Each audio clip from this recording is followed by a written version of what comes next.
Hello, my name is Marcus. I'm the compiler of a collection of therapy quotes entitled 1001 Windmills of the Mind.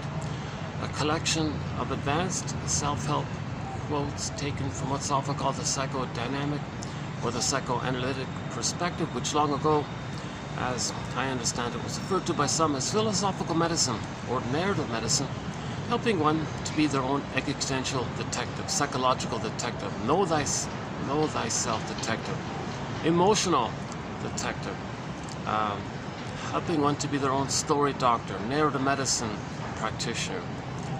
So the idea of knowing ourselves is that a lot of us gets undeveloped, frozen, the potential is frozen, petrified due to trauma. We don't develop sort of in a certain way according to how we would develop if the baby were properly loved, quote unquote, i.e. given a secure attachment style. So this is sort of the starting point here. How do we heal from a thing called attachment trauma? We all know that the baby has to attach to its mother. The basic primary, Janov calls it a primal need, such a basic primal need. Baby needs a secure attachment style. Now this secure attachment style, there's different little points to it. And if the child doesn't get a secure attachment style, he deals with the pain of that by freezing up his embodiment. Now the embodiment, the sense of self, ontological self, psychological self, amness, the beingness, and then the feelings can't animate. So I feel therefore I am the self, the feeling self with the ontological self. So this whole inner life area gets either myths and fairy tales, they describe it when the earth opens up in its core, the authentic core. Word of the year for 2023, authentic. The child has an authentic self. That authentic self, earth opened up, and the core authentic self got pulled down into the underworld. That's called repression. Mean the imprint deep in the limbic system, down, like down in the primitive part of the brain, called the just for the time being, I'm gonna just for convenience as a temporary bridge, I'm gonna use Janov's phrase for the limbic system. He keeps calling it the salamander brain, or a lot of people call it the reptile brain, the crocodile brain, the lizard brain, etc. Right? He said that a good friend of his told him that the salamander functions kind of has a lot in common with the human, like the spine and the brainstem, and that primal part, like the salamander and like all the lizards and cold-blooded animals, like all that primal, they only care about two things, right? Survival and reproduction. So it's no warmth or affection or play or trust or creativity or delight or curiosity. There's no like love. there's no mammal there. Right? Lizards aren't mammals, right? So the lizard brain usually. So he calls it the salamander for the time being, maybe because it emphasizes this. Maybe the inclusion of that. He's not saying we evolved from that, but he's just saying it has a lot in common. So I'm not going to that debate about evolution, all that for the time being. But the general consensus is yes, we all have three brains. Everybody has three brains. It's called the triune brain, or the brain with three parts of the three brains. So the original primal,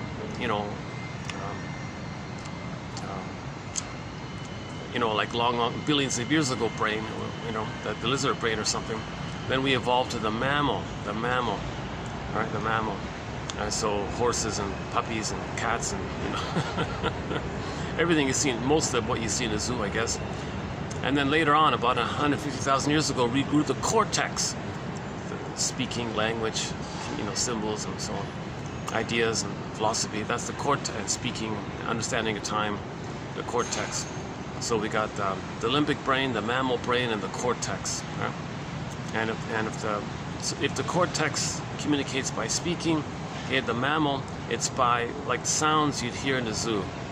The trumpet of the elephant, or the call of the moose, or birds making, or hang on, birds. Birds are considered in the mammal area, aren't they? Right? Birds, they feel, yeah. Let's just for the time being include the birds in that area, right? Because birds feel and reproduce. And, okay. They're flying mammals, right? Well, let's not get too bogged down with this, but just generally speaking, the mammal brain feels, think about, usually people call it the puppy brain, right? Emphasize this area, or the monkey brain, you know. So puppy, monkey, etc. So the sounds, there's no speaking, but they'd make various sounds. The dog would bark and so on, right? And then the prior, the most primitive, raw survival instinct, cold-blooded, reproduce and survive, that's the lizard brain, the snake brain, the crocodile brain. He's been calling it the salamander brain for some reason. So let's just temporarily go with the salamander brain, because he thinks about the brain stem and all this. Because this is new to me. By the way, I gotta confess, this recent string of videos, it's really experimental for me, new territory for me. I'm not familiar with the brain issue. Janov, so we're currently, let me clarify, back up here a sec. We're currently here in the middle of a marathon of quotes by the author, the famous author, Arthur Janov, made immensely popular by a famous musician back in the early 70s. He got a huge endorsement from several famous rock stars and pop stars and things. And then because of that, flocks of people flew to California to do his primal technique to see if they can unfreeze that trauma and get back their feelings, kind of thing. But so this will be part 8 of 10. So this video will be part 8 of 10. And just to clarify, in this current run of videos on Janov's work, I'm not looking at his technique, or the so-called primal technique, or the method, but he provided an immense amount of knowledge and understanding about trauma. It's that material that I'm including here. And he's written 12 books in this area, so that's why we got a lot of wealth. He writes clearly, he writes very succinctly, tries to synthesize information.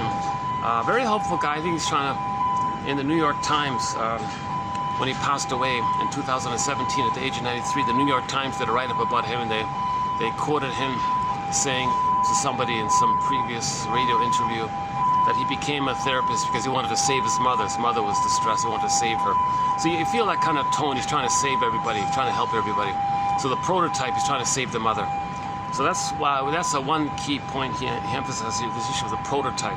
We create some primal prototype of our response to trauma, and present stresses later in life can trigger that past, and we use that primal response that we engaged in the first time we were hurt. And the present can be minor to trigger the past, but when we're living in the past, we use that past defense mechanism, and it may not be appropriate for the present because the present isn't the past, hence the idea of neurosis, using something that we did to survive as a baby, and then something in the present stresses you, and you're going to use that old thing back then, doesn't fit the situation, so we're kind of dysfunctional, a little confused like that. Okay, so hang on, let's back up a sec here. So I'll jump into part 8 of our 10 video run on Janov's work in a minute here. Let's just back up here with something very basic. So this 10,000 quotes that we have here. Yeah, so this is Janov's material here, so up to this point so far. Starting from 2745, and this will be 2752, yeah. So we have 10,000 quotes from this psychoanalytic. Okay, forgive Robert Bly, sort of a guest mentor in our collection here. He keeps saying to the audience, "Dear audience, please forgive psychology, the study of the soul, psyche, soul, mind, soul, psychology, inner life, study of. Forgive psychology, psychotherapy. Forgive all this. Forgive psychology for its jargon. Please, dear audience, please forgive it." So this is it's hard to put words to something that took place during a time when we didn't have words. Now we're trying to find words for something that took place in a time when we didn't have words. It's kind of a challenge like that. So the jargon is an attempt to kind of come close, or it's just ballpark approximations, guesstimates, theories, constructs, hypotheses, clues, prompts. We're trying to be a detective like this, right? Rumpelstiltskin kind of thing. Yeah, so we have 10,000 quotes from this know thyself idea. Now this know thyself idea has been around, psychoanalytic, has been around. I'm using it in the same way. Know thyself, psychoanalytic, the same thing. It's been around for thousands of years. When the storytellers came on the scene, telling metaphors for inner dynamics. So myths and fairy tales are metaphors for trauma. They're metaphors for, they're true on the inside, treated like dreams. They're soul stories. Every character in a myth or fairy tale is a personification of some inner element of one mind. So we have a major thread here called the interpretation of myths and fairy tales. And that's an exciting thread here. We do the Odyssey, Arestia, okay, White Bear King Valamon, and some of the tales that Chinnen tells and Robert Bly tells, Merriam Woodman, and so on. And a couple by Robert A. Johnson. I think we do one by John A. Sanford. Oh, but John A. Sanford, he's an very important contributor.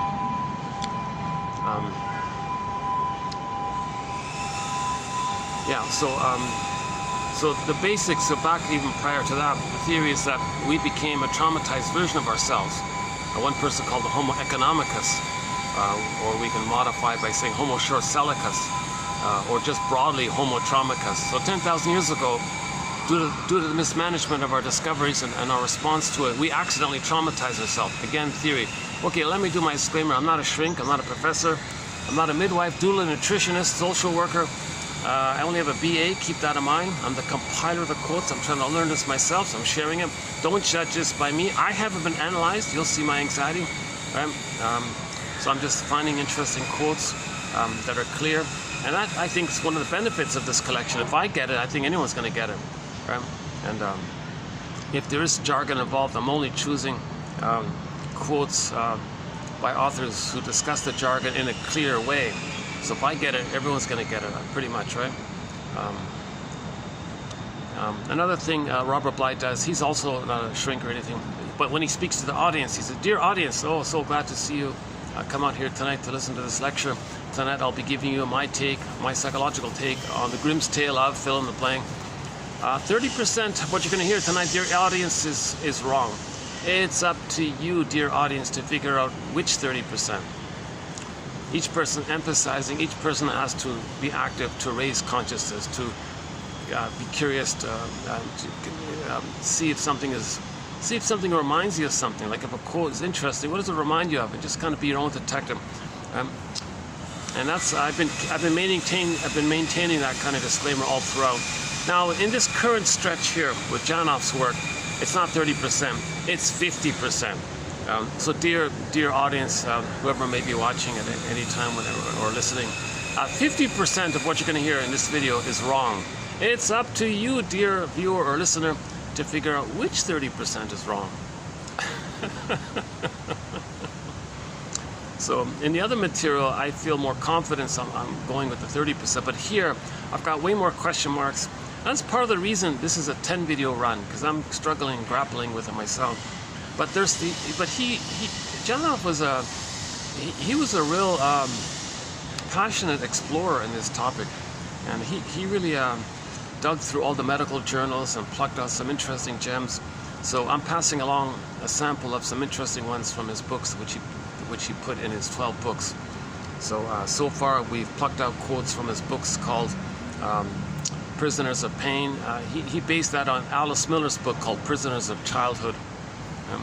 Prisoners of Pain, that one. The Feeling Child, emphasizing that children feel. We're mammals as well. We have 3 brains, right? The mammal brain, so that's the feeling. The mammal brain is the feeling brain, right? The lizard brain doesn't feel, and the cortex brain, so-called human brain, let's say, is analytic and thinking and all this.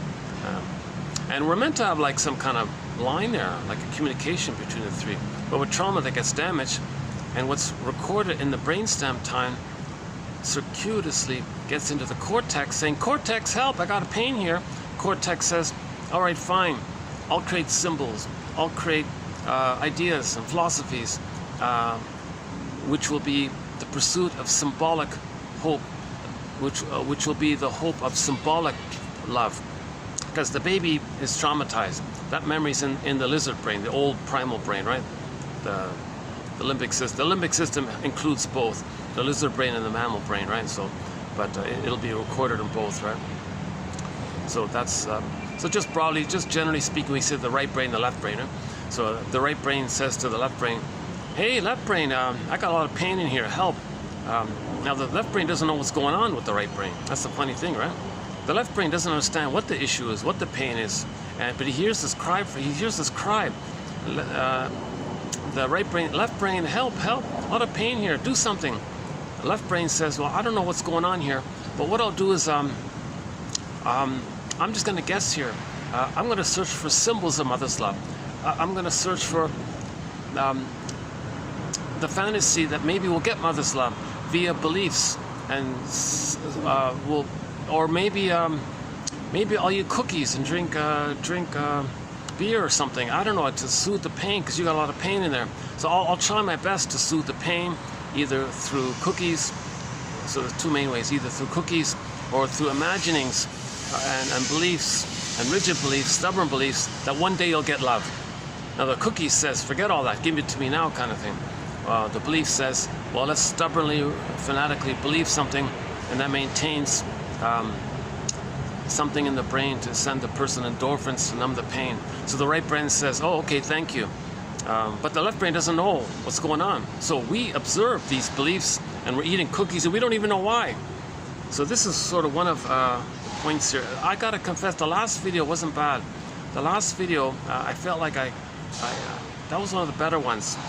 51, right? I'm not sure how this video is going to go, but I felt like I did a pretty good job on 51. The last one.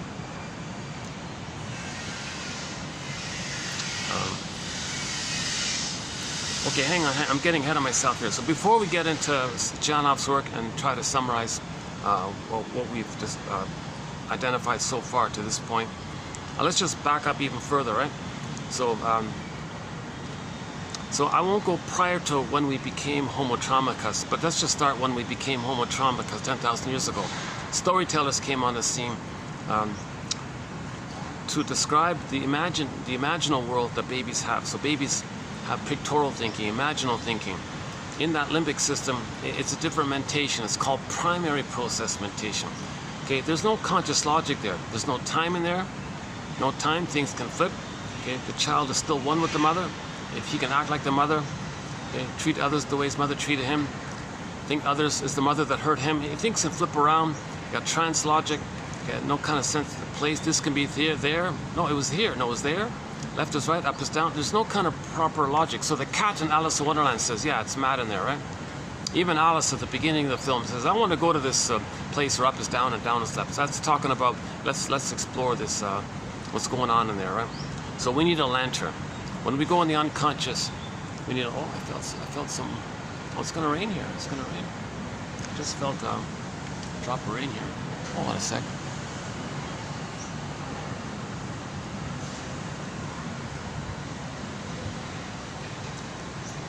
Okay, we'll take it inside if it starts raining.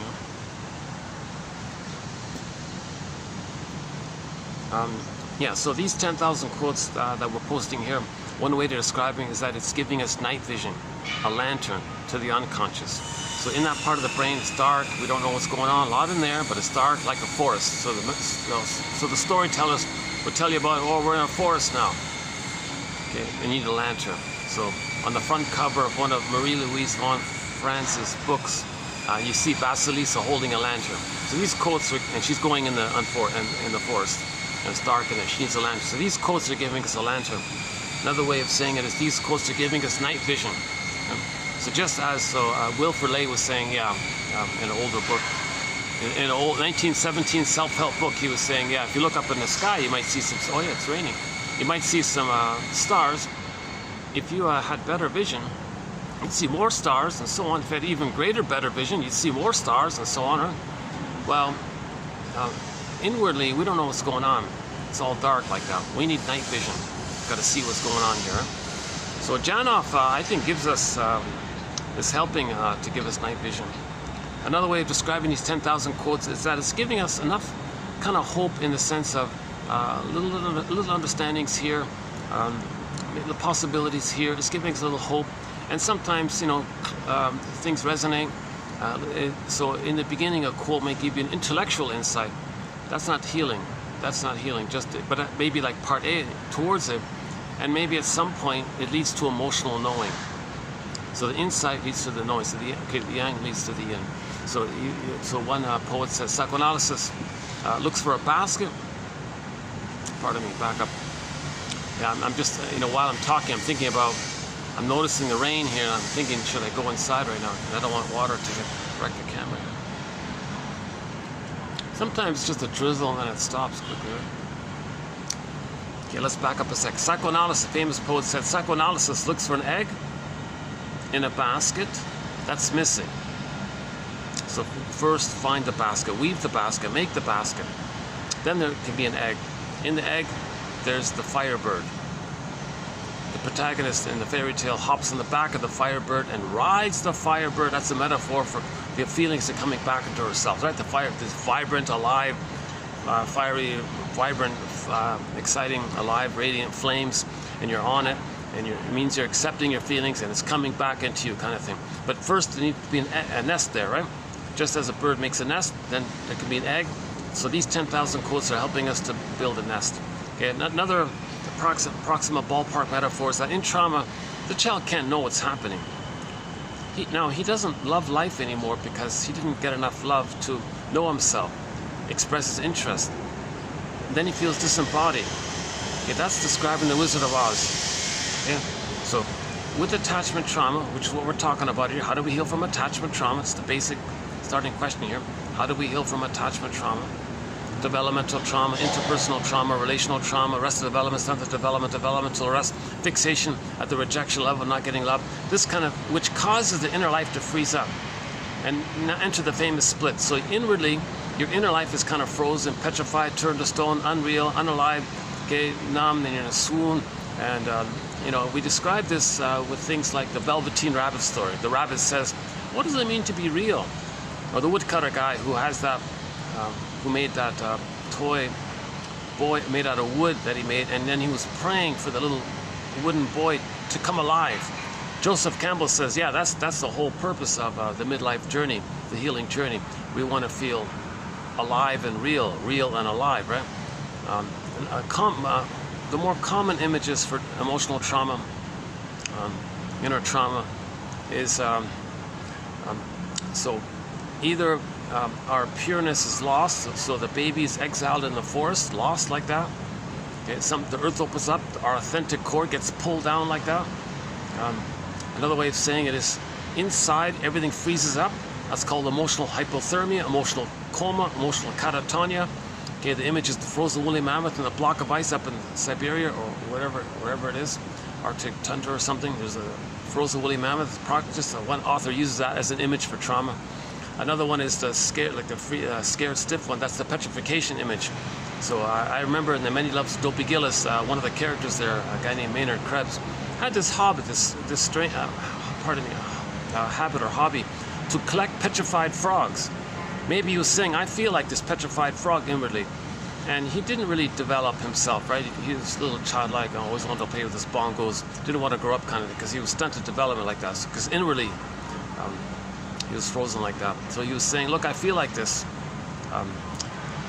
Another common one is since the feelings can't flow, it dries out, then inwardly, things without the juices, it's like a statue. So echo becomes a statue, turned to stone. Okay, Faithful John and the Faithful John story, the Grimm's tale that Robert Bly likes to tell. Faithful John is a metaphor, a personification of our embodiment. So the embodiment turned to a statue. So Faithful John became a statue. So that's a metaphor for inner trauma. Now we're not. So the jargon is alexithymia, no words for feelings. Okay, emotional illiteracy, affect phobia, fear of our feelings. We don't know. Everything's frozen up, hardened, lost, exiled, unreal, unalive, flat, petrified. So this what we're dealing with, right? Another image is sometimes the golden ball goes down the well. That's to highlight the vibrancy of our feelings are lost. Okay? So we don't have the vibrancy of our feelings, let alone our feelings. So they're both lost, our feelings and the vibrancy of our feelings. That's the golden ball going down the well.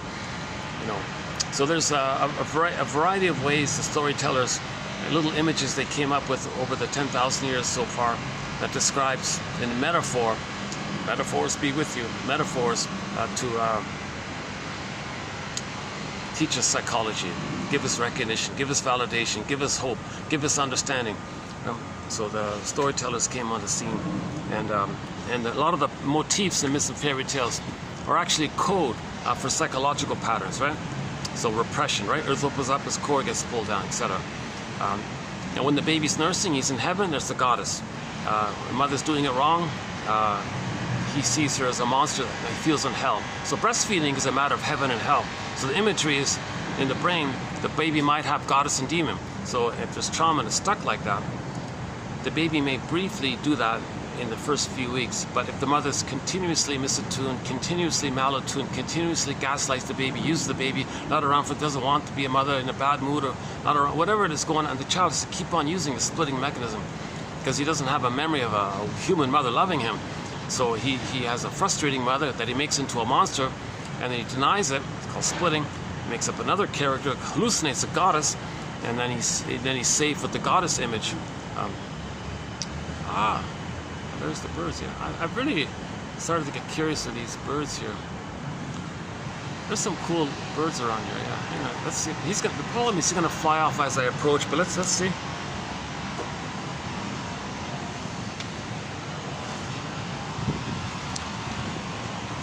Yeah, some of them have just sort of grayish, brownish feathers on the outside, but when they fly, on the underside, sometimes it's vibrant. Yeah. Again. Sorry if you're not seeing it. He's just standing on the ledge there.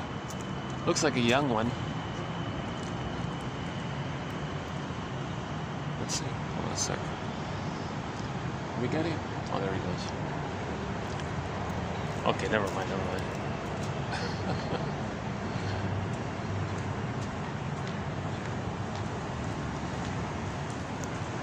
Let's see the time. The time is limited here. I got a late start. Look at that, 4 o'clock.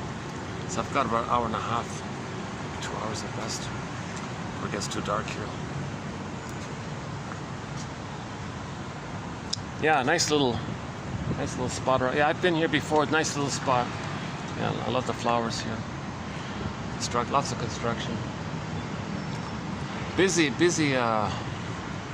popular, busy district here. Yeah.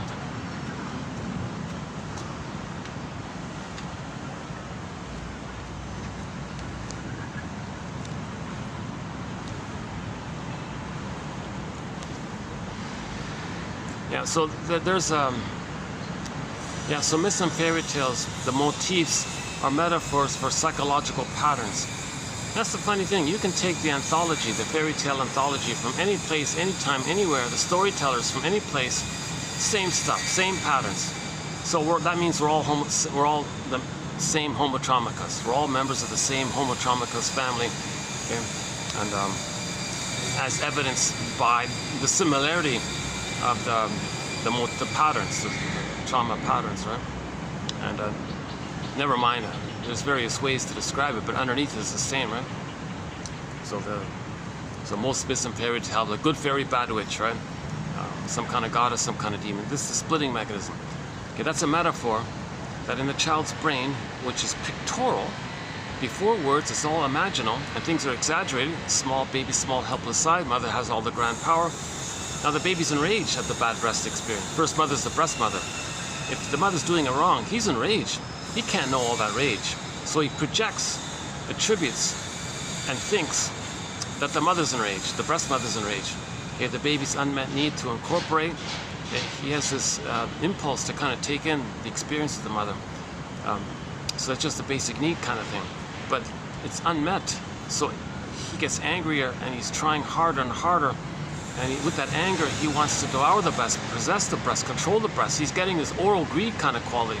Again, too much excitation, he projects that, his own traits of oral greed, onto the angry breast mother image that he's creating now, and creates finally some kind of hungry wolf image, or some kind of devouring monster kind of image, like the Cyclops in the Odyssey. Laestagonians in the Odyssey also. In the White Bear King Valamon, it was the Boar Queen. The Boar Queen would gobble men up and use their bones as toothpicks. That's a pretty clear, vivid image of rage and oral greed. That Boar Queen one, right? Just whoops.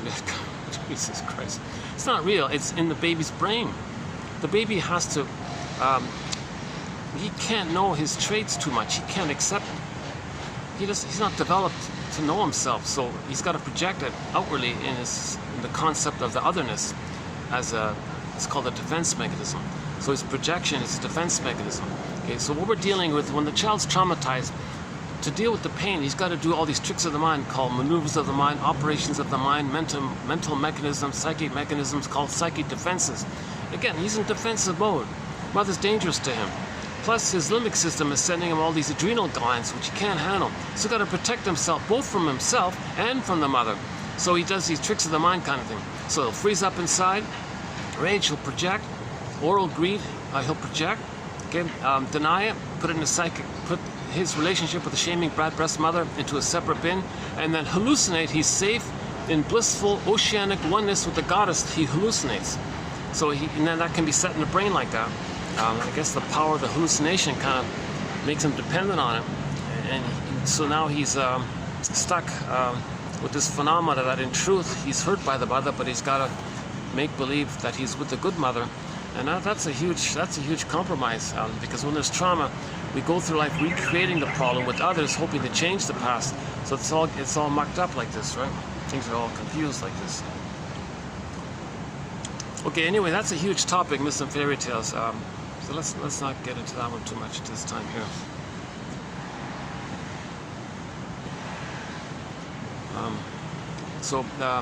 Get back to the developmental needs. The child needs what's called a secure attachment style. Okay, he got an attachment trauma, right? Attachment trauma. What's the trauma? He didn't get his needs for his identity. Child has an authentic child has an authentic emerging self. He has needs for its development to age 3. The need is for a secure attachment style, or a secure attachment style. Oh, the sun came out.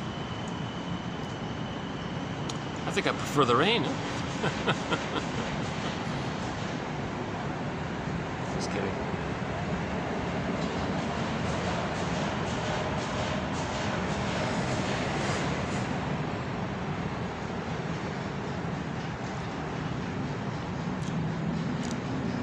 So Janov focuses on one aspect of what the baby needs, called prenatal life, the time in the uterus time. The baby needs paradise in the uterus, right? He focuses mainly more on that area, in birth trauma area. So that's sort of his unique kind of contribution, his emphasis that babies are feeling people, right? Feelings are us, he says. That's one of his slogans. Feelings are us. I feel, therefore I am. Karen Horney, one of our mentors, says we live to the extent that we feel. So even though our feelings get frozen up, petrified, golden ball down the well, lost, exiled, and not a bit, and are connected to ourselves like this. Oh, back to Wizard of Oz, yeah. So one way of describing trauma is Emily Dickinson's poem. There's a pain so utter. With trauma, there's a pain so utter. It swallows substance up. Okay, that's the coreness, identity. I feel therefore I am. This is ontological self, psychological self. So I feel therefore I am. This self is inner life, ability to feel a sense of self, connection to yourself. This whole thing kind of gets pressed down, recorded, imprinted in the brainstem. So it's like kind of repressed like that, deep down in there, and then it's sealed up like that in a primary circuit loop or something. So, anyways, and following that is the mercy. The brain sends the person endorphins. Emily Dickinson calls it the swoon. There's a pain so utter, it swallows substance up, and then the person goes in a swoon. Okay, so this is why people at midlife say, geez, I feel like I'm sleepwalking through life, going through the motions of life. I feel like life is passing me by. When does life begin? Life's not supposed to be a dress rehearsal. Geez, I kind of like I'm just going through the motions of life. Like I'm in a trance or something. What's going on here? Well, he's got this constant endorphins. He's got this constant pain, okay? The memory of being unloved, okay? So what Janov talks about this neurochemical flashing light within called unloved, he means the baby's needs didn't get met. So that's what he means, unloved. So needs didn't get met. So as a shorthand, unloved, or improperly loved, unloved, didn't get his needs met, meaning unloved. So remember, the baby's in a state of timelessness. In the primary process mentation, there's no time, right? Lizards don't understand time. Salamanders have no concept of time. Right? So that part of the brain doesn't understand time. And we're traumatized in that part of the brain that doesn't understand time. So there's this constant, timeless, infinite time, no time, timelessness, timeless, infinite, forever. It's just always, all time is that time. Every time is that time. And what is that time? What is all time? Is that time makes all time that time. What are we talking about? The memory that he was unloved, unloved, unloved. Now what does the baby do? He's in terror, he's screaming. So that's why Janov uses Edward Munch's painting, the scream painting, for the front cover of his first book called Primal Scream. Right? So the baby has this kind of primal scream like that. So imagine, maybe just a variation, imagine like a baby screaming, but it's voiceless, it's a scream, now it's trapped, it's frozen, voiceless scream. So imagine a baby trying to scream, but he can't make the sounds, but he's trying to scream, and he's in pain by it. And you got the image of the baby like in a frozen attempt to scream, like he's got like stuck there or something like that. And then to clarify, there's an electrochemical sign with that frozen baby scream painting. Unloved, unloved, unloved, pain, pain, alert, danger, danger, unloved. And it's timeless, blinking on and off endlessly. It's blinking forever. That means the brain's getting endorphins, endorphins, pain, endorphins, pain, endorphins, pain. It's kind of like blinking like that. So the person's going through life constantly with this setup deep inside. We're not aware of it because the endorphins make us numb to it. The endorphins make us numb to it. And to get the endorphins, to maintain the endorphins, there are two ways. The cortex, okay, in response to this, okay, the cortex says, well, we can eat cookies, you know, you like drinking or some symbolic something that tricks your brain to release you endorphins, so you can get the constant search for, because the brain will give you a natural level of endorphins, but the pain goes on and on and on. The inner, he jokes that the inner brain pharmacy maybe run out of supplies. So then help, the limbic system says. So the person might eat cookies, ice cream. He might be an emotional eater, comfort foods eater all the time. Or the alternative is beliefs, fantasies that one day you'll be saved. So you create these beliefs that one day you'll be saved. One day some beautiful thing will happen, the breast will appear and you'll be soothed. But the person doesn't say directly, consciously, that the belief is one day the good breast will appear. The second, someone in the sky loves you, knows you, there for you, unconditional for you. Okay, so you create any kind of belief or story that's connected to. Now divergence. So the main one is it connects to symbolic mother. Symbolic mother, something that gives you the hope of symbolic mother. And it's just the hope for it, by the way. Okay, because the baby had hope. The hope releases the endorphins, he says, right? In the same way the cookies give you endorphins. But the hope is the disappointment. So the hope is disappointing. So you relive the disappointment, and then you get the endorphins. Somehow these beliefs become, a person becomes dependent on it, not for the beliefs, but for the effect of the beliefs. The effect of the beliefs is that it releases the endorphins with them. That's what the person wants to maintain. So they want to maintain this constant level of endorphins in response to this constant pain, unloved kind of thing. So this primal trauma. So Janov's theory is, well, we got to kind of see if we can slowly kind of reestablish a link between the two brains like that, because in trauma things get fragmented. See, now I'm getting little question marks are popping up in my mind. That's why 50% of what you're hearing is wrong, and I'm not being clear myself here. So let's go back to something more elementary. In The Wizard of Oz, back to Emily Dickinson. Another poem she has regarding trauma is, "A great hope fell." The baby had a great hope. Baby came out, assuming the baby was in a paradise in the uterus, assuming the birth was okay, and he was trying to latch on to his mother. A great hope. Mother, I need an extended paradise. Yes, thank you for the paradise in the uterus. Thank you for the transition to the land world. But you know what, I need like a continuation. I need to suckle with you, like I need a breastfeeding, skin-to-skin contact, loving gaze. I need like a level of rhythm of safety with you, and an emotional continuation of what I had in the uterus, I need an extended uterus with you, mother, like an outer metaphorical uterus, like they call it an extension social womb, interpersonal womb. Babies come out too early, they need an extended womb-like condition. So that's a great hope. Baby comes out, great hope, it fell. Whatever reason, mother didn't get it, baby was removed, something happened at birth, and mother couldn't establish the bond. Okay, so the baby had a great hope to latch on and suckle and create that nerve line and maintain the rhythm of safety and that means the baby needs mother's attunement, mother's reverie, mother's soothing, mother's seeing, mother's feeling. Child, recognize mother being present for the child, he can be present to himself. How the mother treats the child, because of the fusion, he'll treat himself and the wiring gets laid in. Okay, so the human connections lead to neural connections. So he needs a positive human connection with his mother to lay down positive wiring for his development. So in other words, he needs a kind of a quality of safety and attunement and rhythm outside for the first 4 to 5 months. That kind of more or less is like what he had in the uterus. Baby, cord, placenta, mother, placenta, cord, baby, do, re, mi, 1, 2, 3, A, kind of smooth. Baby's needs got met automatically. No conditions, no interruptions. When the baby was in the uterus, nothing said, oh, sorry, baby, what, you want to eat now? No, got to follow some schedule. Let's squeeze the... Oh, that's nonsense. Okay, now in the continuation, the mother said, no, you got to follow the schedule.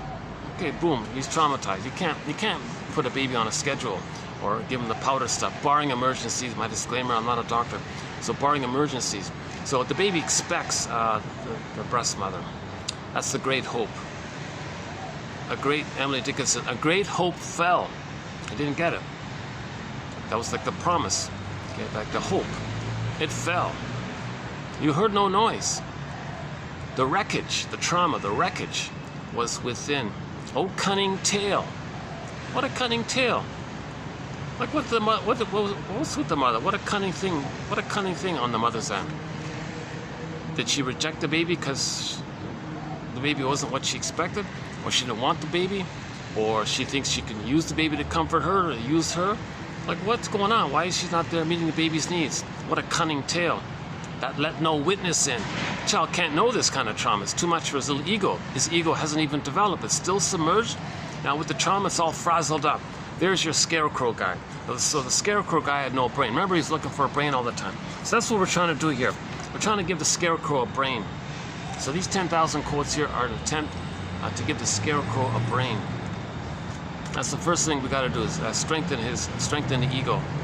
So, okay, and then the child, the Tin Man means the child can't love life, a path with heart.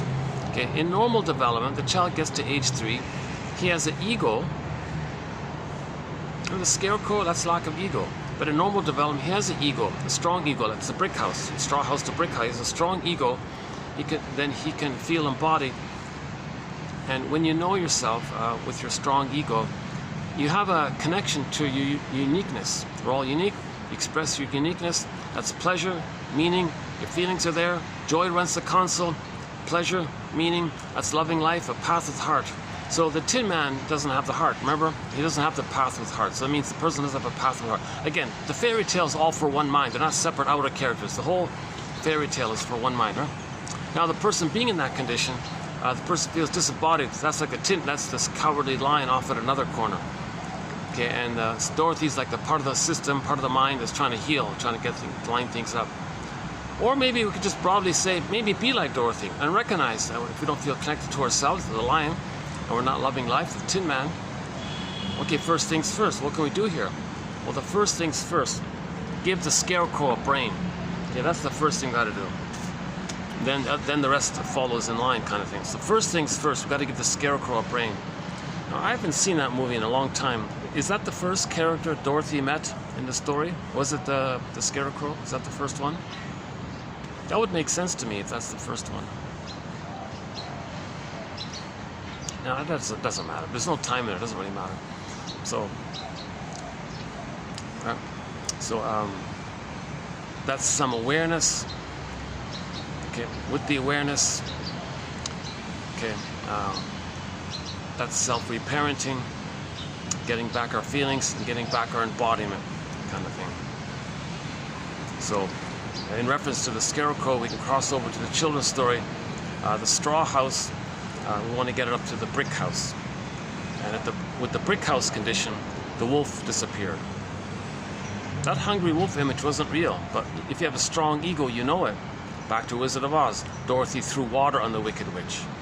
Okay, the Wicked Witch was a variation of the theme of the hungry wolf. So the bad witch in the Wizard of Oz is kind of like the hungry wolf. So the Dorothy threw water.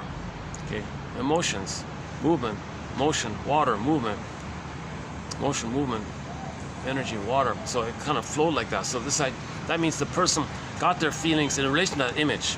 So that image meant they felt enraged and their needs not getting met. So they're getting some movement, some feelings. Then the image disappeared. So the Wicked Witch poofed away, dissolved away, or something like that, right?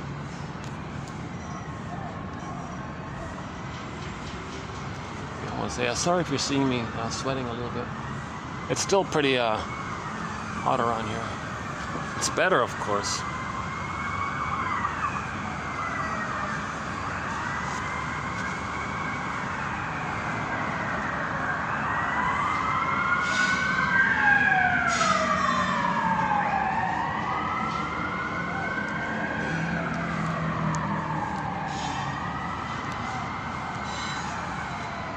I've been struggling with sweat past year and a half, and when I do them outside,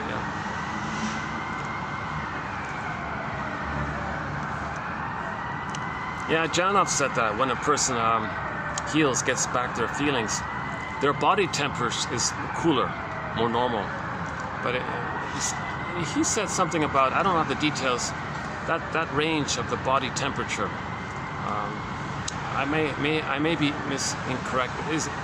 I did a quick check on Google or something. It said, what's the body range? I think it was they said 36.1 to 37.2. I don't know if it's an accurate reference or source or something. But you want to be on that lower end, whatever that range is of the average body temperature. You want to be kind of on the cooler end. When the baby's traumatized in uterus, he may be set at a higher body temperature. So if you heal, your body temperature cools up a few degrees, he said. And that's sort of his justification for his theory that he took measurements all the time, took he hooked people up to measure people's physiological responses. So the brainstem is about sensations and physiological responses, pulse rate, and heart beating, and so on, right? And then the feeling, that's the mammal place. And then the cognitive is the vocabulary, right? So vocabulary, emotions, and the sensations of your physiology, right? This taste, this smell, this thing.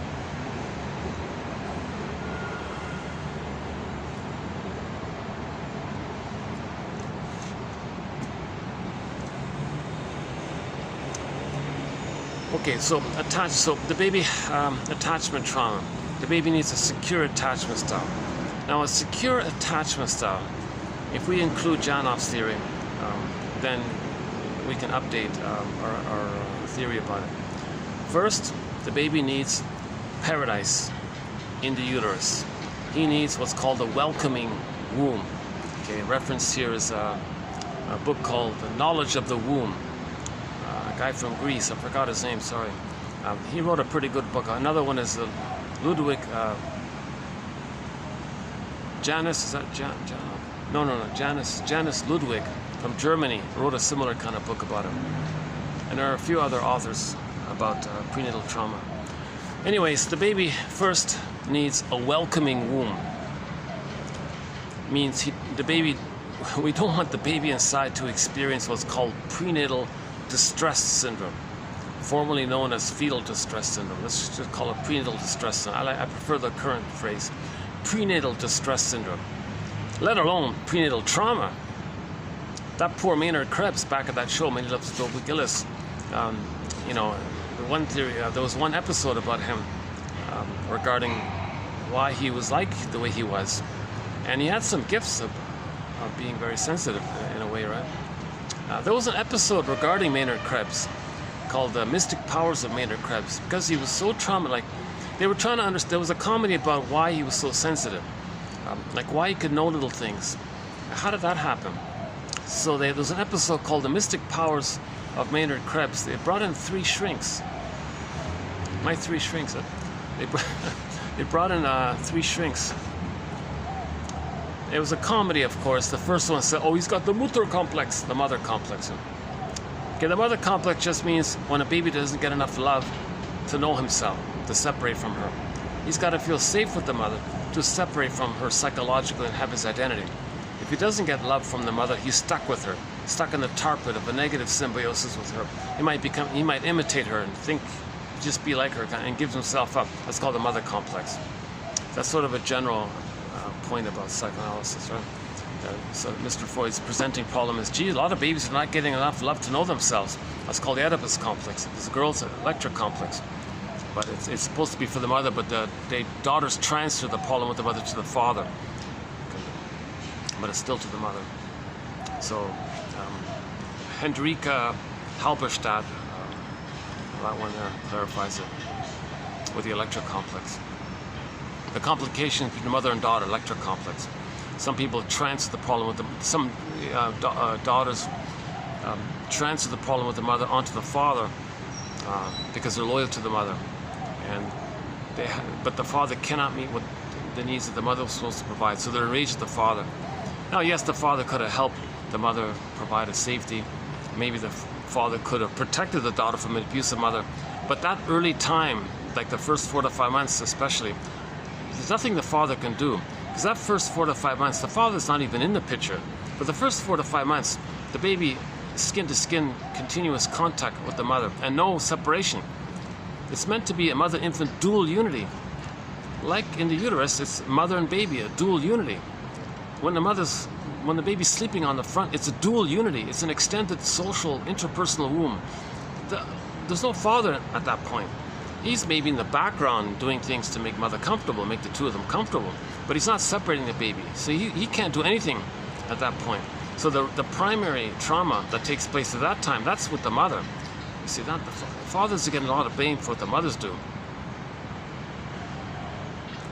Okay, anyways, the second shrink was pretty good. I think she said that Maynard Krebs had prenatal trauma and emotional catatonia. He was petrified, a petrified frog guy. He was petrified in the uterus. So he was kind of numbed already in the uterus. I'm talking about the fictional character. I don't know about the actor in real life. He was just playing a guy, sort of dreamy, absent-minded all the time, whatever. Couldn't concentrate, couldn't think in the present. Just always in his dreamland all the time, playing with his bongos, And maybe the bongos reminds him of the safety of mother's heartbeat. Who knows?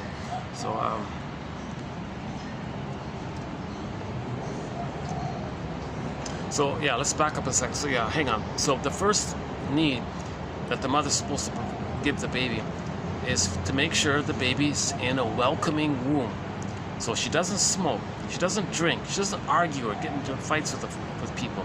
She's in a good mood, she's calm, she's peaceful, and the role of the father and the family members are to make her comfortable, pamper her, let her feel relaxed, let her feel safe, let her feel in a good mood, because her mood affects the baby.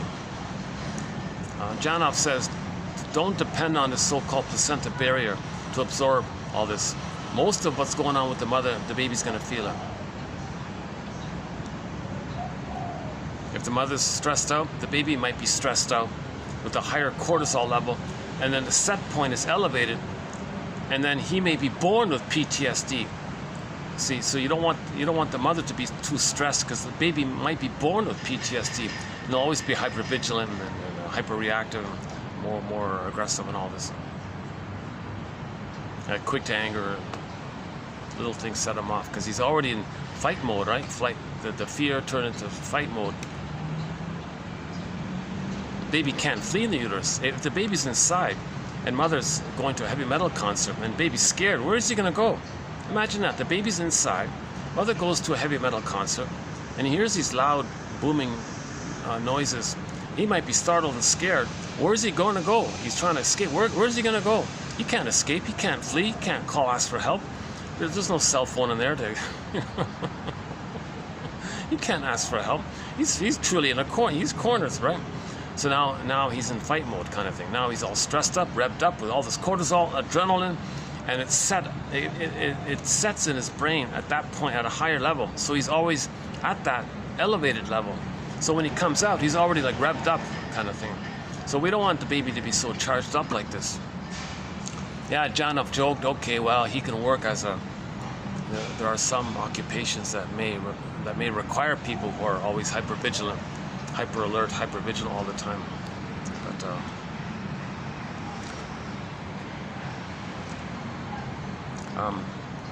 and we don't want the mother to do anything that would cause the child to kick, because if the child's kicking, he may accidentally twist the cord, and the cord may go around him, and then he's not getting enough oxygen if the cord is twisted, and in a panic he might he might kick further. Then at some point he might be afraid to kick anymore, because if he does, he might not make it, kind of thing. So he's frozen like that, right? And then he may go through life with that prototype, always feeling that he can't make a move in life, because the prototype was he couldn't make a move. When he accidentally twisted the cord around him, and to make a further move would mean he couldn't breathe or something, that might be a prototype. So later on, when he feels a little stressed, don't move, stay still, don't move. And that was like a pattern. So that's one of Janov's points.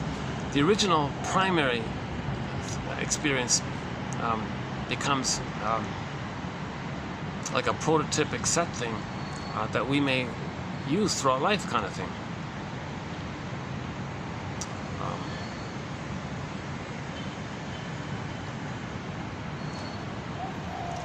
Okay, I'll go through some of the examples that Janov gave regarding the prototype situation. So let's just stick to the basic point. The baby's meant to be an oceanic oneness, oceanic bliss, oceanic feeling. Okay, one with this unico mystica. He's one with this grand power. The power of the mother, he thinks, because of the fusion, symbiosis, oneness, undifferentiation, baby doesn't know where he begins and ends, where the mother begins and ends. It's all blurred up like that. And he's in there with this big power. It's his power. That's called infantile megalomania, egocentricity, glorified self, idealized self. He thinks he's on the throne. He thinks he's like a god or a king. His Majesty the baby thinks all about him. Everything serves him. Everything's for him. He's kind of in that kind of state. Jeanette Paris, I've been using her phrase, he's on the throne. He thinks he's on the throne all the time. And everything's serving him. Everything's taken care of for him. And he has no sense that something, that others are people in their own right, because he's one with the mother, and the role of the mother is just to feed him and take care of him, and he's set, and he's in that place, right? So he's allowed to have. That's a developmental phenomenon. He's meant to be fed like this. He's meant to be a little king, a little god in the uterus. He's meant to have that state, right? And that state continues up until 18 months. By the way, that's a key point here. It's a gradual. If there's trauma before 18 months, he's always going to search for that. He's always going to search for glory and fame and prestige and cynicism and his shame self he'll see onto others, revert to the once upon a time belief that he was on the throne. He'll have this self-sufficiency, superiority complex like the catwalk models with that cold air look. I don't need anybody, I'm superior and I don't need you, and that kind of, and so I got a feeling that's sort of in that area.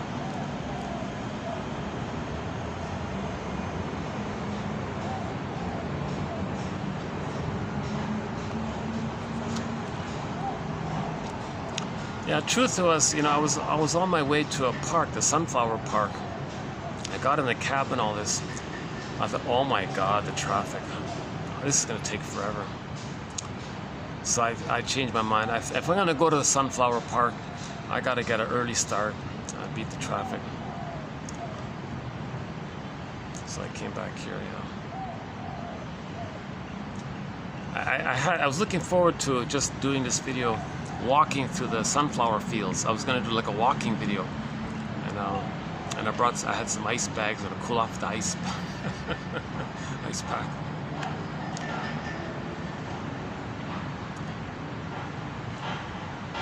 Yeah, I saw right up about this park on the other end of town. Looked pretty cool, yeah. And they've got other tropical flowers and tropical plants, and I wanted to see those as well, yeah.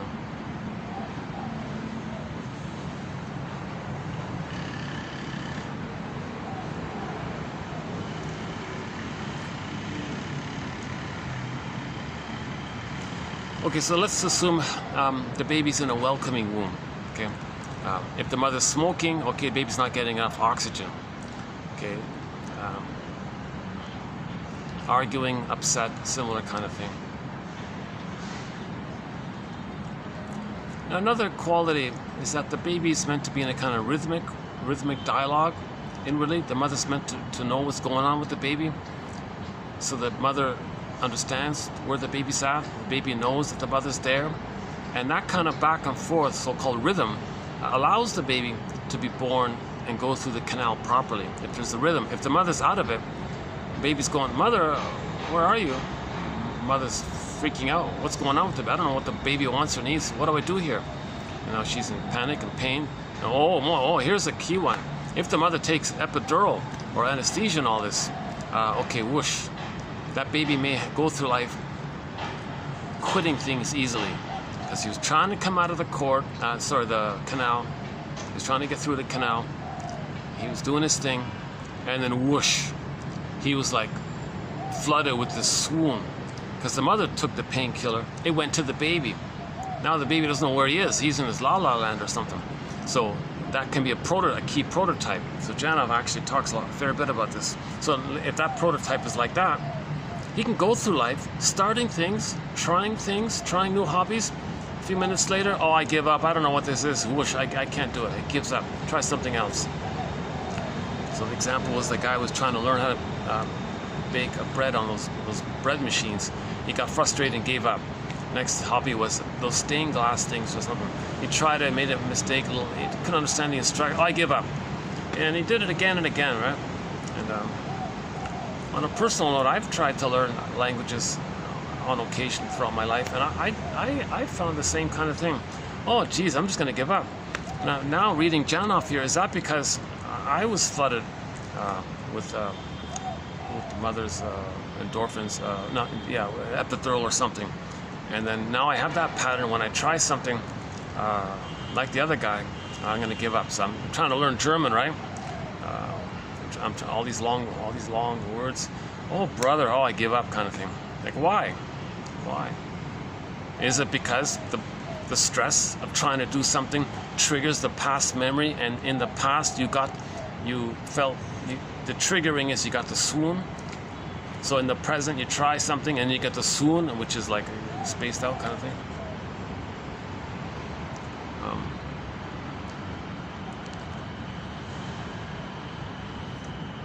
We don't want the child to feel overwhelmed in the uterus, because he may go through life always feeling overwhelmed. Little things, I feel overwhelmed. Back off. You want too much, because the prototype was set in. If the baby had prenatal distress syndrome, a lot of things going on in there, he's too much going. He's not in paradise. He's in hell. Okay? So in myths and fairy tales, when they talk about hell, that imagery is a metaphor for the emotion of shame, this burning, biting feeling. If the baby's needs don't get met, if the baby's needs for paradise in the uterus aren't being met, okay, that's the emotion of shame. He feels shame. That's his identity. Shame is linked to his identity. He's not getting his needs met for his identity. That's the emotion of shame, this burning, biting feeling. So the storytellers will talk about a hell scene, this fiery hell scene. That's the backdrop of shame. And he sees the mother as causing it, as the guy with the horns. So his authentic self gets pulled down. Backdrop is shame, burning, biting feeling. And the breast mother, okay, is seen as the cause of this.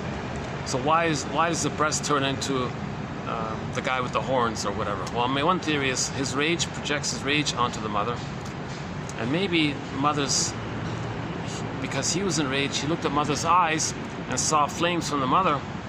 He thinks the mother was enraged and hated him, and condensed the two flames of the mother onto the breast image, and maybe the image came like that. By the way, if people want to feel the endorphins from the pain, they may idealize those kind of characters. Oh yeah, I'm fascinated with that, because that triggers, that's the infantile trauma bond with the mother that gave you the endorphins.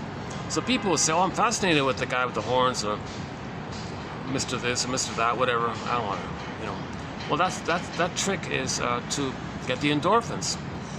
It's the mother, talking about the mother. Now the mother's not like that. The mother's not that hurtful. But you gotta consider it from the baby's end, from the baby's perspective. From the baby's perspective, at that time, the mother was a guy with the horns, a dangerous, frightening, devouring monster that wants to eat him. Okay, a boar queen. Okay, so the which one eat me? Hansel and Gretel. Which one's eat? From the baby's perspective, the mother's like that. But that's just something that baby had to imagine as a trick to not feel too much cortisol. He can't handle too much cortisol. He can hold at some level. It's set at some level, but anymore he'll go kaput. So he's got to say the mother's a monster. That's sort of a trick like that. But the mother's not a monster. She's just a confused young woman, or something like that.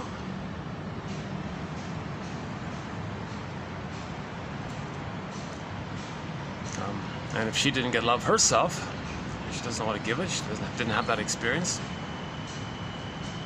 If the mother herself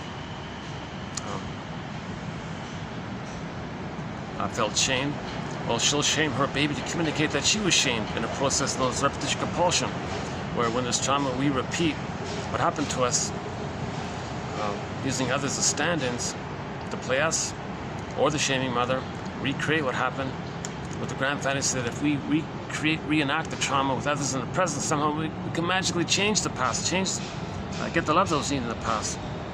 That's the confusion about the cry for love. Everything's love or a cry for love. If the child is love, he gets to age 3 of a normal development of I'm okay, you're okay.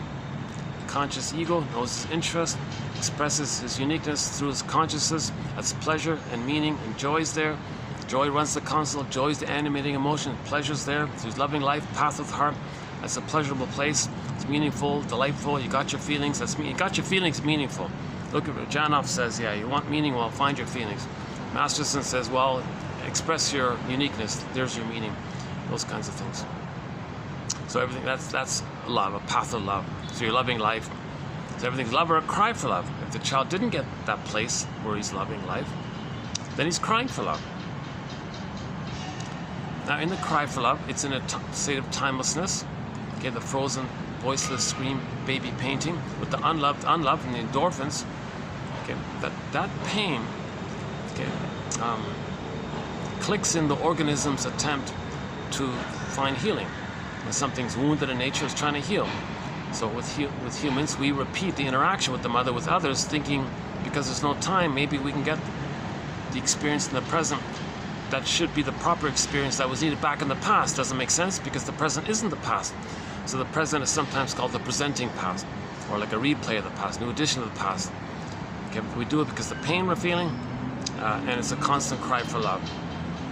Enter Edmund Burglar's metaphor. So the baby, I'm getting ahead of myself here. So many threads here. We got 60 threads on the go. It's really hard to try to summarize the 60 threads in 1 hour kind of thing. But let me have some kind of coherent story here. So we were talking about what does the baby need, right? So first he needs a welcoming womb called paradise, Shambhala, Shangri-La, Nirvana, Avalon, any kind of paradisical image. Usually it's the Garden of Eden, people say, right? He's got his feelings, his golden ball. He's enjoying the present. Again, assuming he wasn't shocked, prenatal, traumatized at some prior point where he froze up at some prior point, then he's numb in the present, not enjoying the present. So assuming the baby wasn't prenatally traumatized at some prior point, assuming he isn't experiencing a whoosh of stress hormones and lack of oxygen because of the mother, and assuming he's in a welcoming or peaceful uterus. He's got his golden ball. He's alive. He's one with the grand power. Robert Blythe jokes, times were good. He says the baby is in a form of ecstasy, actually, called oceanic feeling, oceanic bliss. This blissful oneness, usually. Janov uses this phrase, the blissful oneness. The baby was in a blissful oneness with the mother. That's normal. That's the normal thing. So the role of the mother, okay, in giving the baby secure attachment style, the role of the mother is to be in a good mood to allow the baby's blissful oneness with her. She's got to tolerate it, accept it, and facilitate its occurrence. Next, the transition.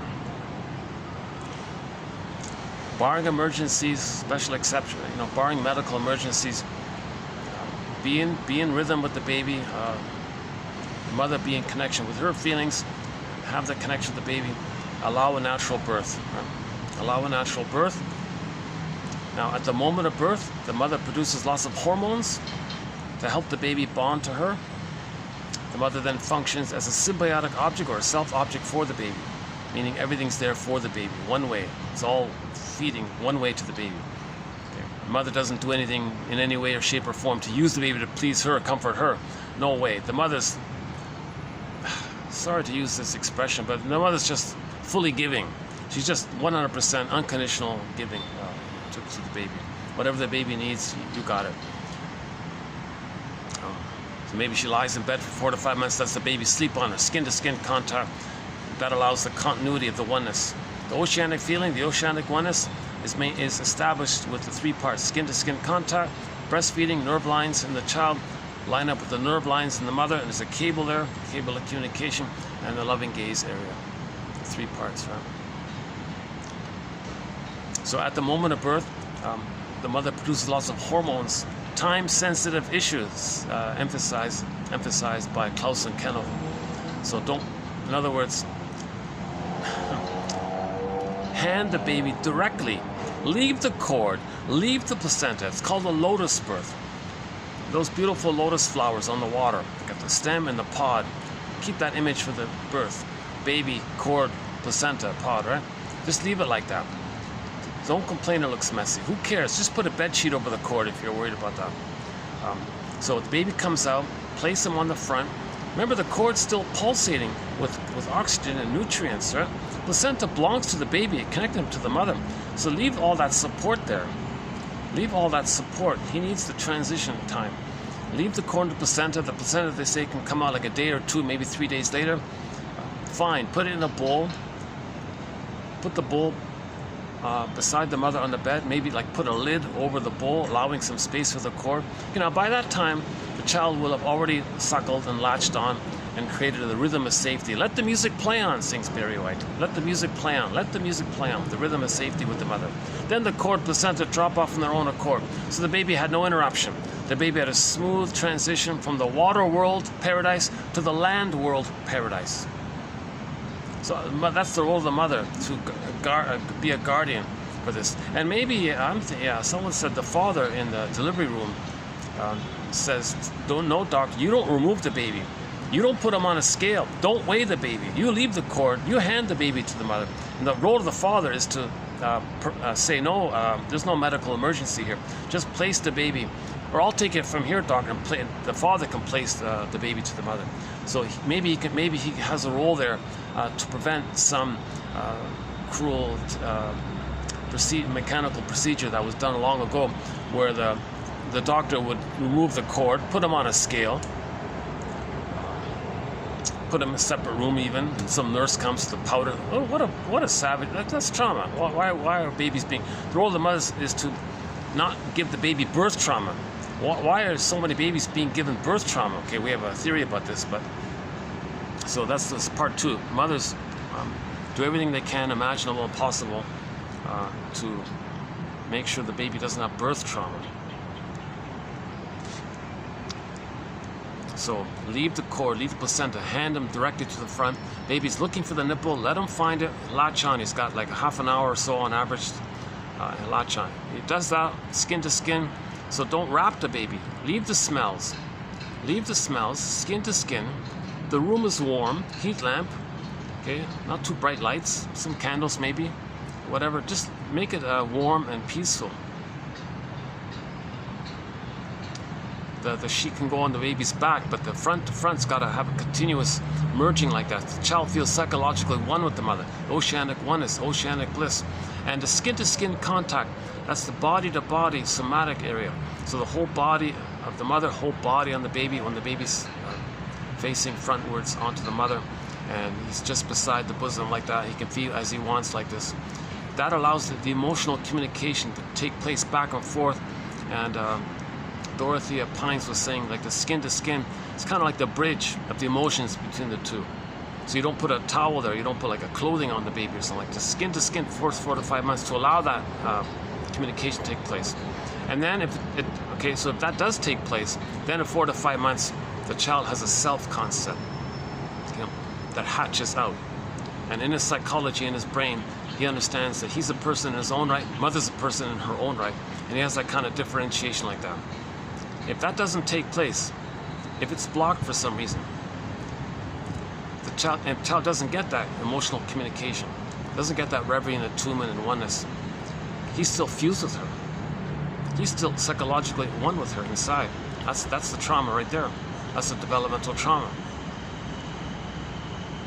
This is called adhesive identification, which leads to identification with the aggressor. He becomes her, he forgets himself. So earth opens up, his core, his authentic core gets pulled down, and he can identify with the mother. So of course he'll be kind of angry with that condition. So Fairbairn puts it this way: the more the mother's love and attunement and reverie is unavailable, the more the baby clings to her, searches for her, sticks to her, adhesive like glue. Then it leads to identification with the aggressor, because at that point the baby's desperately trying to save his mother. What do you want, mother? You're not loving me here. Jesus, you're crying for love? I'll save you then. What did you want, mother? Oh, so when you were a baby, your mother didn't mirror you and be a symbiotic object for you and be attuned to you and feed you? Well, I'll feed you. I'll save you. So he gives himself up in the attempt to mirror the mother. He imitates her. See, mother, I'm going to imitate you. Do you feel seen? Do you feel that we're one? I'm not going to leave you. Now the baby's trying to save the mother, because if he gets mother's love, then he can know himself. Yeah, Janov made that point in the interview on the New York Times interview with Margalit Fox was the interview. Yeah, she did a pretty good kind of like a review of Janov's work. I thought it was pretty fair. It was pretty good when he passed away at 93.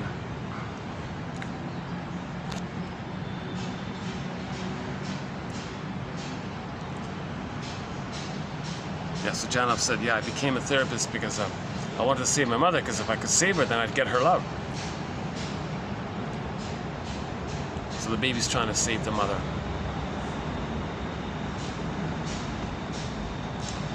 A, because he thinks he's a little god, he can do anything. B, he's got to get mother's love. C, he's got to have an attachment to her. So him trying to save the mother is his sense of connection to her. Okay.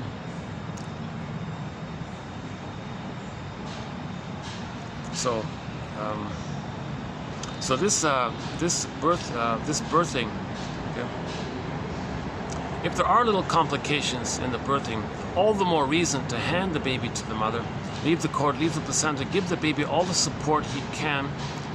Like imagine that, let's say the baby had some complications at birth, and then you remove him, put him on a scale.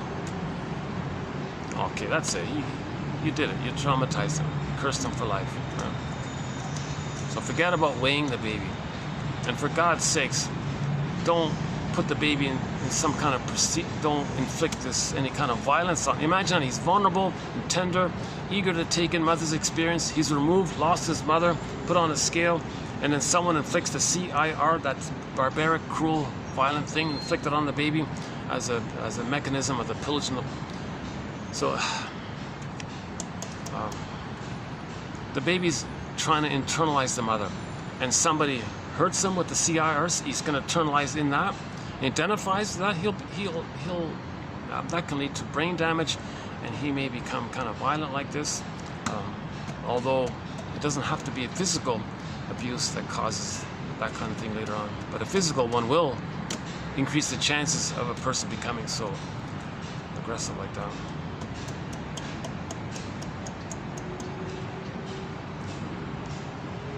We have a thread in our collection on the psychoanalysis of religion, but anytime there's reference to it, it's only in the context of when religion is being used as a tool of the plunder system.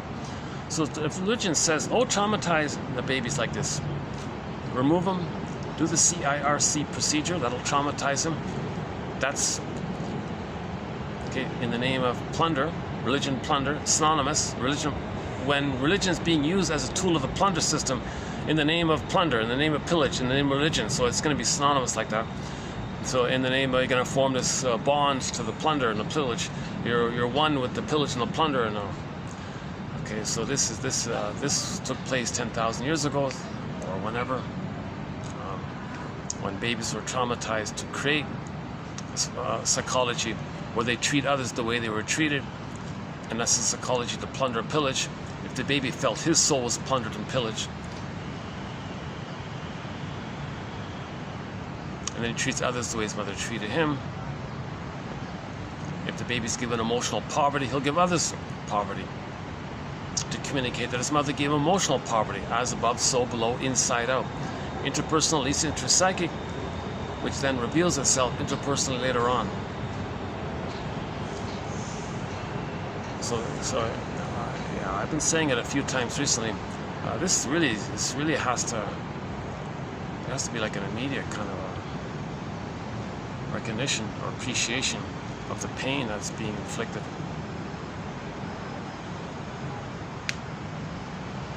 I think everyone should read Janov. I think Janov's, never mind the technique, put this so-called technique thing aside and all the positive testimonials about it. Put that part aside. Just his knowledge, just what he's sharing, it's going to give an immense awareness of respecting the babies as feeling beings. I feel, therefore I am. Feelings are us. It'll give immense appreciation and immense respect for the baby's condition.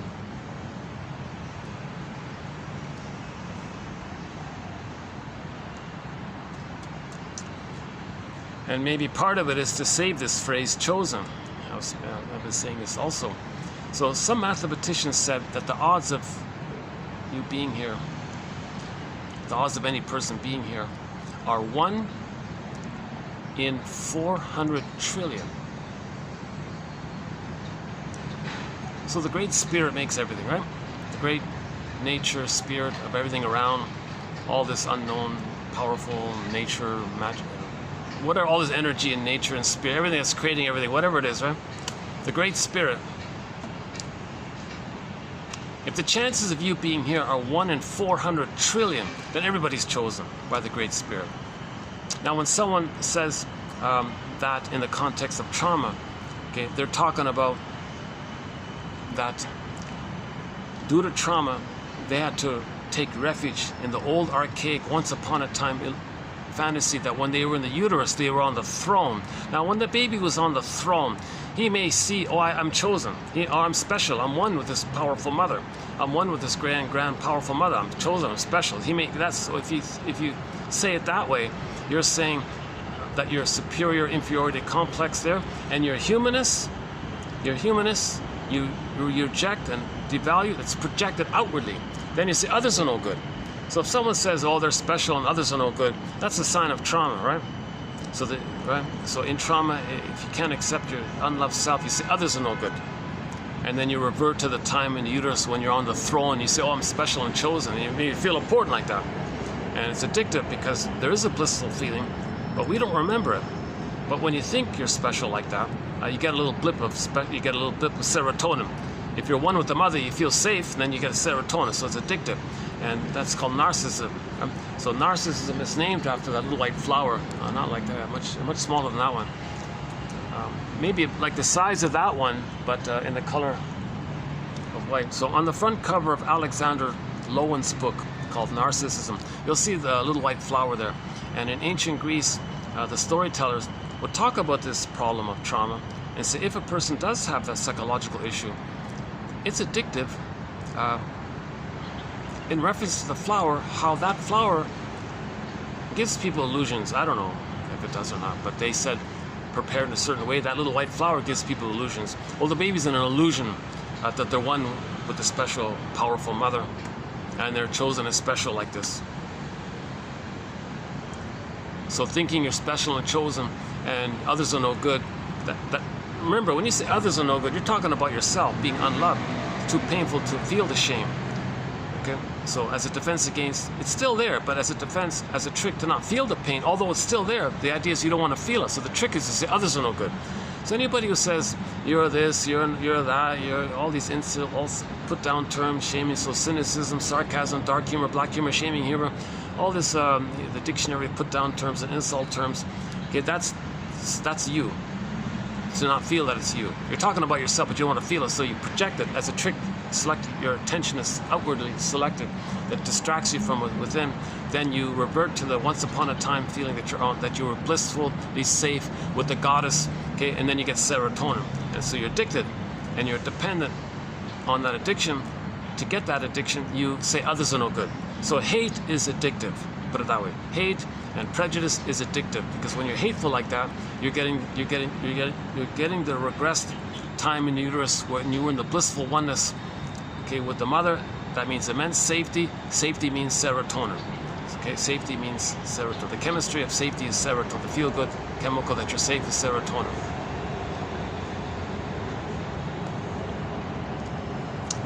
Sorry, give me a quick sec here. Let me tie my shoelace. How did that happen? Hold on a second.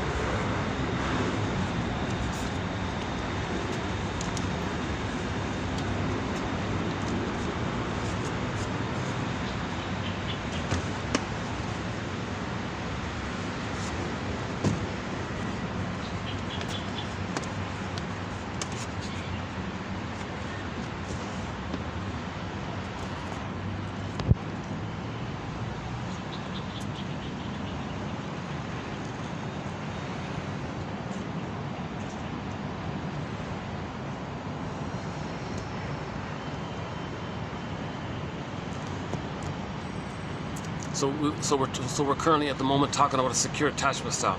So the mother provides a welcoming womb, any compensation needed if there are complications during the birthing process, which she can fulfill and compensate for with the latching, skin-to-skin eye contact.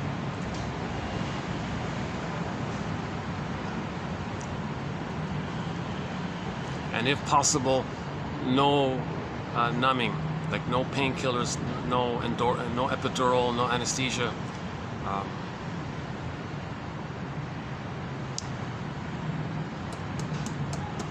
See, that's out of my league here. I don't really know too much in that area.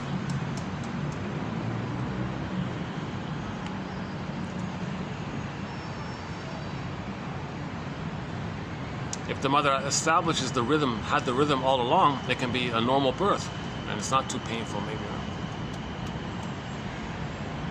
If the mother's disconnected from herself, she doesn't know what's going on in there, and the baby's freaking out inside, maybe she's feeling pain. Oh, give me the epidural, and then the baby gets numbed out. That's a double whammy on the poor baby, right? First, the baby doesn't have mother's connection, mother's upset, in pain, confused, baby's distressed. Mother takes painkiller, baby's whooshed. Mother, I just needed your connection, and now I'm receiving all this numbing thing. And then when they come out of the canal, now the doctor's going to yank me out with forceps or something. Yikes, mother, what's? So the role of the mother is to provide the paradise and everything she can related to the transition of the birth. And if there are some little problems, she can make up for it by skin-to-skin contact, breastfeeding, and the loving gaze phenomena for the first 4 to 5 months. And don't let anybody remove the baby from the tube. Skin-to-skin contact the whole time, 4 to 5 months. Then at 4 to 5 months, she'll know when the child psychologically hatches. So no crib for the first 4 to 5 months. No cribs. No plastic bottle and powdered stuff, rubber nipple, none of that stuff. Okay, no schedules. Baby feeds on his lead, on his interest, he knows. And the mother provides it like that.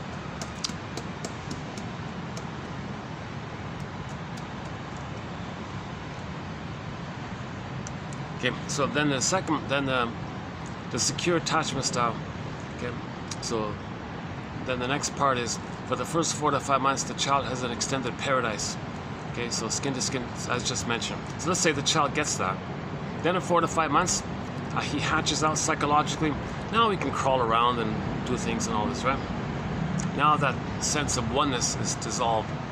He got his oneness needs met. Now he can know himself. Now this knowing himself is gradual. It's called separate individuation. He psychologically separates while he's individuating, getting to know himself. So the process, Margaret Mahler still seems to offer the best theory in this area, is that from 4 to 5 months to 18 months, the child still thinks he owns the world. The world's my oyster phase. Like, he's still one with everything, right? He thinks it all belongs to him, it's for him. It's a gradual thing. So he's gradually going to get to the place where he knows it's not all him. So from 4 to 5 months to 18 months, during that gradual weaning, whatever you want to call it, natural weaning, he still thinks basically during that time that the world is my oyster. So the junior toddler is going to run around, crawl around. Now he's got motor skills. He can walk, crawl, run, hop, skip, jump. And plus, there's a huge delight here because now he's got superpowers. Now he's like Superman, Spider-Man. So while he thinks everything is his, he's a little god. Everything belongs to him. He's got superpowers. So he's got a love affair with the world, they say. So he's in a happy state. So the role of the mother at that time is not to rebuff the child, not to hit him or something, saying, no, who do you think you are? No, let him still think he's Superman. Let him think he can do all these things. All she's got to do is keep him safe, gently distract him so he doesn't hurt himself, right? You know, if the child has connection to himself anyways, he probably might not really hurt himself, actually. The sign that he might be, that's problematic, right? See, if the child is loved, he may already have that instinct not to hurt himself, right? But things he doesn't know, like if he puts the fork in the cord, that kind of thing he's not going to know. So the mother's got to just keep him safe, in other words. Plus, the child's understanding of his identity is going to be established by how the mother looks at him. So if the mother sees the child and goes, this is a real mystery here, nature's greatest miracle. Never in all of history was there ever any child like this, and never in the future will there ever be any child like this. The chances of this child, my child, being here are 1 in 400 trillion, and he's chosen by the Great Spirit like this, like we all are. This delightful mystery. Okay, Gibran's poem On Children, Life's Longing for Itself, this nature's longing for itself, or something like that. Okay, and Virginia Satir's poem I Am Me, Augmendino's poem called Nature's Greatest Miracle, the scroll marked number 4, the first part of it in particular. So the mother looks with this delight. There's a podcast on YouTube called Difference Frames the World, right? Like an alternative news outlet. And it's good because it's difference in nature, every little different, right? Like every leaf, every flower, every leaf on that bush is different. Difference makes the world, right? So everything's unique and a little different like that. Difference makes the world, right? So the mother's got to see that he's autonomous. He's going to be who he is. It's not the mother's property. It's not the mother's possession. It's not the mother's tool for her or mother's rights. I gave this baby life. What an arrogant thing to say. I gave this baby life. He's got to serve me. So we talked about that in the Now Voyager yesterday. For more on that point, we talked about the Now Voyager film where the mother did that. Mrs. Vale did that to Charlotte, played by Betty Davis. Yeah, the staircase scene. The last video was okay. I talked about the staircase scene in the last video. If you want more information about that, about the Now Voyager film. Yeah, I went off on a tangent there for a bit. Yeah, about that. So the mother doesn't do what Mrs. Vale does, in other words. The child sees that. In general, how the mother treats the child, the neural pathways are being set in by that. The interpersonal leads to intrapsychic. Okay. So in the beginning, in the first 4 to 5 months, if the mother's present to the child, he'll be present to himself. Children need your presence, not your presence. The baby would rather have the breast mother than a golden crib. Given the choice, you ask a baby who just comes out, do you want a golden crib with golden rattles and things and all gold in there, or do you want the breast mother? What do you think he's going to say? Children need maternal presence, not your presence, right? If he doesn't get maternal presence, he'll search for symbolic mother. So the material and the money might be symbolic mother. That's the curse, right? That's the trauma. He'll search for mother the rest of his life. He'll search for symbols of it. The symbol is never it, so he's always searching for symbols. One of Janov's points here.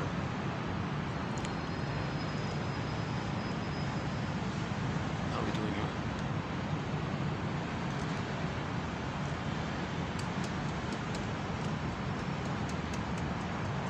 Let's see. Let's check the time. Okay, I've got less than an hour here. Yeah, that's too bad. The light's okay now. It's a little breeze now.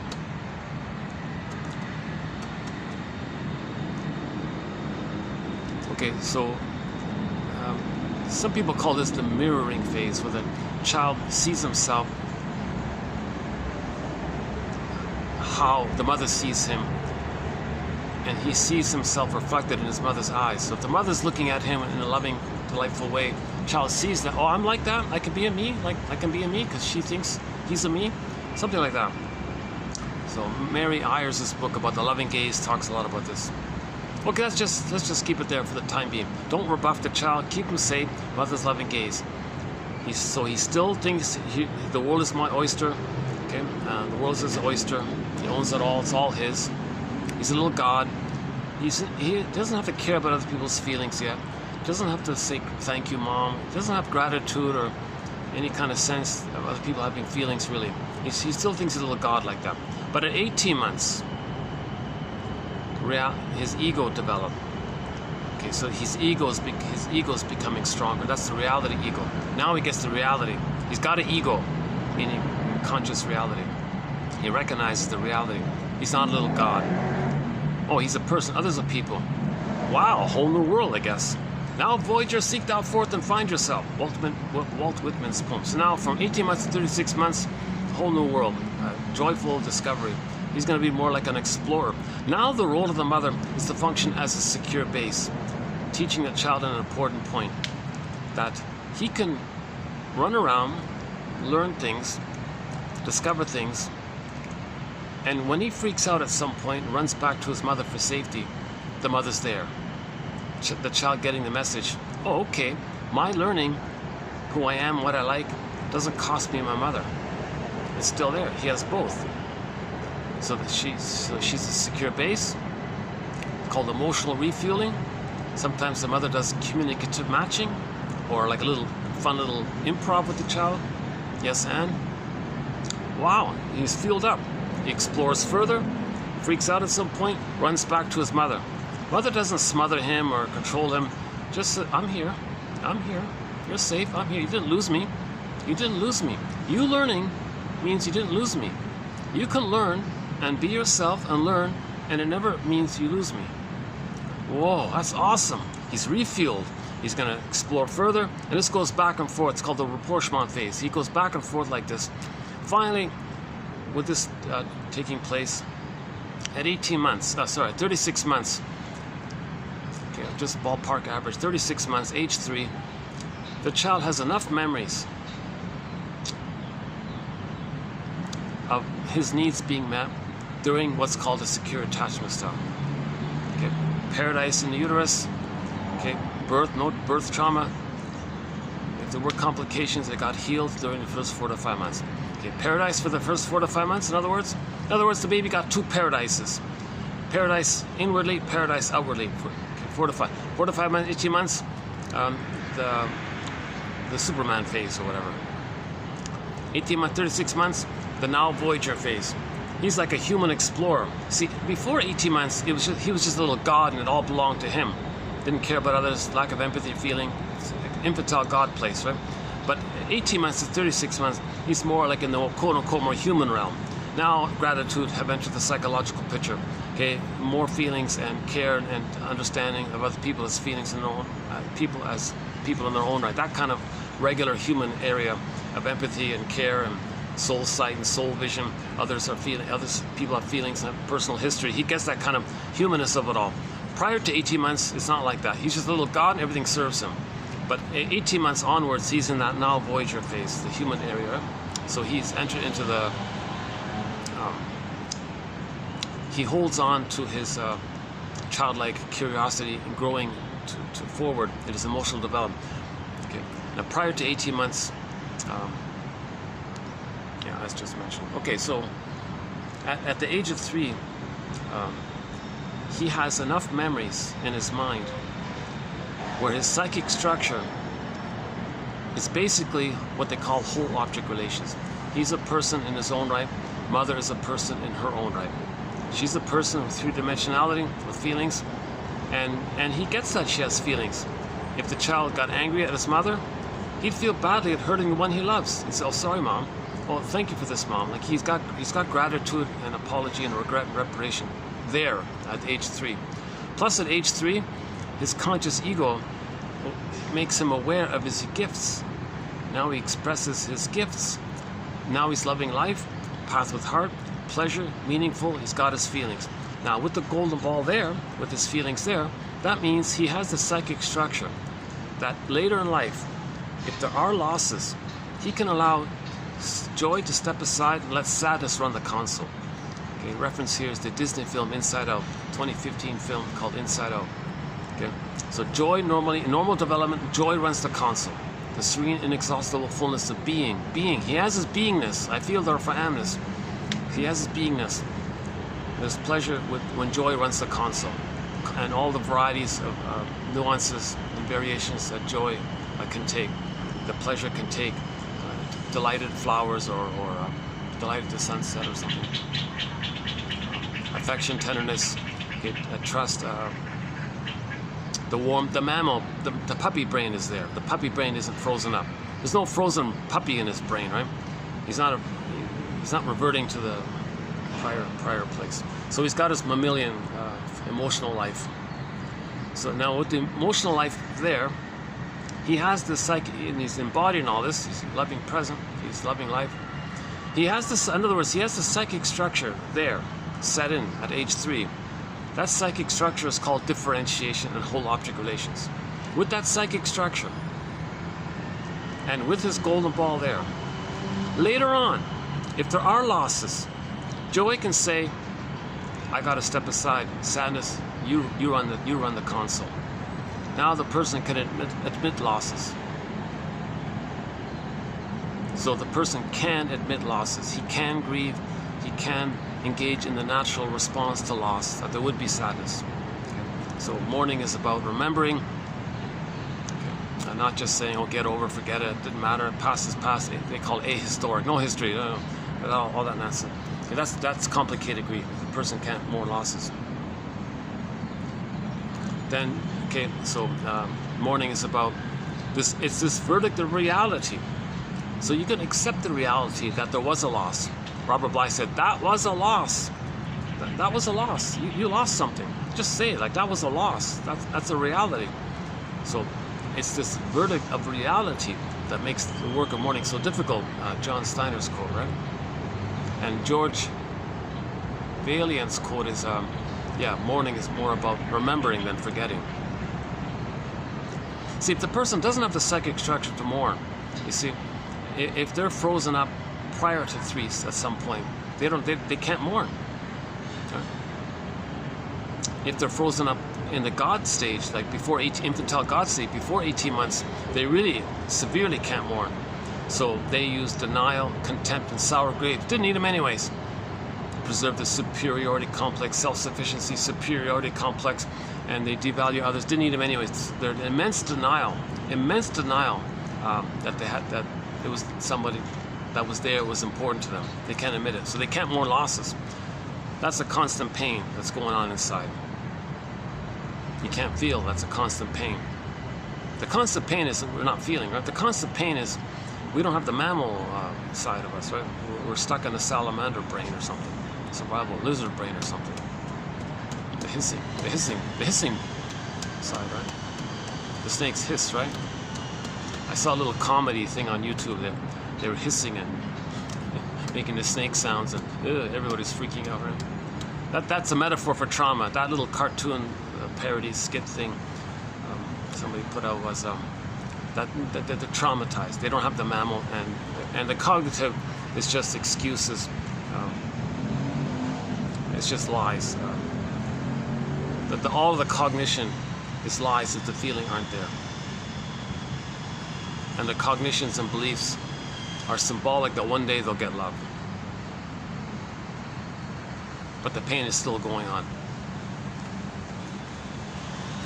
Okay, so in normal development, if the psychic structure is there, if I'm okay, you're okay, that'll be the basic attitude in life, that we're all members of Homo Traumacus. We're all from this one family, from Africa, right? From this one hominid called Homo bodoensis. Prior to Homo sapiens, we were Homo bodoensis by one theory, that was in Africa. The only hominid that kind of adapted, right? All of the other hominids didn't make it or whatever. So just one hominid made it, called Homo bodoensis. And it took us, as our earlier version of us, 1 million years to grow the cortex. And then we called ourselves the third brain, the cortex. Then when we got the third brain, the cortex, we called ourselves Homo sapiens, right? But then 10,000 years, so that was 150,000 years ago, or 200,000 years, whatever.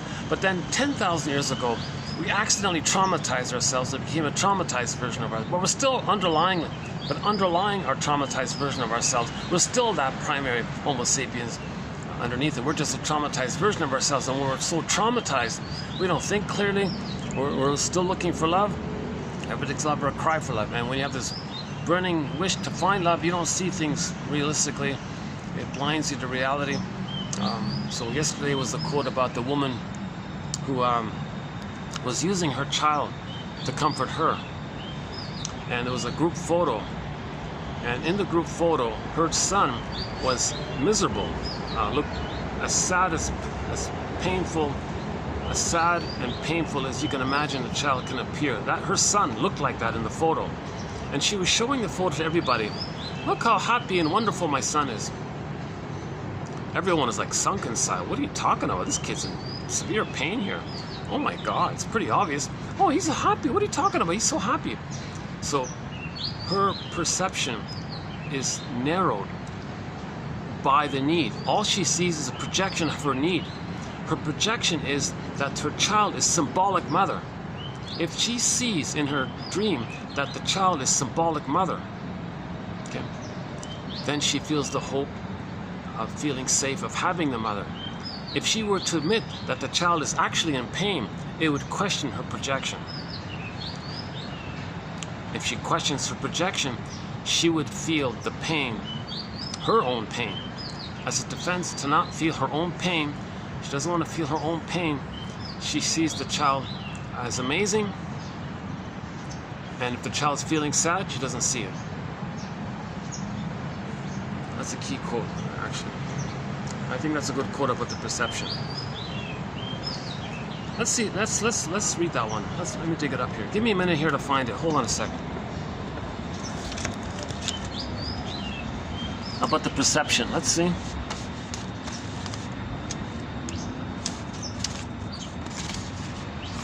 Might take me a minute here. Where's that perception one? That narrows the perception.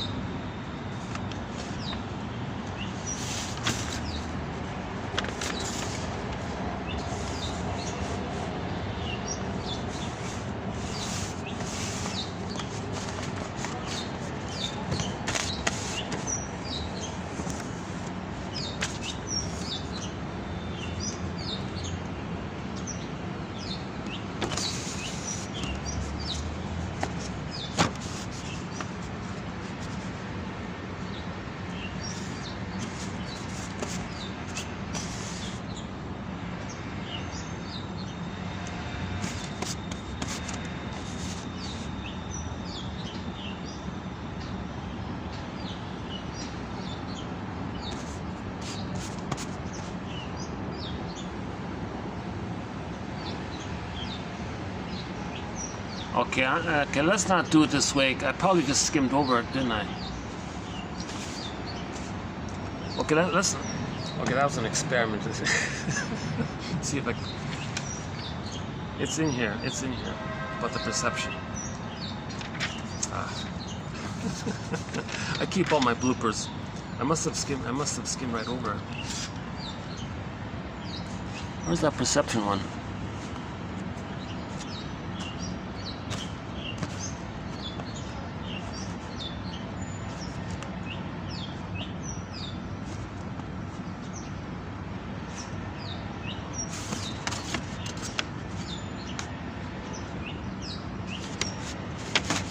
Kidding.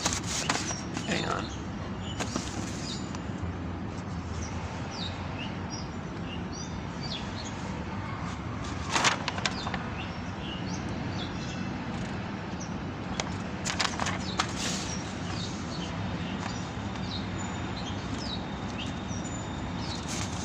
Oh, we'll talk about the alien one. Yeah, that's a fun one. About the alien. Yeah, hang in there.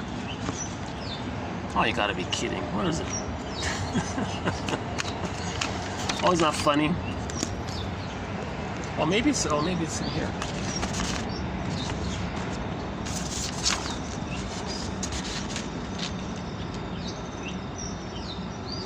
Okay, here we go. Oh, is that it? Wait a minute, that's not it. Nothing is more readily and abundantly available than belief systems. Oh, that's not it. Hang on.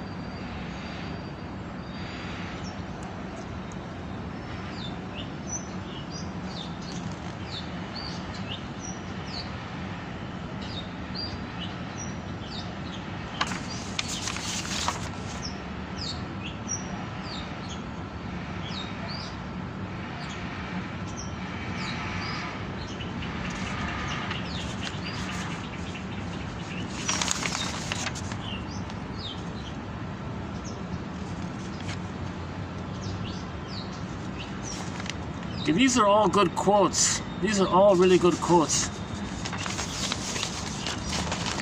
Where's that perception one? The narrowing of perception.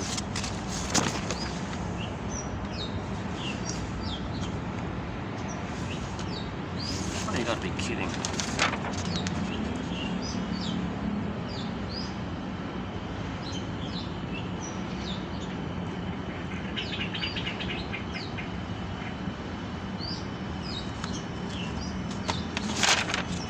Oops.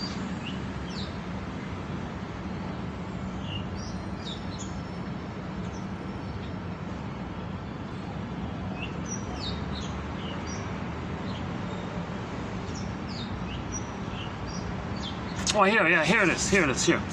This one here. Here's a good one. Okay, pain makes just about everything shut down or constrict, including our perceptual apparatus. If the mother uses her son to satisfy her old painful needs, she'll be unlikely to see beyond that need and perceive the pain and hurt and suffering in the child. And yeah, she won't see it, so she won't see beyond her need, and she won't be able to perceive the pain in her own child, right?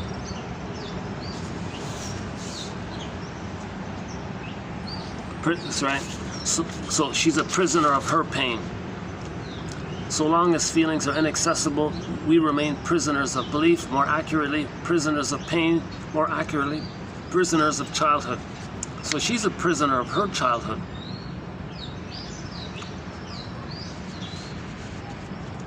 She no longer sees reality, but rather a projection of need.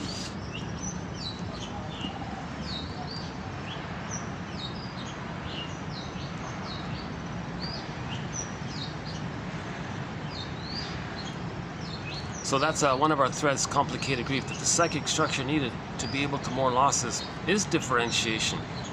That's the amness. You have your amness, you have your feelings. I feel, therefore I am.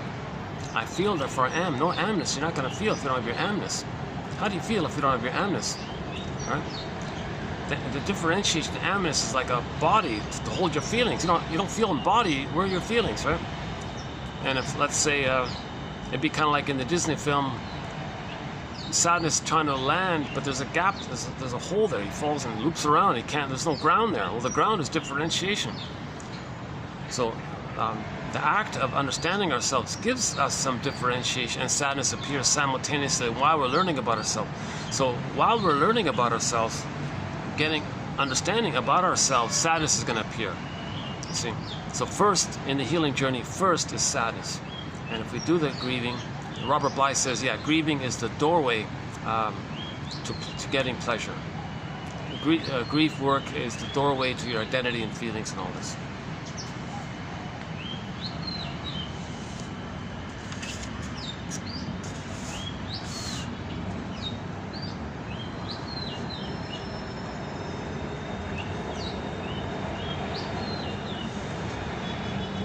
Okay, so that's sort of the part about the secure attachment style. The child needs a secure attachment style. If the needs are not met, joy and sadness get zipped away. What's left at the console? Okay, the reptile brain, right? So that's the stress response. Okay, so fear, anger, and disgust. Again, the Disney film Inside Out. So fear, okay, easily is overwhelmed. The baby can't flight or go anywhere. Then anger appears. Disgust was mainly about the physiology of distaste and dis-smell. You see, the joy and sadness, that's like the mammal side, like the more human side, right? The more, quote-unquote, more human side of being human. Second brain and the third brain, right? And the fear, anger, stress response is more like that primary brain like that, right? The first brain, so to speak.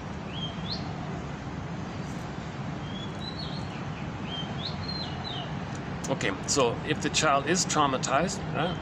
He's frozen up inside, silent scream, unloved, endorphins. Okay, he's still in this pain. Somebody said, what are you talking about? I feel numb. I don't feel any pain. I feel nothing. I feel numb. Elvin Semrat says, well, first of all, you're never not feeling anything. And if you think you're feeling nothing, that's when you're hurting the most. Janov says here, yeah, the people, when they reach for a beer or a cigarette or something, do they realize that it's because of the pain? Like they're looking for painkiller? Like they're looking for numbing? Similar with emotional eating, does the person, when they reach for the cupboard for the cookies, are they aware of what they're really hungry for? Roger Gould says, when you have your hand on the cupboard, what are you really hungry for? So are you aware you're lonely for love, so you're searching for cookies as a trick to make you feel safe by the sugar, salt, and fat, and you get this feeling of safety by the food thing. That's just going to last for a minute. But the deeper issue of the unloved, remember unloved, the flashing, blinking, neon, neurochemical light, unloved, it's still flashing.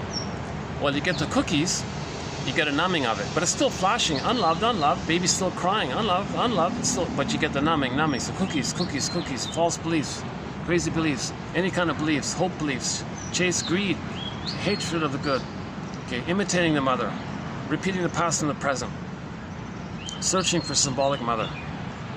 So now we're dysfunctional, now we're neurotic. Neurosis is the petrification of an inner conflict that's repressed. So what's the conflict? Baby had this need, remember? Baby had a need for a secure attachment style. That need wasn't met. Joy and sadness got zooped away, mainly angers of the console. So anger is there because the need wasn't met. Rosenberg says, in broad self-help terms, anger is an expression of unmet needs. Althea Horner said, anger is about the issue of attachment. Anger's not about, well, just beat the pillow. No, you gotta be conscious that anger's there because your need for a secure attachment style wasn't met. That's why you're angry. So attachment wasn't met. That's why the person's angry.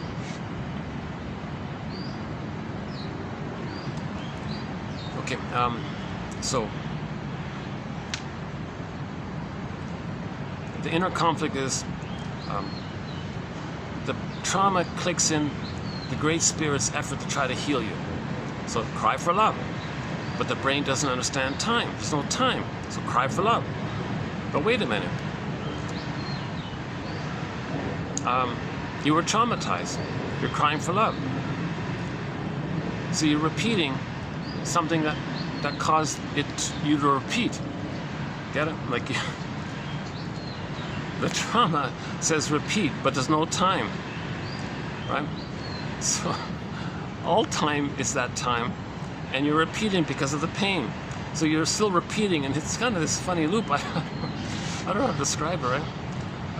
Plus, as well, obviously, nothing in the present is the past. Nothing in the present, no symbol of mother, no cookie can be the good breast mother in the past. No belief or promise that the good breast experience is going to take place is actually going to happen, but you have the hope. It's disappointing, but the hope implies the lack. That means you get the endorphins. Maybe that's how it works. The hope implies the lack. The premise of the hope is the lack. That's why you're hoping. And because you're coming from the premise of lack, then you're getting the pain, then you're getting the endorphins. Maybe that's why false beliefs lead to the endorphins. Maybe that's what it is. Yeah, okay, a little question mark on that point. Okay, so simple, basic, classical conditioning. Baby had a need. Wasn't met. He tried to get his needs met. Mother didn't get it. He cried, expressed his feelings. Feelings and needs are linked. Okay, back up a sec. When needs are met, feelings are pleasant. When needs are unmet, feelings are unpleasant. So the baby had a need, mother didn't get it, missed a tune, malatune, baby cried. Feelings and needs, FNN, feelings and needs. Now the baby's signaling his distress and his feelings, okay, by the cries and all this. And then mother says, what are you crying about, baby? Get over it, baby. Don't bother me with your cries. Get over it. Come on, toughen up, baby. I don't know what you want. What are you crying about? Stop crying. Or she goes away. I can't hear this. I can't hear this. La, la, la. So his mother's gaslighting. You're not. What a double insult, right? First, the mother didn't meet the baby's needs. Baby says, mother, you didn't meet my needs. Now I'm crying. Oh, I don't hear your cries. Double insult. Okay, so this is a pain so utter. So now the need's still there. But the memory is all the pain. That's a conflict. The wish and the fear. The wish and the fear. It's a conflict. He still has the need, but he doesn't want the pain. Simple classical conditioning. He doesn't want the pain, so don't know your needs, don't know your feelings. But it's still going on. He's still going to cry for it, but he's not going to know it. He's still going to cry for it, but he's not going to know it. So enter the cortex, creating convoluted beliefs as symbol or code for it, and you don't know it. You're just not going to know it. So there's the conflict, the wish and the fear. This inner conflict is set in like as a primal circuit. It's repressed. Janov describes neurosis that if you're going to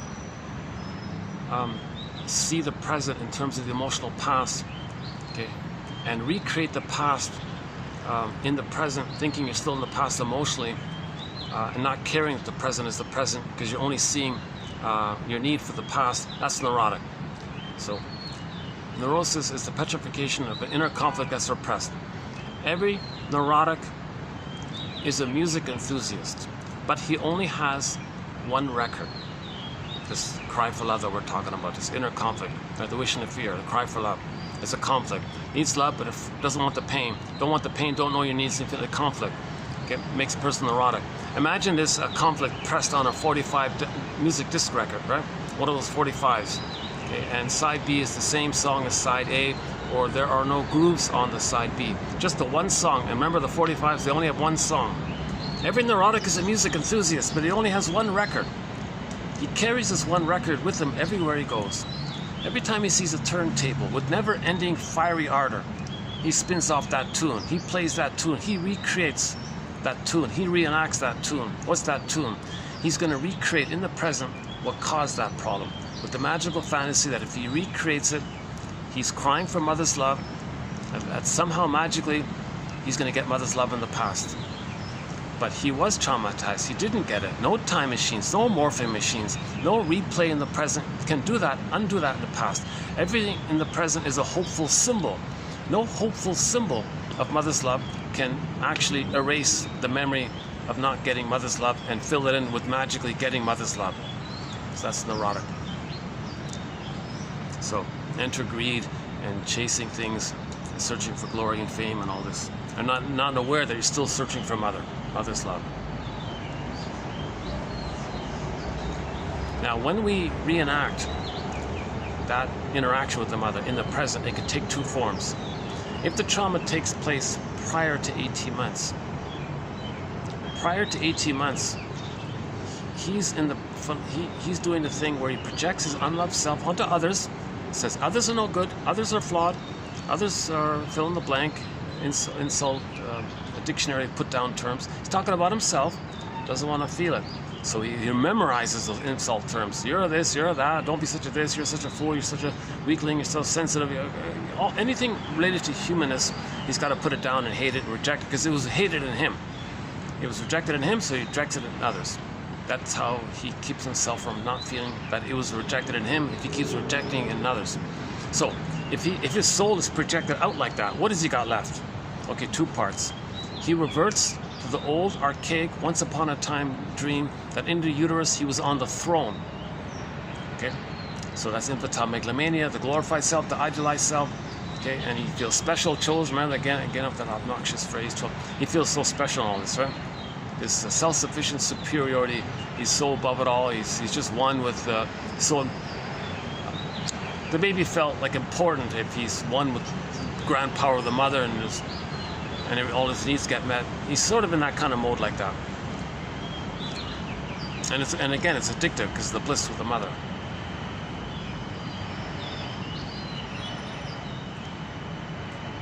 And he gets the bliss with the mother when he shames others. That's why hate and prejudice and scapegoating is addictive, because he keeps in the blissful state one with the mother. So of course he has the mother complex. Of course he's in an infantile traumatic bond with the mother, imitating her.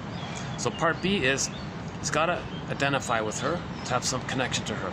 In the process of identifying with her, he thinks he's trying to save her. So how does he save her? Well, when he replays the record, he's one with her. He plays her. Himself he rejects. So new situations. The record said mother shamed him. He's going to replay it. Remember, he's still in the past. Mother, I need your love. But in the present, he doesn't play himself. He finds others. It's called evocation of a proxy. He finds others to play him. He'll find a non-threatening substitute other, innocent other, any other safe substitute other to play him, because he was once upon a time safe and innocent. He'll find someone who's safe and innocent, non-threatening, safe. However the other is safe, he'll say, oh, they're no good. That's them. Right? And he becomes a shaming mother. Now there's a new situation. What's he going to do? He wants to replay the cry. But he doesn't play himself. He plays the shaming mother who shames him. He can't play himself. It's too painful to play himself anymore. It's called a strain trauma that caused him to cross over like that. So he plays the shaming mother. So the record said mother shamed him. He's the mother who shames him. Remember, it's still fused. The fusion is still there. The self and the other are still fused. Although the mother shamed him, he was shamed by the mother. It's still fused. So he plays the shaming mother who shames himself. Too painful to keep being reminded of mother hurting him. So he'll see himself onto others. And then as a trick to not feel the pain of mother hurting him in his new situation, he replays how mother hurts him. That's the cry for love, but he flips it. He plays the shaming mothers, and others can do the crying for him. So others will be in pain, do the cry for him. He can't cry anymore. He'll get others to say ouch. He can't feel the ouch anymore. And he plays the one who gives the ouches. Put it that way. Right? So these are the stinger personality patterns. Narcissistic patterns, bully patterns, Iago patterns, and several other personality patterns spring about during that time when it's trauma before 18 months. So all of these stinger personality patterns, the constant search for the throne. Okay, so in the Pied Piper story, the guy was singing, "Give me prestige and status and money." Okay, in Emily Dickinson's poem called "Fame is a Fickle Food," fame is a fickle food, shifting plates. The crow comes along, inspects it with ironic caw. Caw! He flies off to the farmer's corn, but the guy takes it. The stinger takes it. He wants it. He wants this constant fame, status, prestige. He wants to be like that catwalk model we saw a couple of days ago on the screen at the hotel. There were these really aloof-looking models giving off the message, I don't need anyone, I'm superior, and I don't need anybody. Now, that really did seem to be the kind of message they were trying to say. So they're in a constant search for that. So the models are saying, I'm good, I don't need you, I'm good, I don't need you. The people watching think they're her in their voyeurism, right? Wishing they could be her in their fantasy or something. Okay, there's a whole wealth of material regarding the stinger personality patterns. They do a lot of scapegoating. They hate the quote-unquote more human side of being human, the mammal side, right? And the reasonable think, they hate all that. They're in a lot of pain. Okay? So as a defense against the pain, they replay what caused the pain that gave them the endorphins. So they're addicted to the endorphins when they imitate the mother hurt others. So they're addicted to hate, they're addicted to greed, they're addicted to envy.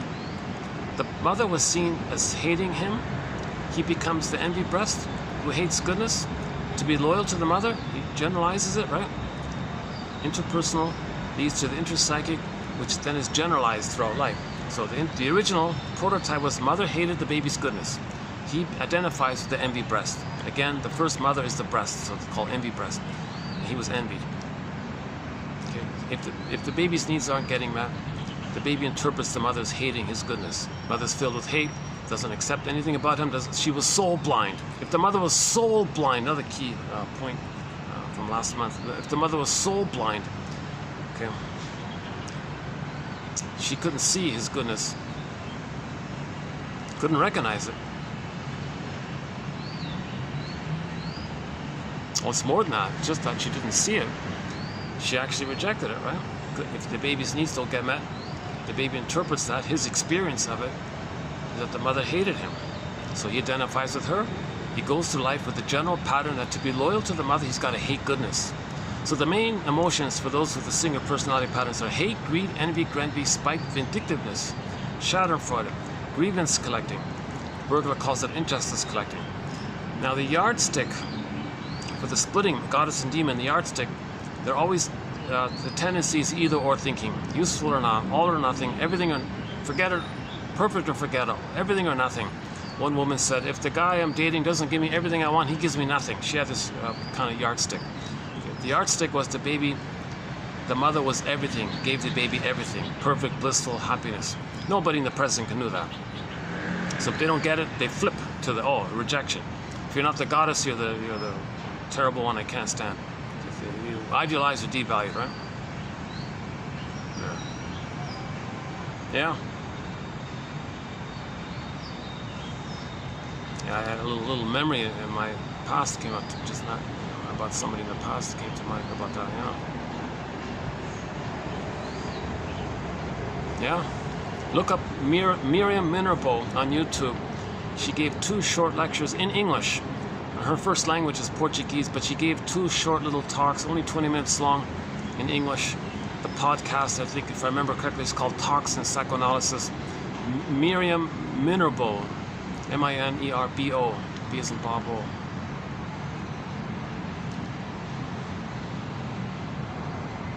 Yeah, M as in Mary, I-N as in Nancy, E-R-B-O. I think that's right. Listen to the 2 little talks she gives on there. 2 good little speeches she gave. And keep in mind, English is their second language, so tolerate that kind of thing. But the message is still there.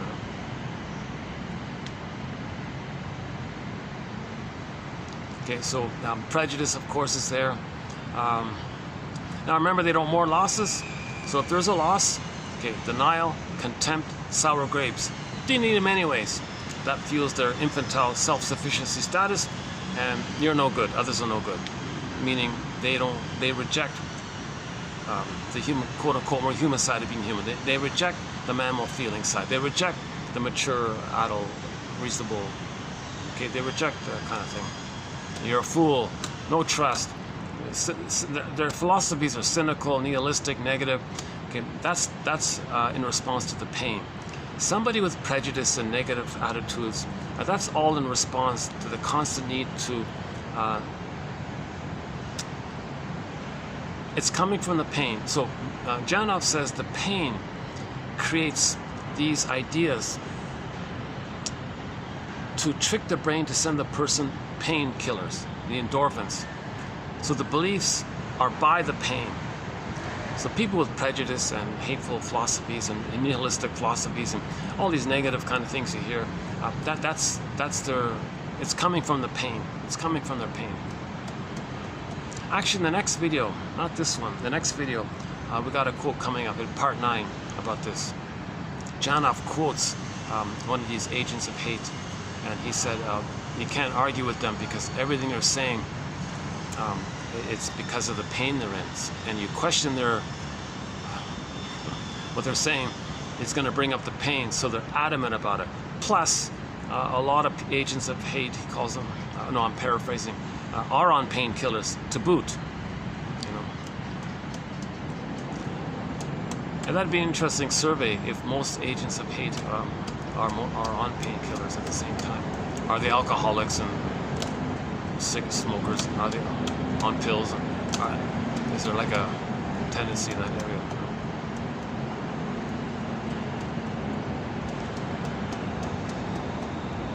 Okay, that's getting off topic here. It's gonna get dark soon. Geez, I wish I could just keep, I wish I could just keep the time This temperature, this lighting is good. I wish I could just keep it for the next 2 hours. The problem is I've only got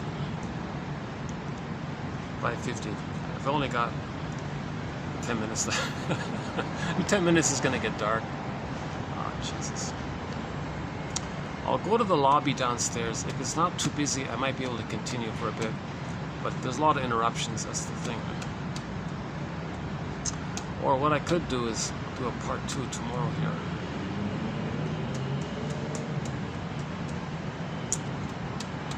Yeah, that Dandelion Park, that Dandelion, getting there's the issue. Jeepers. It's stuck in traffic for like, I don't know how long.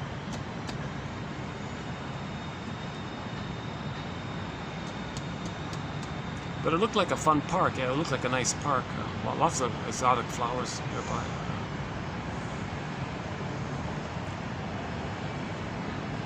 Okay, so the so the sting of personality patterns. Oh boy, they do a lot of scapegoating, right? So there's a whole top. They have scapegoat hunger, right? So all of the shame, humanness, others gotta have it. Evocation of a proxy. They see what's within them externalized, and they need to see it externalized as defense to not feel that it's within. So that's the scapegoating phenomenon. And there's the double think is very pronounced. Remember, the fusion's still there.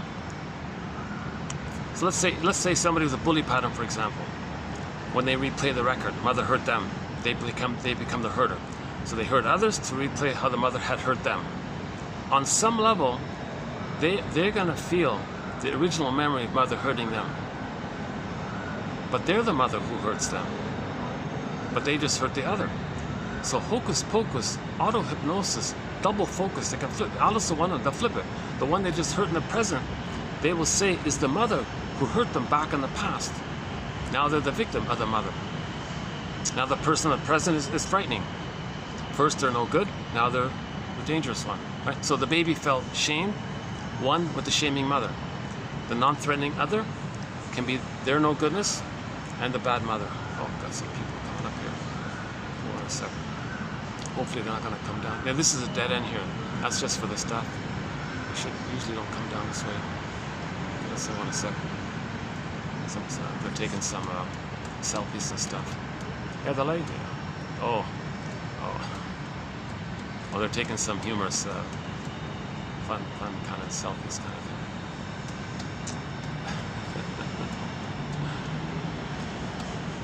Yeah, sometimes, yeah, that reminds me. Sometimes when people take selfies, they'll put on like a, they might do like a I'm Superman selfie or something like, because they feel safe, right? They're the center of attention. They feel safe, so they may touch into the fantasy that they're so important. They get the serotonin. So if you imitate the gesture of being, a He-Man or something, as the infantile megalomania, the He-Man gesture triggers the memory when you were a He-Man in the uterus. Important and powerful and all that, right?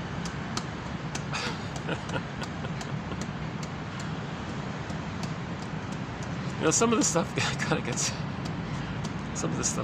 funny sometimes.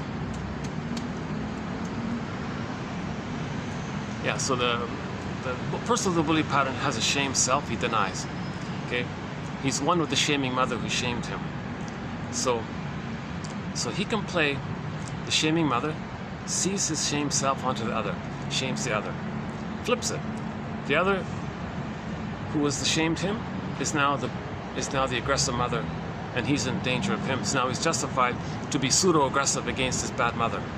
So he may actually act like the bad mother onto him, the other being him, like the way the mother treated him, and then say, okay, I'm going to play myself. There's my bad. Now I'm going to finally get back at my mother. Whoa. Alice in Wonderland. Left is right, up is down. So that's called primary process imitation because of the fusion. All this trickery and duplicity and game rhetorics and game propaganda, advertising tricks, all these comment, all these charlatans, this is all constant dodging against pain. This is like constant bouncing around like a grasshopper against pain or something. grasshopper in the mind. Gymnastics of the mind because of the pain. Duplicity, right?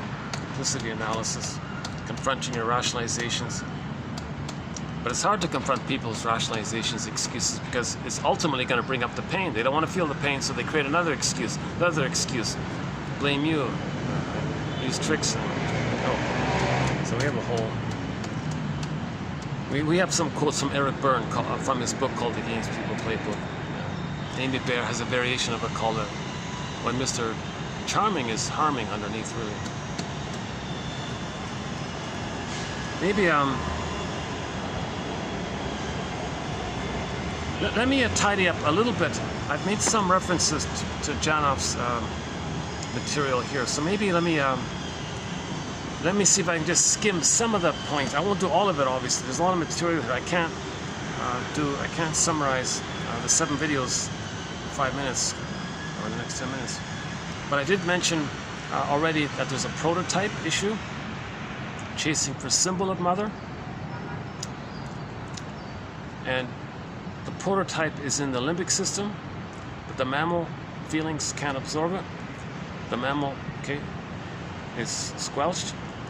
So the limbic system memories go to the cortex, and the cortex creates beliefs to chase symbolic mother, i.e. chasing symbolic mother is the hope of mother, i.e. you're back in the nursery. Mother, great hope fell. Symbolic, great hope fell. Get the endorphins. So beliefs lead to endorphins. So a lot of these, and then, let's just stick to those points here.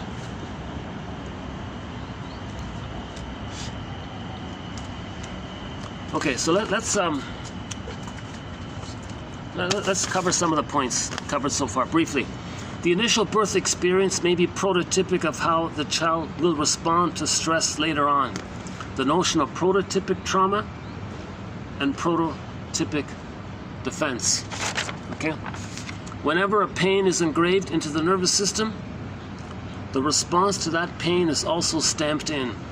The pain and the response are a unity which becomes prototypic, so that under any later stress, the original response pattern is automatically triggered. So we had all these, and we had some of these examples, right?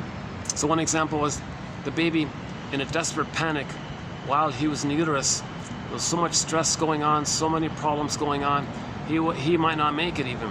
As a desperate last measure resort, he constricted his bronchioles and held it, like holding your breath kind of thing, or something like that. So that was the first response, defense to the pain. He restricted his bronchioles. So stress. So the prototype was when there was an original stress, his original response, the primary first prototypic of everything for later on, is he constricted his bronchioles. So that's a primary neural circuit. It's sealed in by a chemical talked about by in the last video. He mentions the name of the chemical. It seals it in. Later on, if there's stress, he will revert to that original primary prototypic response. So the example was the child thought his parents were going to get divorced. Very scary. That triggered his original fear. When he got the original fear, his original response was to constrict his bronchioles. So in the present, when he thought his parents were going to get divorced, he had an asthma attack. Very scary, very neurotic, let's say. Because what if he doesn't have his puffer or something like that? So he's using an old response. It doesn't apply in the present. In the present, he's not in the amniotic sac. But he's using that prototype. That's Janov's emphasis on what's neurotic. To use this outdated mechanism in the present. So things in the present can trigger this original case. Hold on a second. Oh, it's getting windier here. Hold on. Stay tight. Okay, how's that?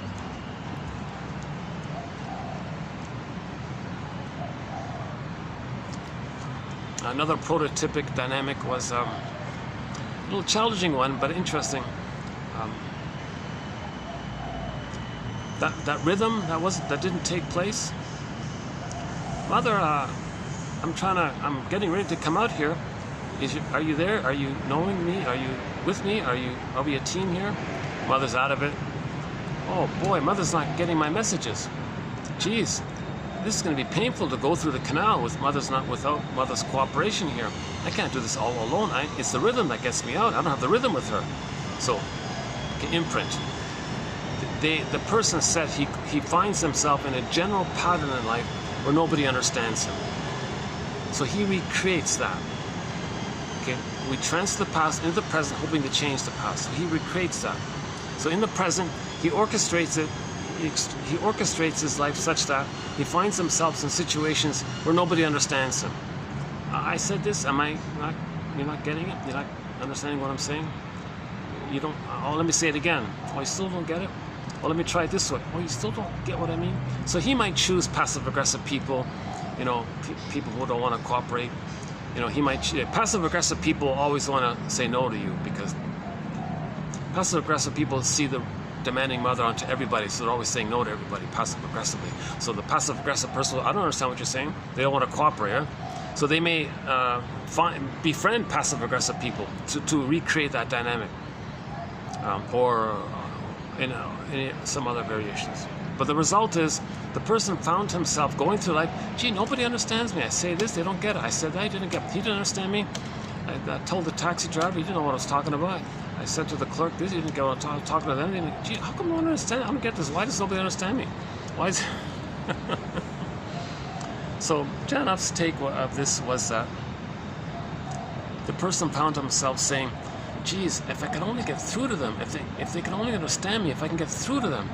Well, in the nursery, if your mother understood you, you would get through the canal properly.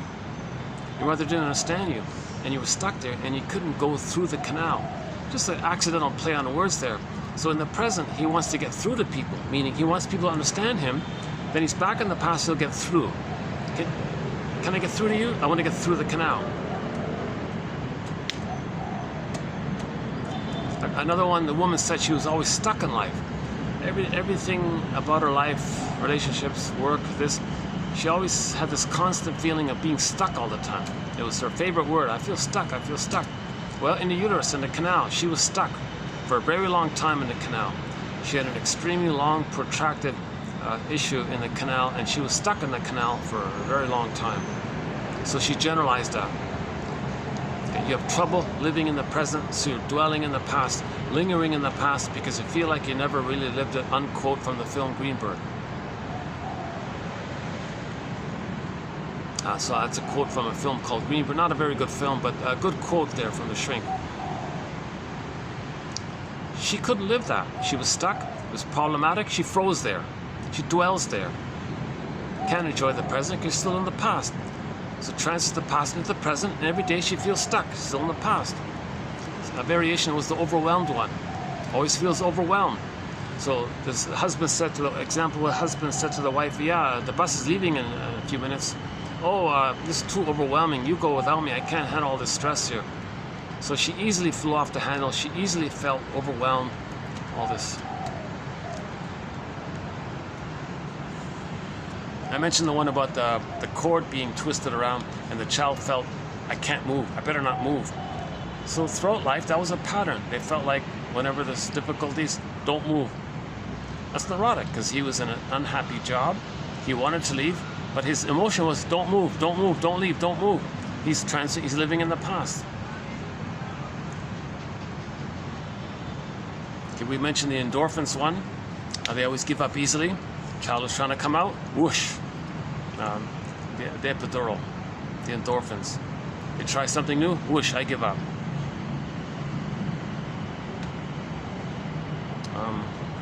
Let's see, were there any? I think there are a few other examples here, but let's just let me just keep it brief this time here.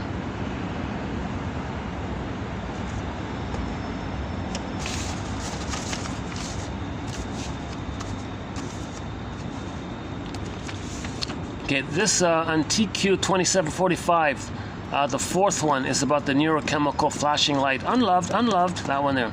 The rhythm one, that's a good one, about number 5 there.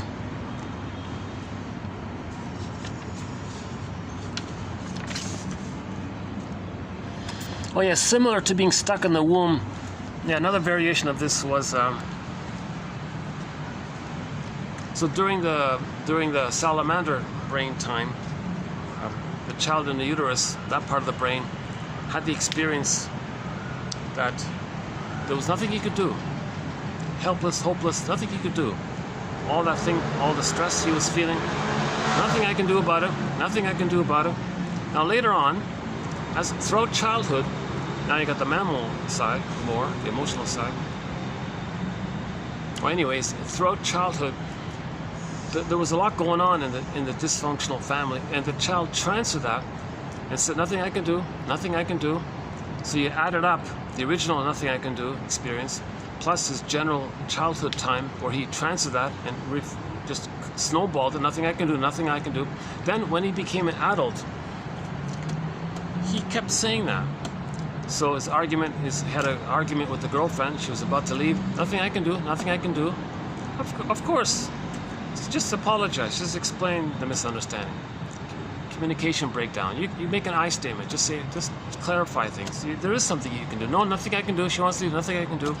So that's dysfunctional. That's neurotic. You're transferring the prototype where in the uterus you felt there was nothing you could do, and it was compounded by your childhood experiences where when the parents were arguing you felt there was nothing you could do.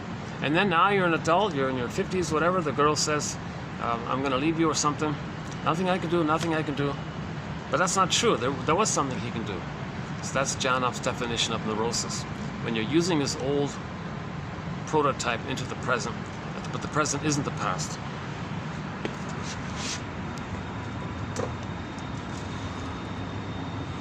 Yeah, so we got the one on smoking, the one on alcoholism.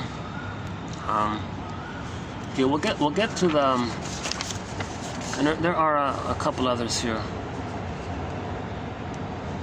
Yeah, the beliefs as defenses. Yeah, so we'll get to that here. Today we'll continue on the beliefs as defenses. Yeah, part of it is this here. Yeah, here's another one about feeling overwhelmed. That's the bus one. Yeah.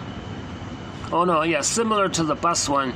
The husband said, "Darling, could you kindly bring the salt to the table?"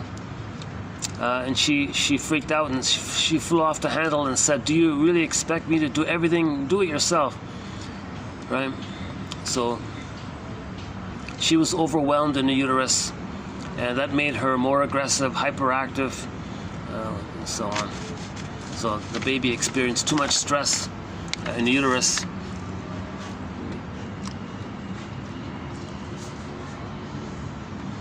And see here, love outside the critical period cannot make permanent changes in the neurobiological system. So now you're going to be addicted to substitute fulfillment. You see?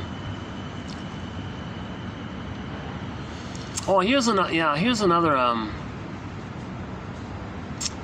Yeah, okay. Let's just see. We talked about that last time. Let's just leave it this time.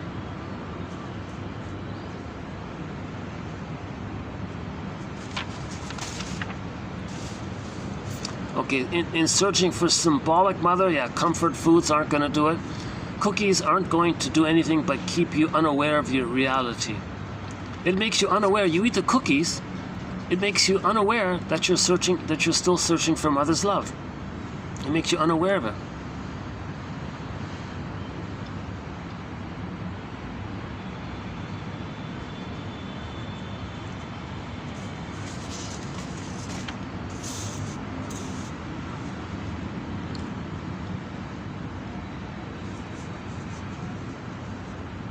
The pain goes from the primitive processing mechanisms, okay, the salamander brain, the reptile brain, the crocodile brain, the brain stem, right? The pain goes from this early limbic system area to your cortex, right? Forcing the person to seek symbolic fulfillment. See, the repetition compulsion is, originally the baby was looking for the breast mother. Now later on, the cortex, so you get older, now you got the cortex. Now the cortex continues the past. Remember, it's timeless. And it's powerful, this past. Right? iceberg metaphor. It's powerful. It pushes it to the present. So the present is still doing the past's bidding. But the present doesn't know what the past is about. The present doesn't know. But the present is just going to keep on searching for love. But since it doesn't know what it's searching for, it's symbolic mother. This act replays the original prototype. Pain, search for love, pain, endorphins. Repeat. Unloved, endorphins. Repeat. Unloved, endorphins. Repeat. Unloved. So it's like time is like that. In the present, you're just doing it symbolically. Now the symbolic could be cookies or the beer, whatever, or beliefs. Beliefs represent the hope of getting it, in the way that cookies represent the hope of getting it. The cookies don't give you it, and the belief that someday some powerful, beautiful, heavenly breast mother from the sky will come down and heal you. You don't say the word breast mother because you don't know. You just say, oh, some invisible, second, powerful, magic, invisible sky god or something. He knows me, loves me, sees me, there for me, unconditionally. You're describing the breast, but don't use the word breast. That's the gambit. So all of the charlatans or the televangelists, they're talking about the breast in the sky, but they don't use the word the breast in the sky. Janov says that they're actually also talking about the placenta, the phantom placenta.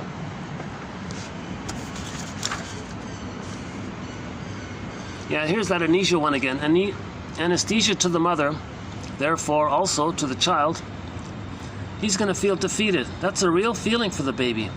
A real reaction to a real event of being deprived of any struggle at birth due to heavy anesthesia administered to the mother.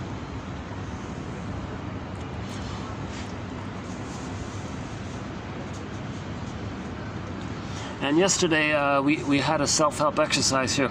Ideas follow feelings, not the other way around. Why? Because feelings and sensation, okay, feeling from the mammal, okay, sensation from the reptile, okay, puppy, crocodile brain.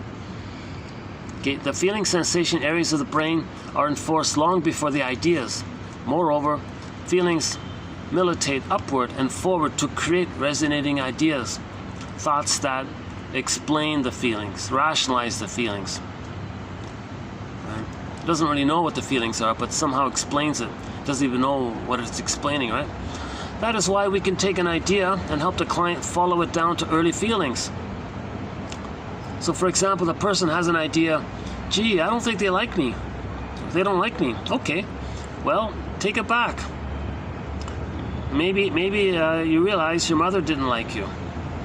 What do you say then? Please don't hate me, mother. Please want me, mommy. So now you're following it back. So the idea leads to the feeling, not the other way around. So cognitive therapy mainly deals with the results of feelings. When feelings are importuning at all times. So feelings lead to the ideas. Pain leads to the ideas and beliefs.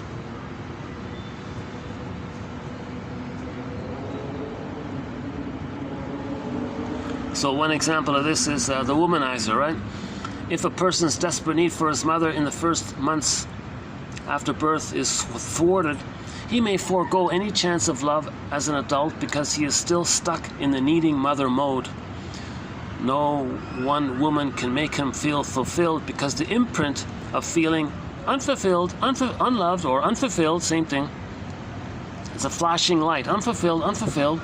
He will go through woman after woman, or if it's a woman, man after man, right? Never feeling satisfied, always thinking that another, okay, woman for a man or man for a woman, will be the ideal one for him. After all, what is a womanizer? Someone who needs one woman after another, and it's never enough. The symbolic. No woman in the present can be the proper breast mother for the past, so it's never enough. The yardstick is this infantile yardstick that the person in the present has to be a goddess, like the way the baby thinks the breast is a goddess. No, no woman is a goddess, so it's not going to work. Right? But you get the endorphins.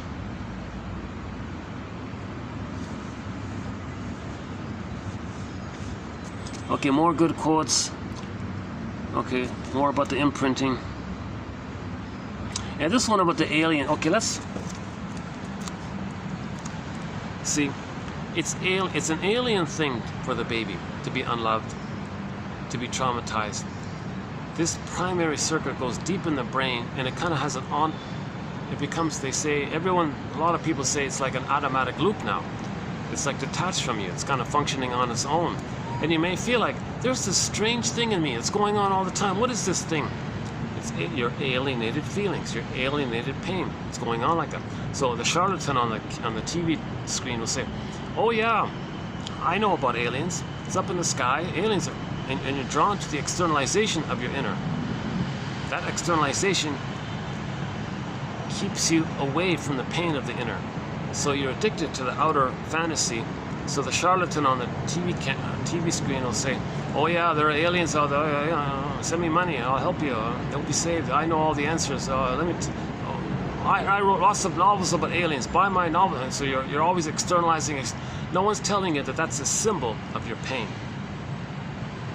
The pain is, it's not supposed to be like that. The baby's supposed to receive love and develop. That's normal. If the baby's hurt, it's alien. It's not supposed to be like that. That's the idea of aliens. So if somebody's interested in the symbol of aliens, that's code for that trauma is not supposed to be there. That's an alien thing. Babies are not supposed to be traumatized. So this fascination with aliens or space beings or whatever, that's code for you not wanting to feel the trauma within. So the belief in aliens is a defense against trauma, put it that way. Most of these beliefs are symbols of the trauma and a way to keep you away from the pain of the trauma. And since it's trauma, you're getting endorphins. And I heard recently they want to put some vending machines where people can buy aspirin through vending machines now. Oh, there's that one from the New York Times. Yeah, my mother had a history of therapy. Dr. Janov told the Chicago Tribune in 1983. He was drawn to the field, he said, to try to cure my mother, you see, so she'd take care of me.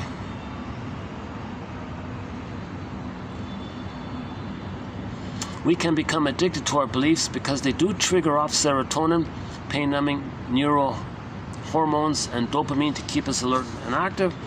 The believer can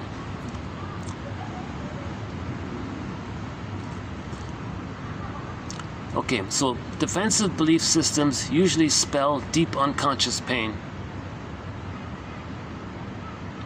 The pain was too much to be felt.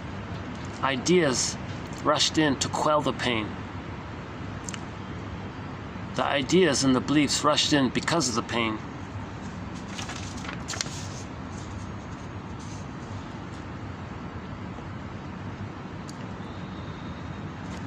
The unconscious hope of fulfillment of old unfulfilled needs, right?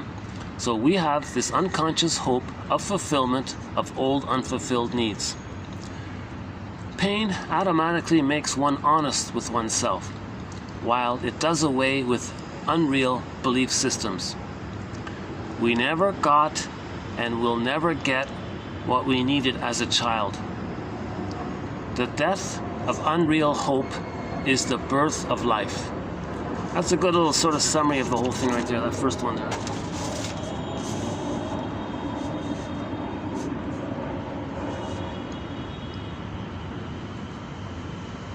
Feelings are us. Breastfeeding, an absolute essential for a healthy child.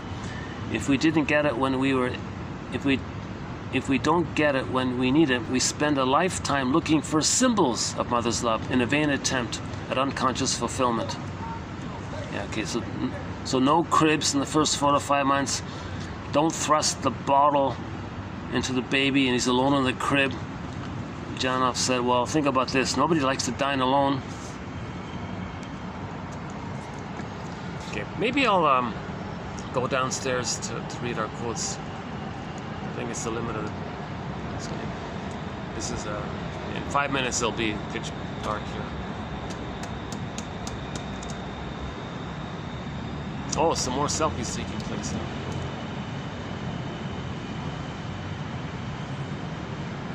Oh, these guys taking selfies are kind of a little playful, funny little antics and things. trying to make someone laugh, trying to please someone. Yeah. So there's still a part of us that, well, in the healthy area, we want to share our uniqueness, and there's a delight for everybody, right? Or sometimes it's, I don't know what I'm feeling, I just want to please you. Okay, let's continue downstairs.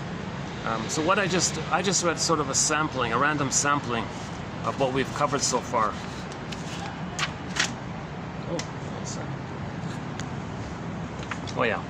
So this, so what I just read in the past bit was just a random. Now here's the thing. Another point here about Janov's quotes.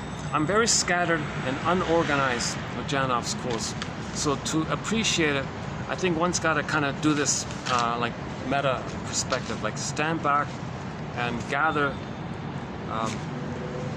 the 100+ quotes that we now have and kind of look at it broadly. And I didn't organize the quotes. They're kind of scattered. Some about the belief, some about symbolic, some about the prototype issue. That's because I kind of got very enthusiastic when I discovered Janov's material. I read a bit here, read a bit there. So these quotes come from the books called The Biology of Love, Beyond Belief, Primal Healing, The Feeling Child, Imprints, and what's the other one? And Prisoners of Pain. Yeah, those 6 books. He's got more books, which I don't have yet. Yeah, some of his books are on a, cost a fortune to buy it, like buy a printed one, have it shipped to where I am. So unfortunately, it's hard to get some of these books.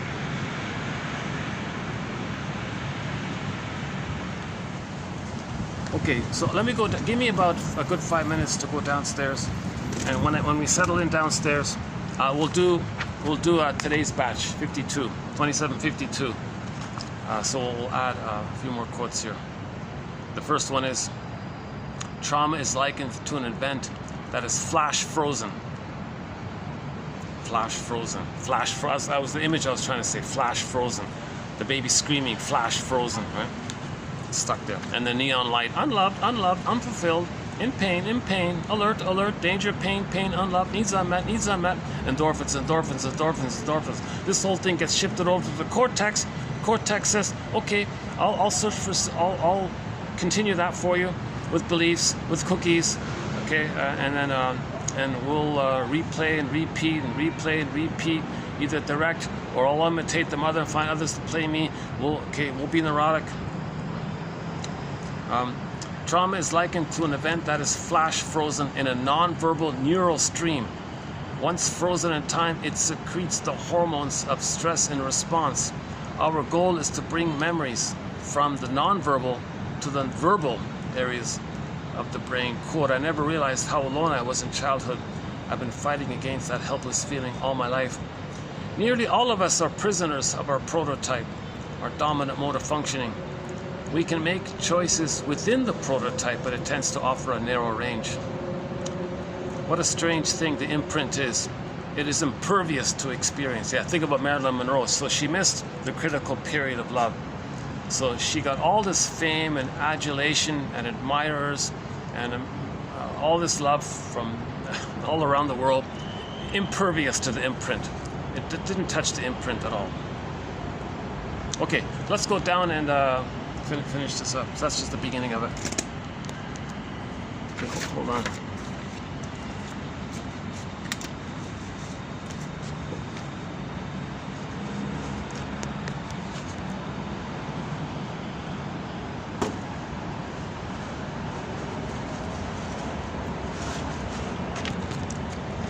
Oh yeah, in the last video I mentioned the new companion beverage to our collection. Yeah, so here it is, guava. Okay. Guava juice is our new companion beverage. Yeah. Am I allowed to show the brand name? I don't know. Okay, yeah, here it is. Here. Well, I'll cover it. Here. Okay, I'll cover the name. Yeah, here it is.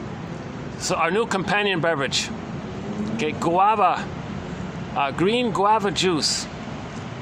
green guava. Isn't it always green? Oh no, I think they have a pink guava, don't they? So yeah, I only know the green one. I think I once had the pink one. I prefer the green one, to tell you the truth. The pink guava is more expensive, but I stick with the green one. Yeah, so the guava juice is our new companion. Just a fun little thing I'm doing here. It's been immense. Guava juice has been an immense source of comfort while putting out these, posting these quotes. Before the guava juice, it was the Egyptian licorice mint tea by the Yogi Tea Company from Oregon. Hard to find, so now we're using the guava juice. Okay, let me return these chairs. Give me a second to return the chairs. Yeah, give me another second here. Hold on.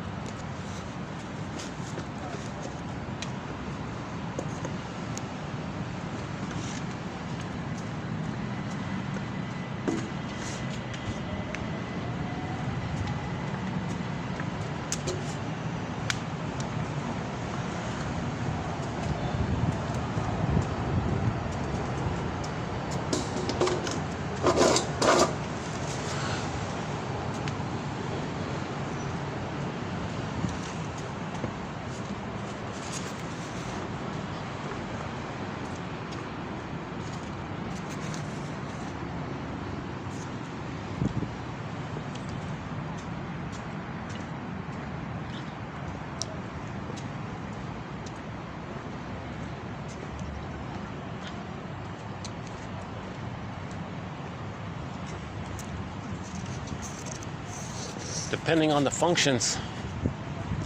Oh, there's people there. Yeah, okay. It's funny, sometimes it's packed up here, sometimes it's quiet like this. Yeah. Just a handful of people.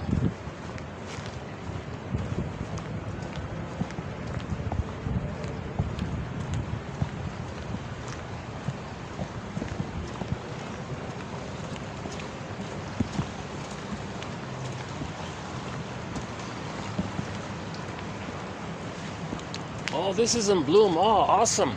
Oh, look at that. And these are freshly... This is a fresh bloom here. Yeah, this wasn't here last time. All right. Nice, eh?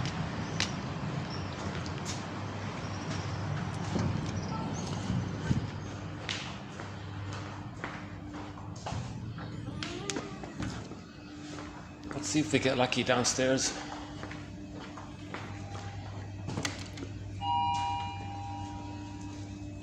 See, they're only open for breakfast, eh? Yeah, look at that.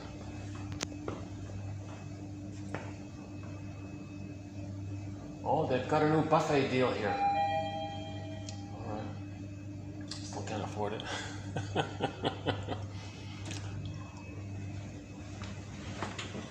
Lift กำลังลงค่ะ Going down. Okay, so we're posting this in the year 2024.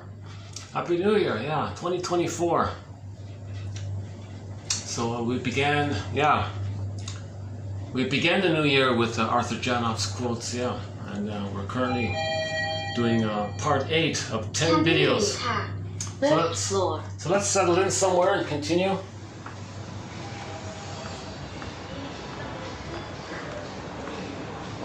Okay, let's see. Uh-oh. Taken. Oh, they're all taken. Ah, Jesus.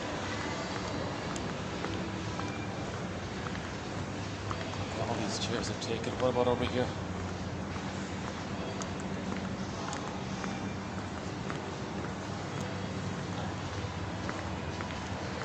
Well, maybe I can... Oops. Maybe, the problem with this is it's just by the elevators here.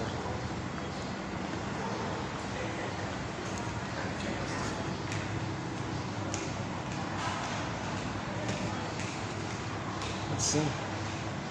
Maybe I can do it this way. Hold on a sec.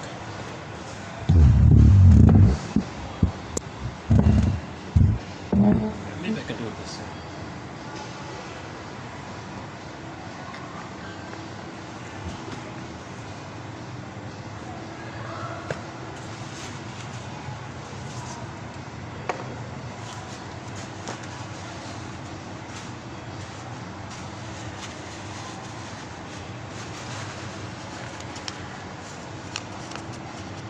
Yeah, see, the elevators are there, right?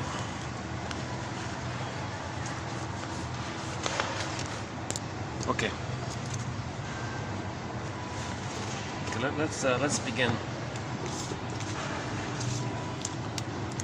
Let's take it out of here. Oh yeah, the printing shop lady sold me this thing. This nice protector. Okay, so Alice Miller has a book called Prisoners of Childhood. Well, he kind of plays on it a little bit. Well, we're prisoners of our imprint, our prototype, our dominant mode of functioning. Sure, you can make choices within the prototype. Yeah, but you're still in the prototype.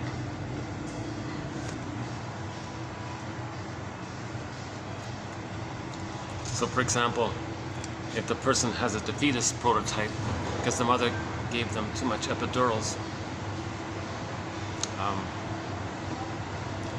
so they have some choices. They can feel defeatist with learning how to scuba dive, or learning how to do embroidery. They have some choice, but it's still within the prototype, right?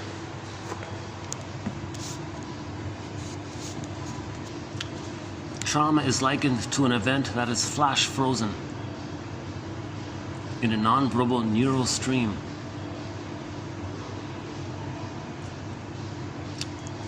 Okay, and yeah, I won't dig it up here, but there is a quote about the name of the chemical that seals the primary neural circuit that makes it flash frozen. And this flash frozen of the repressed pain, that's the alien feeling that people are referring to in symbolism when they talk about, oh, one day something in the sky, flying saucer, people will come and save you, or there's aliens out there. That's code for trauma. If somebody says they believe in aliens, okay, they're they're saying they're traumatized, but they don't know it. And the belief is there to make you unaware of it. That's why you have the belief, to not feel the pain of the trauma. So the beliefs are there as a defense against the pain of the trauma. So when religion is being used as a tool of the pillage and the plunder. Okay, hold on a second. Maybe I can, let me just do it this way. How about this way? Make sure, yeah, okay, that's good, right? Okay, that should be okay for a while.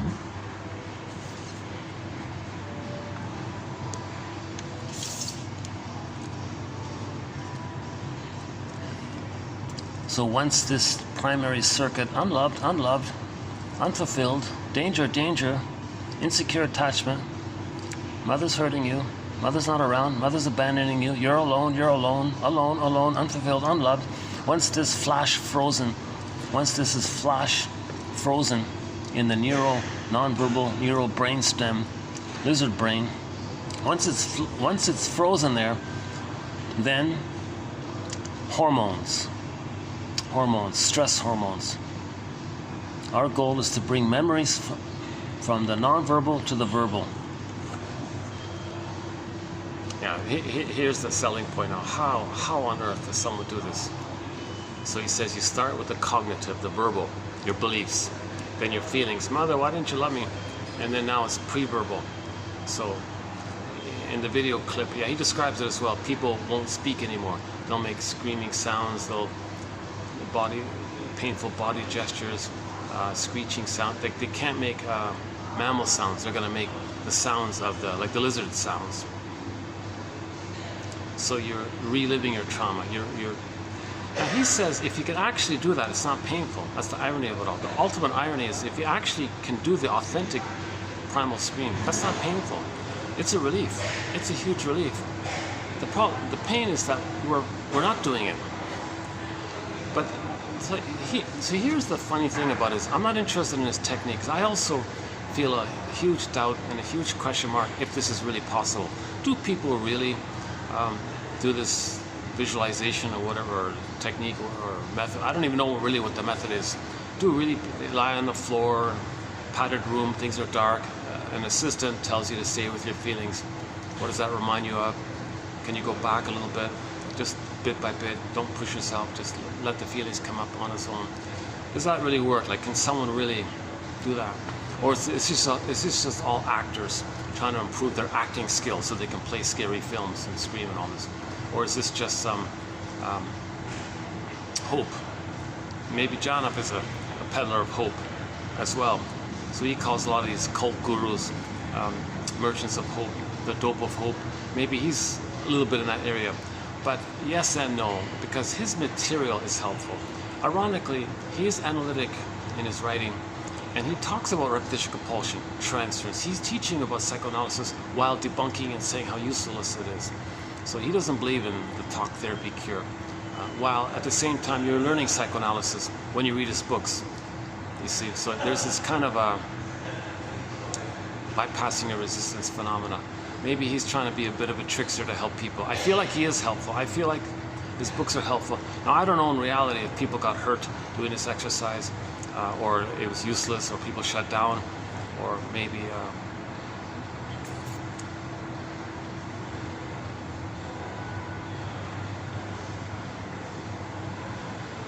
I think the tendency would be people would just blank out or would shut down, because the system always makes you shut down. When feelings are too much, you just shut it down anyways, right? He's not going to push you beyond that. So I don't think he's caused any harm. I don't think. Now the people that do try to like hypnosis, people that do try to bypass you, like EMDR, he said, or some visualizing, they're maintaining the repression. Like they're pushing you to repress. He says, no, you can't do that. You gotta let the feeling, you gotta create the conditions that the feelings come up. Now I don't know if he's ever that skillful enough to have that happen. I don't know.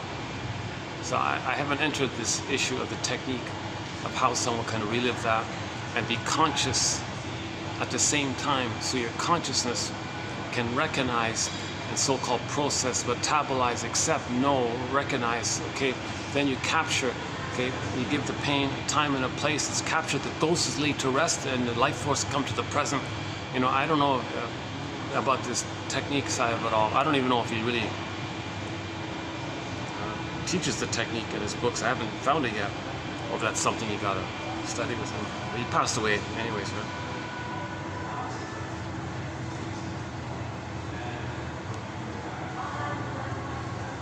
But very educational, very informative, very helpful. Hence the 10 video special marathon on his quotes. So let's continue here. Yeah, so he was quoting one of his clients. Geez, I never realized how alone I really felt.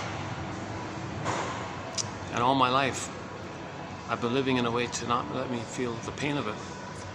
What a strange thing the imprint is. It is impervious to experience. So we mentioned that Marilyn Monroe, right? So Paul Libby Russell says you can have 20 lifetimes. You can have 20 lifetimes waiting and waiting and waiting for some magical force in the sky to come down and breastfeed you properly. It's not going to happen. You can have 20 lifetimes waiting for this experience. It's impervious. It's impervious. Right? You can have 50 lifetimes. You can have 1,000 lifetimes praying and praying, waiting for a beautiful motherly experience to magically appear that'll correct what had happened to you back in the nursery. It doesn't work. It's past that critical time. It's past that critical time. Once it's past that critical time, it's sealed in kind of thing. So he says you got to kind of feel that seal, and then it loosens up, I guess. Or mourn the loss. Recognize the loss, mourn the loss, and that loosens the seal. So another way of saying it is, somebody complained about their problems. The shrink said, oh yeah, we may say that this is what your script or your imprint is doing to you. Your traumatic script or your schema is doing to you. Oh, do we have a screen now? There's always some flashing. No matter where you go, there's a flashing screen. Wherever you go, right? Oh, they're just, I think they're selling the in-house products or something. Let's do this.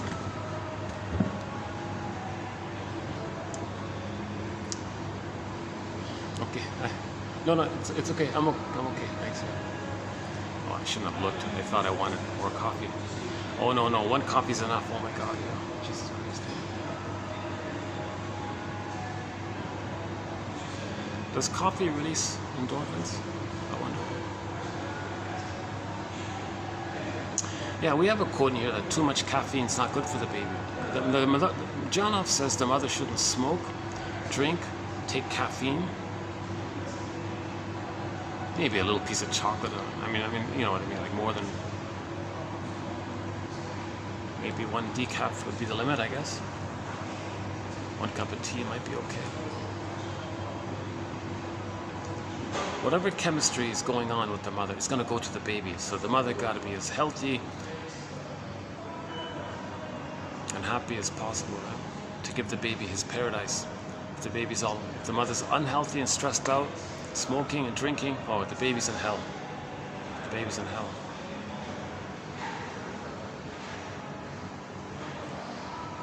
Meaning he's feeling shame, burning, biting feeling. And in the Odyssey, this hell was represented with the sea monster. So the sea monster had 3 long necks and a body, okay, placenta, umbilical cord, 3 veins. So that was, maybe that's the theory of an image for prenatal distress syndrome, that the baby's mother is the cord, 3 veins, body, placenta, blurs it all up, creates a sea monster. So he sees the cord, 3 veins, 3 parts, 3 long necks, 3 veins. He's enraged? No, the cord's enraged. The cord becomes a sea monster, water world, amniotic sac. So the sea monster character in the Odyssey, one theory is maybe that's a symbol that the child was experiencing a time of being in an unwelcoming womb while experiencing prenatal distress syndrome, being shamed and enraged. So he's in hell, and the sea monster is the devil, the mother at that time. The breast and the fiery eyes would be post-birth, but before that in uterus it'd be the sea monster. The Loch Ness monster with 3 long necks eating the people, right, in the Odyssey.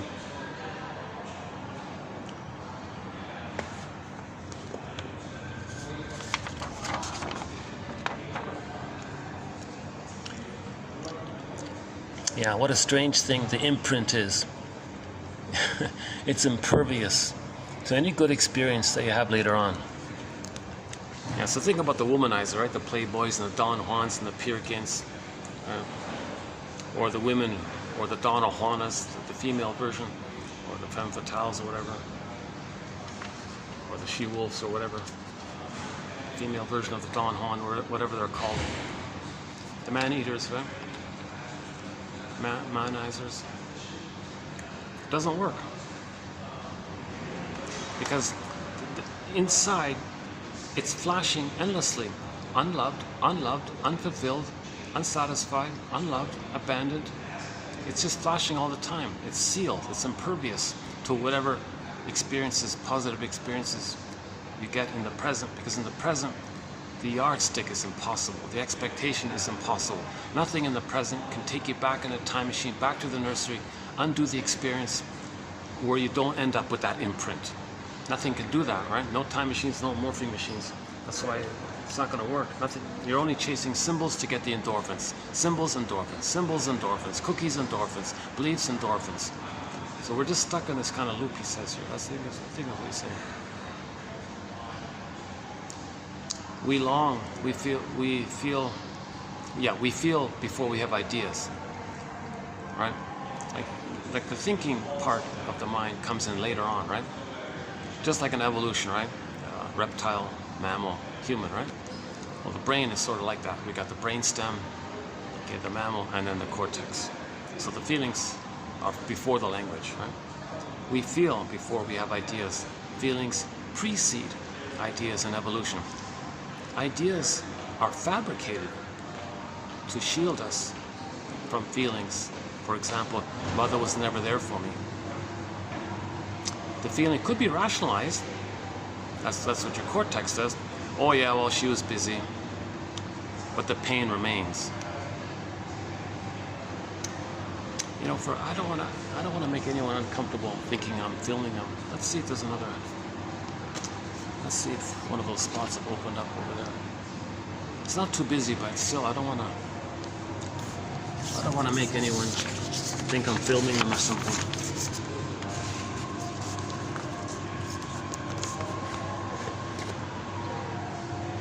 Let's see.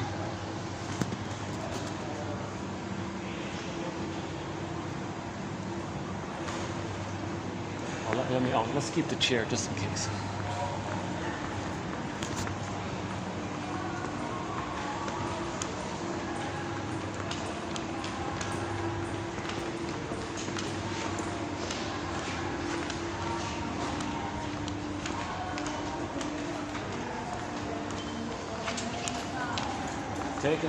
Taken. Ah, they're still all taken.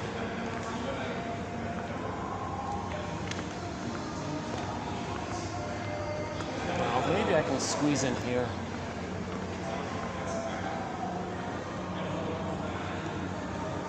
Okay, maybe this lady won't mind.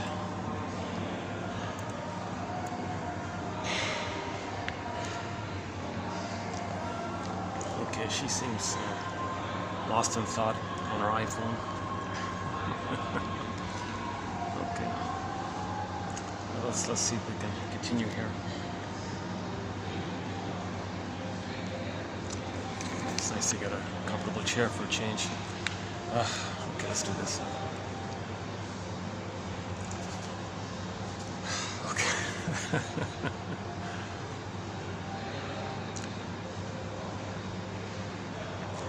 Yeah. So when friends tell you, oh yeah, get over it, it's over, get over it, well, the pain is still there. The imprint is still there. The rationalization, the things you're saying in the present. So he thinks most of this cognitive stuff is not going to work, really. It only can work if you include the feelings. If you use cognitions to squelch the feelings, repress the feelings are still there. And if you think that's therapy, just to create a further gap between your thinking and your feeling, you're hurting yourself further because you're repressing more. That's more pain, more excuses, more rationalizations.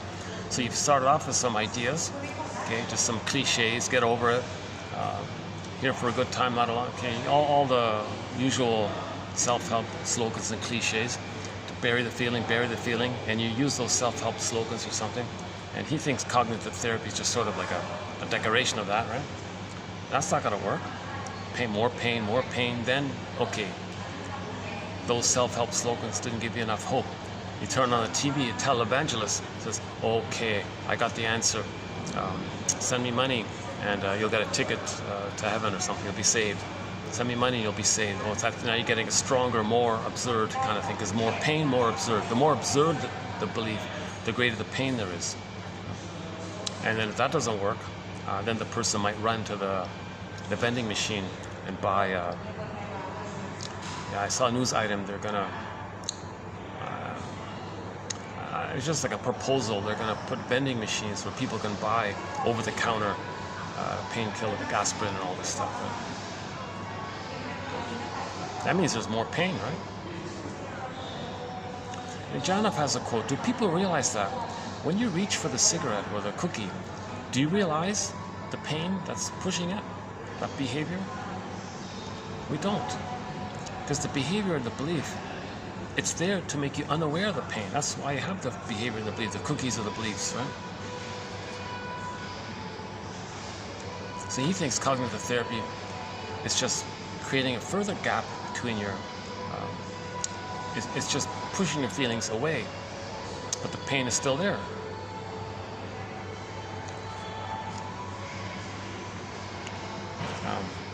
And then, yeah, his example was the people who wanted to fantasize. That's because the pain got more and more and more, right?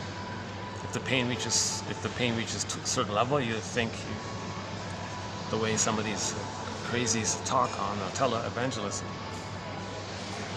And yeah, and if you want a pretty good survey of all the crazy ideas from the cults and the tele-evangelists, read Janov's last book.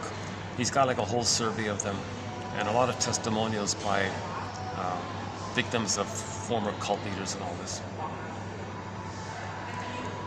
One was a real doozy. Oh my God, I didn't read the full story, but one was a real doozy. Some playboy, some Don Juan guy or something, some real womanizer. He thought he came up with a trick. He put it out there that some super, like 1,000 years more advanced human versions of us, or 10,000, like these super wonderful, amazing humans in their full humanity, and so advanced that they called him. And they said they're on their way. And they said they're looking for wives. Could he be their matchmaker? And the condition was he wanted them to know how well they were in the bedroom or something, right? So, and he put it out there like this. And a whole flock of ladies lined up to the guy. And they even paid him money or something. Oh yeah, match me with one of those super alien people coming along. Can you believe it? It was in the 80s or something. I didn't read the full story. I just skimmed. Like that book is like 400 pages. I think most of it is these testimonials like that. I just skipped all of that. But that one little snippet, what was that again? So maybe I'll have to update it because I don't know the full story. That's really remarkable that people are willing to believe such a far out thing. Janov's point was the more far out the belief, the greater the pain. The more fanatical and stubborn some belief in some invisible thing selling you hope of getting mother's love for the past. But it's not presented that way. It's presented in some transcendent, some all-knowing, beautiful being. Like you describe the breast, but you don't use the word breast. So you use jargon and some nice words or something. Confusing words. Because if they're confusing, it's trance logic. When you're confused, you believe the hypnotizer. The prototype, when the baby was confused, he believes the mother to please the mother. They evoke that prototype. The televangelist or the charlatan will confuse you and say, do this or do this. And you want to please them the way the baby wants to please the mother. He's just getting you to replay that prototype. Prototype's in, charlatan co-opts it wants to make money by co-opting your prototype. So we go to trance logic in our collection.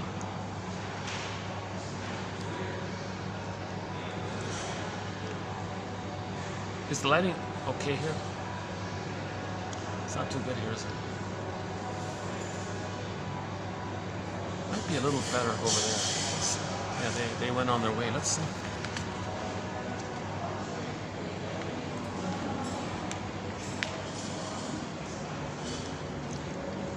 Lighting's a bit better here.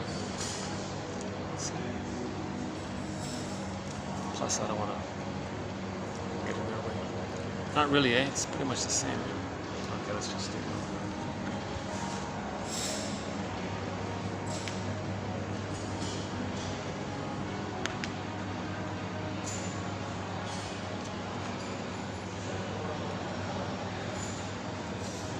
Let's just do it this way.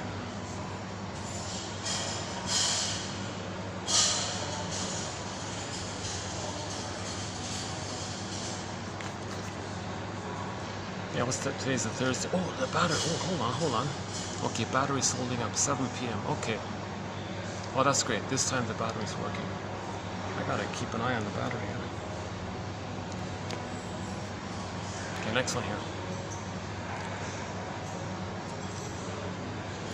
It is people in pain who need painkillers, as obvious as that may seem. Yeah, pretty obvious, right? Someone's running for a Tylenol, well, they're in pain. That's pretty obvious, right? But do people realize that? Like the ones doing it, do they realize they're in pain? It's just like a knee-jerk thing, right? It is hard to believe that something that happened at birth can drive the impulse to drink at 30, for example. So if the person's drinking in a dependency kind of way, that's because the pain from birth, or the pain in the uterus, or the pain shortly afterwards. Cognitive therapy, yeah, here he goes. He goes on a bit of a rant on cognitive therapy, CBT.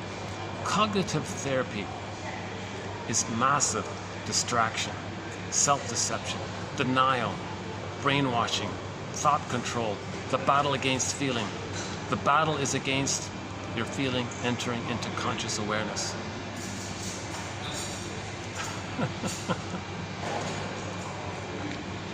He went on a bit of a fun rant against cognitive therapy. Massive distraction, self-deception, denial. When someone enter the song "Get Over It," come on, past is past, get over it, get over it. That's being, quote, ahistorical. There's no history, there's no past. You survived your childhood.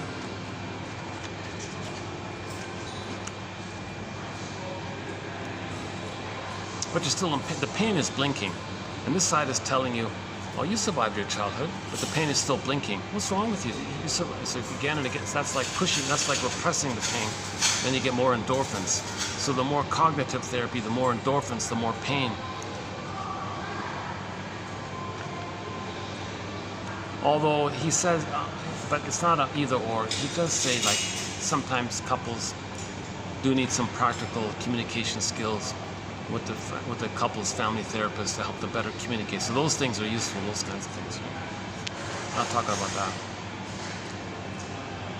Now, if a person can feel those old feelings of being unloved, he says one way we know that a person felt it rather than acted it, rather than like a Hollywood actor. One way we know is the radical drop in body temperature right after the connected feeling. So if you're feeling your true feelings, your body temperature goes down. If you're denying your feelings and repressing your feelings, that heats up the body.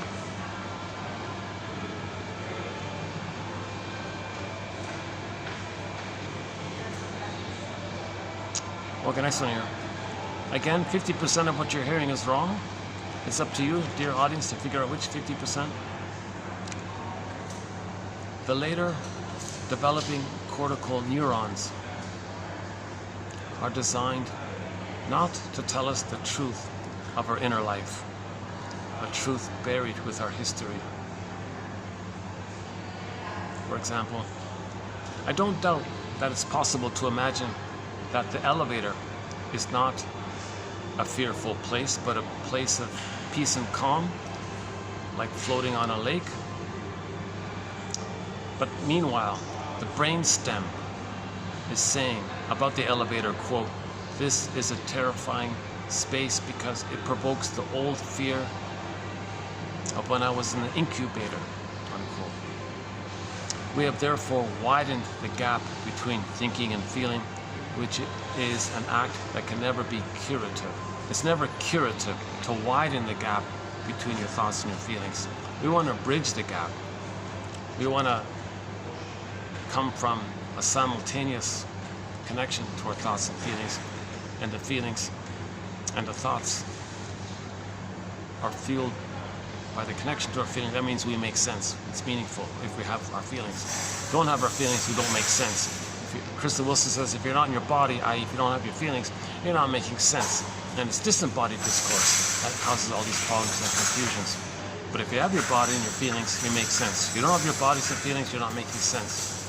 And if you're not making sense and you don't have your feelings, things you're saying without feeling and connection, you're not making sense. And then when people aren't making sense, that's what causes all these confusions and problems out there that we see. Destroying the planet for a quick buck. That's not making sense.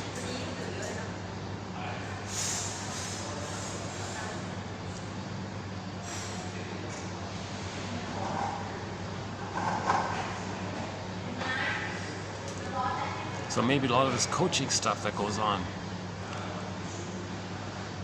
they try to go along with it. There's a lot of pressure by the coach. He wants to make money, feel important. What's really happening?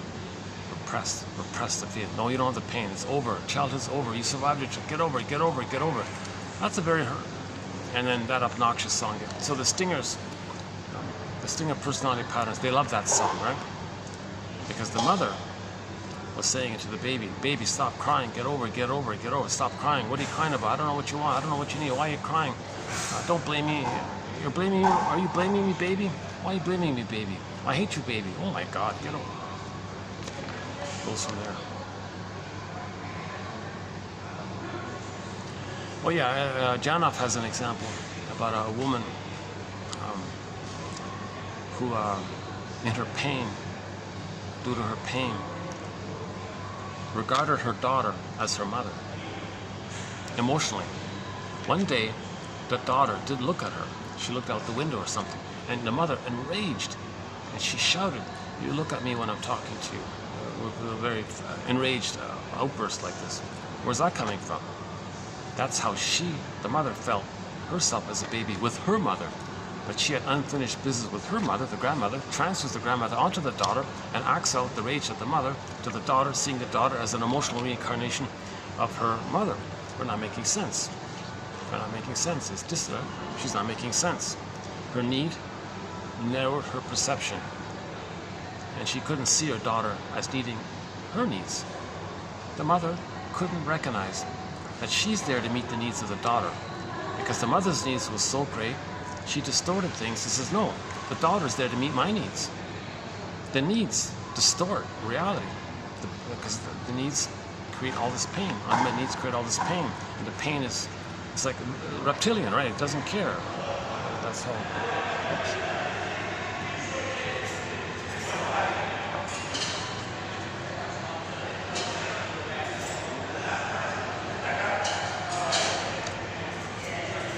Usually it's pretty busy in this lobby here. Once in a while it's a little bit manageable like this. I've lowered my voice. Are you still hearing me okay? I'm not really talking loudly. Is the lighting okay? Okay, sorry about the lighting and the optics. Yeah, sorry about that. Okay, next one here. Okay, so for example, about the belief. So again, once again, anytime we talk about religious beliefs or religion, it's only strictly in reference to when religion is being used as a tool of the pillage and the plunder. Now this whole point about this link is was covered previously, so I'm not going to really cover it here. So I'm not talking about religion from the point of view of victims of the plunder system. Okay. So we gotta stop imitating the mother, in other words. And I mean the aggressor one. Okay, I don't want to go down. It takes me an hour to kind of clarify this point about how religion is being used as a tool of the plunder system. That whole link like that. So let's just keep it as a basic disclaimer. I'm going to mention a little bit about it here, but it's not in relation to victims of the plunder system. Okay. Pressure from feelings. So that's from the right brain. Hey, left brain, help, I've got all this pain here. Left brain says, okay, I'll give you some ideas. Pressure from feelings. The left brain then concocts ideas about those pains. For example, quote, God will watch over me and protect me. That's an idea in relation to the pain. The pain is they want mother's breast mother. The idea, oh, God will come and save you and love you, be there for you and take care of you. There's an idea from the pain of the past. The present creates an idea as a symbol to address the pain of the past.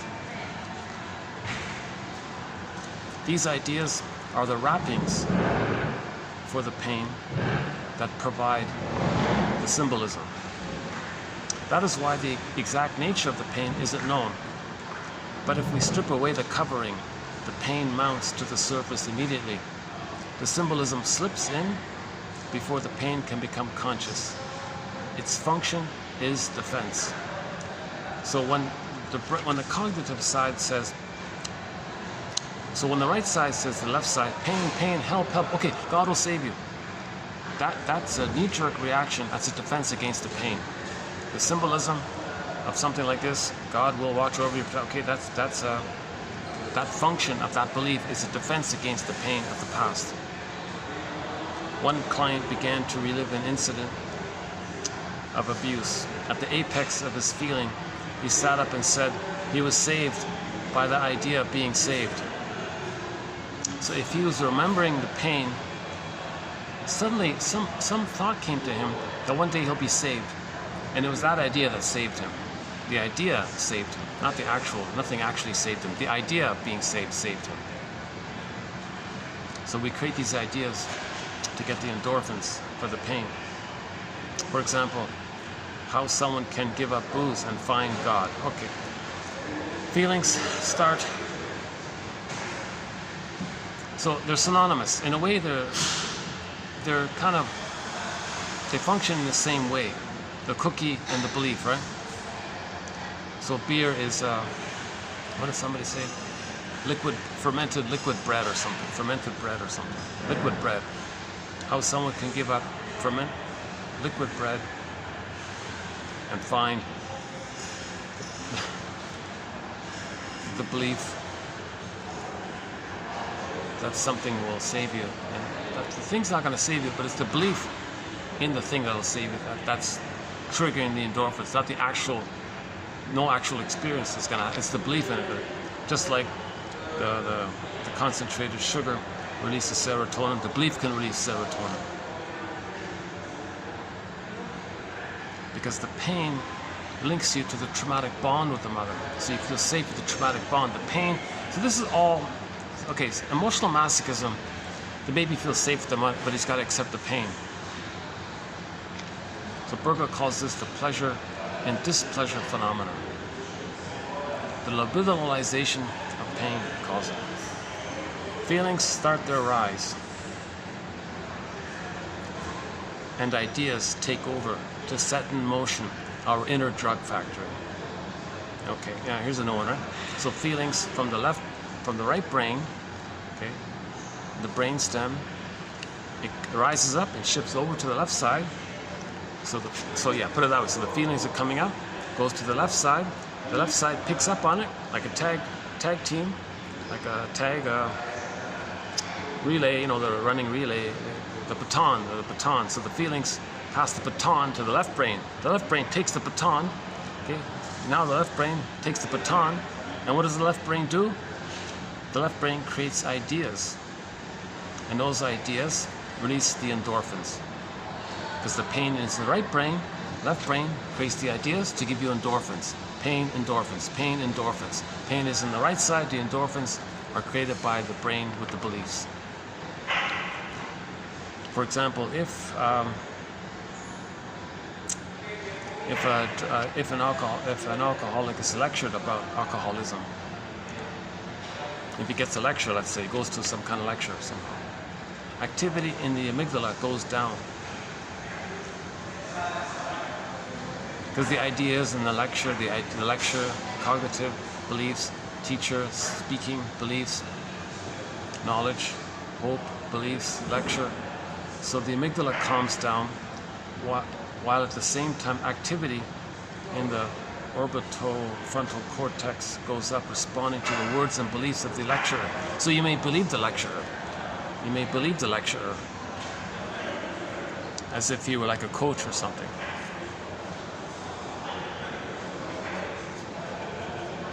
As if you're in the beautiful building and the speaker at the podium is telling you, oh, one day God will save you or something.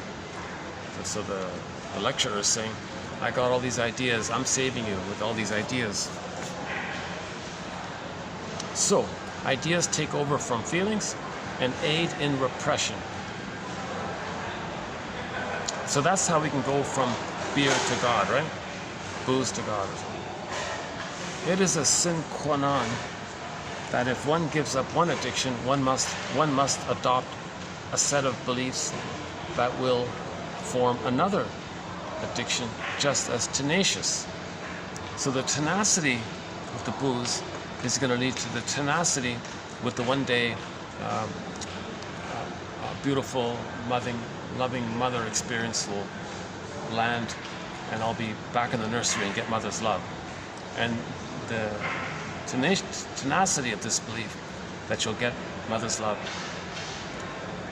by the code, by the symbol of mother's love, but not knowing that the symbol represents mother's love. The symbol, you never are meant to know that the symbol, it means the breast, right?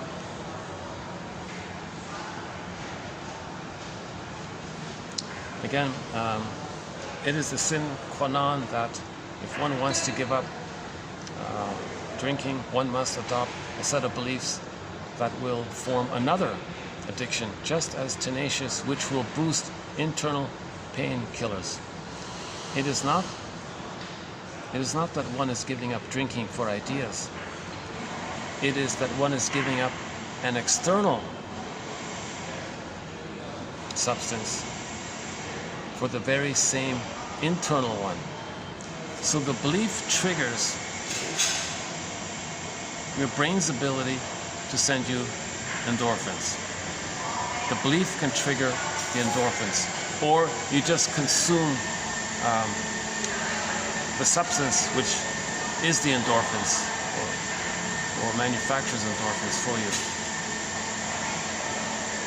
The belief can trigger the endorphins for you, or the external substance can trigger the endorphins for you. Okay, I think that's what he's saying. You can believe something and you can trigger the pain endorphins.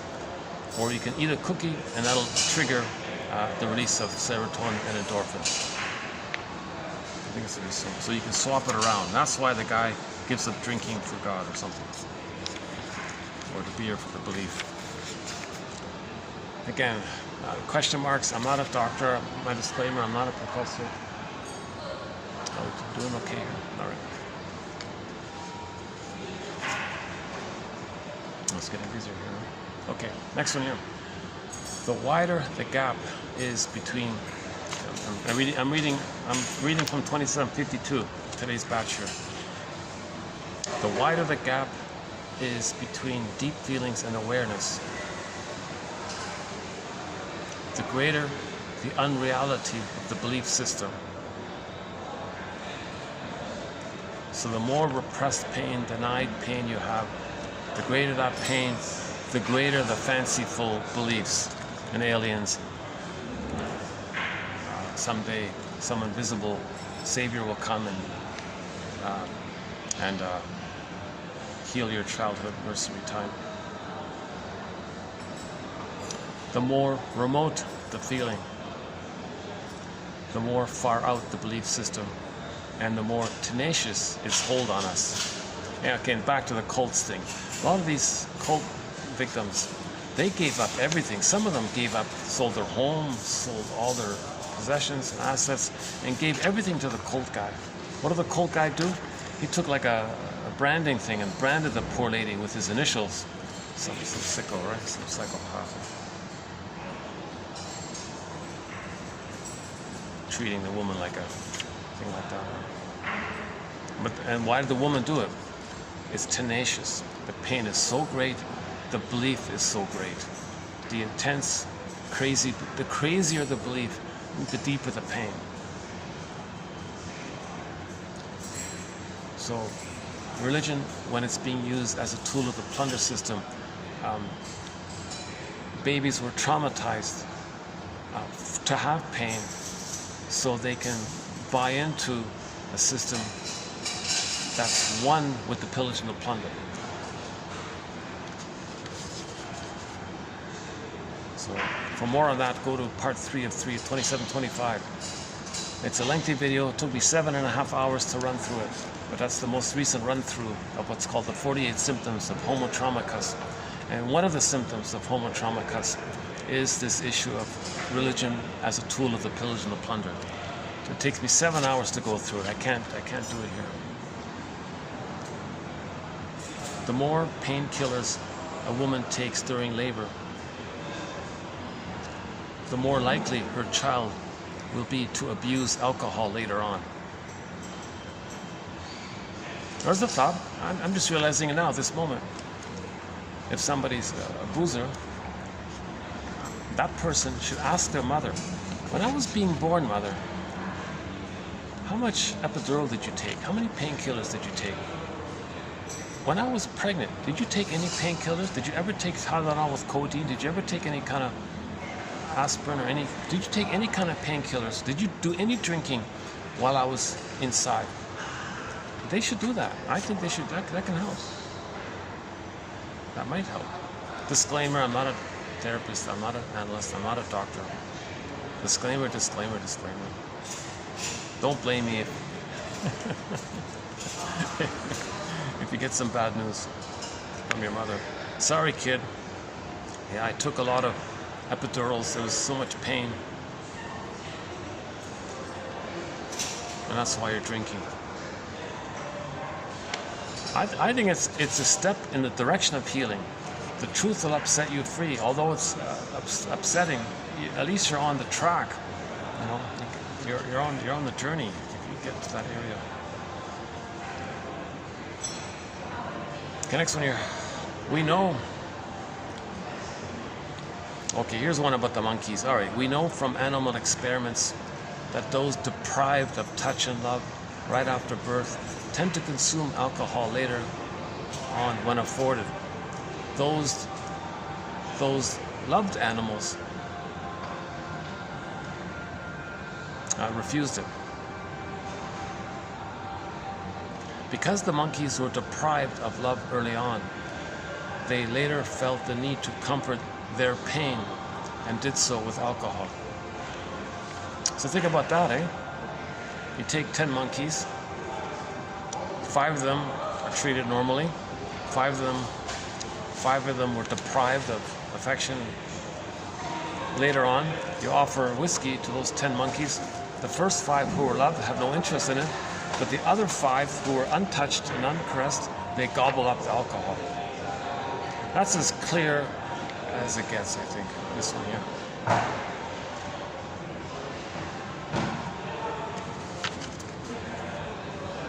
The loved monkeys would spit it out. I don't want this, ew. But the monkeys in pain, oh, this alcohol gives me pain, endorphins. Again, we know from animal experiments that those deprived of tenderness, touch, caress, hugs, kisses, love, etc., skin-to-skin contact, warmth, tenderness, after birth, tend to consume alcohol later on when offered, while the loved ones had no interest in it. Because these monkeys were deprived of love later on, they later felt the need to comfort their pain and did so with alcohol. So I'm just imagining the experiment, right? I'm just imagining 10 monkeys, right? Born with 10 mothers. 5 of them get to stay with the mother. The other 5 are removed without the mother.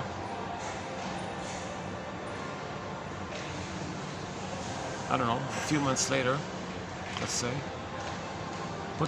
bring the 10 together in one room, have an alcohol buffet there. The love-starved ones will gobble up the alcohol. The other 5 will walk right on by. Just walk on by.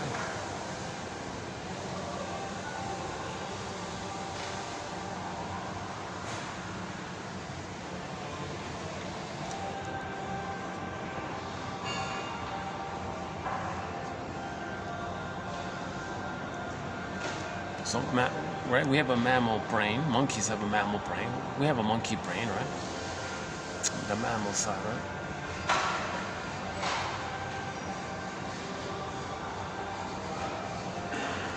Well, let's take it a step further.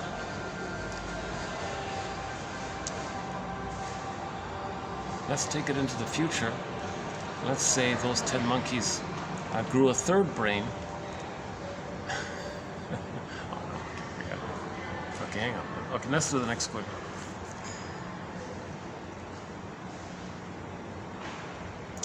Okay, remember the silent scream one? Yeah. She is responding to her mother's screams all the time. So here's a client who is kind of timid and shy and all this. That's because the whole time, all of her life, every day of her life, 24/7, mother's screaming. So when the daughter was a baby, mother was hysterically screaming all the time, angry all the time, shouting all the time. That poor baby was terrified of her. That became an imprint. It made her timid and shy, and all her life she was timid and shy because all her life the screaming was still going on. She is responding to her mother's screams all the time in her timidity, in her being so timid, her lack of assertiveness, and her diffidence. Right? Diffidence. Like sheepishness, right? Like being shy or something.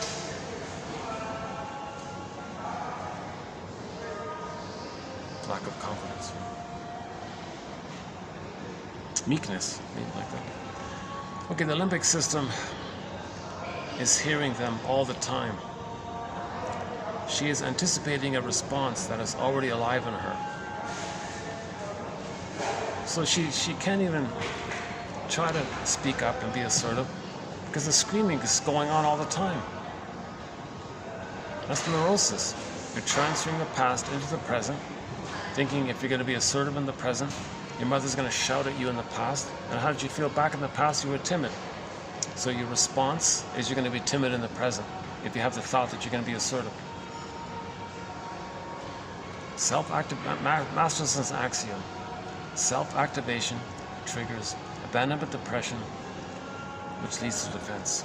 If the person in the present wants to self-activate, be assertive, it triggers the old abandonment depression, the pain, and the original primal defense. She became timid. So now she's timid.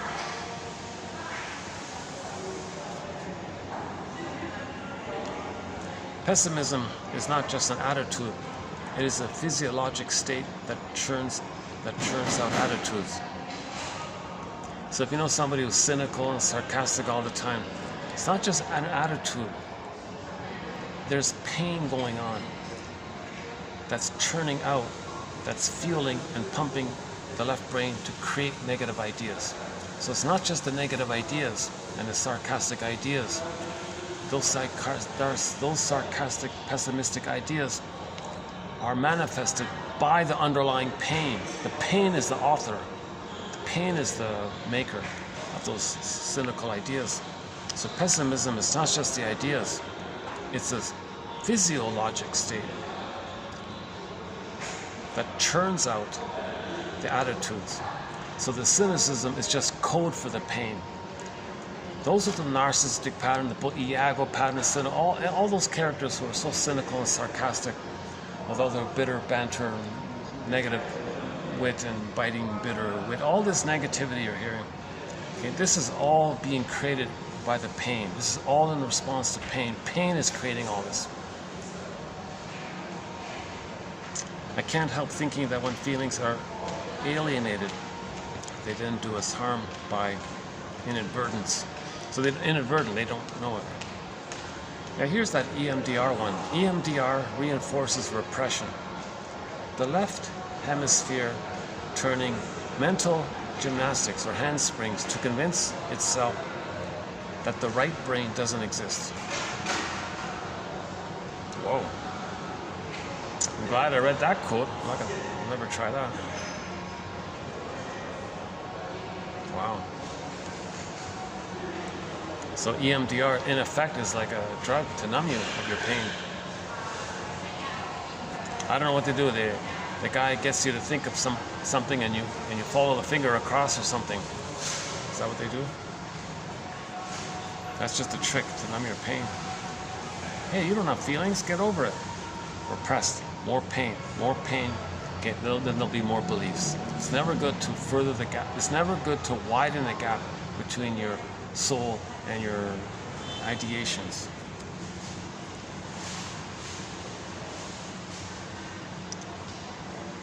He had one quote here, one client. I remember I mentioned the Nashville show, The Lies of the Lonely song.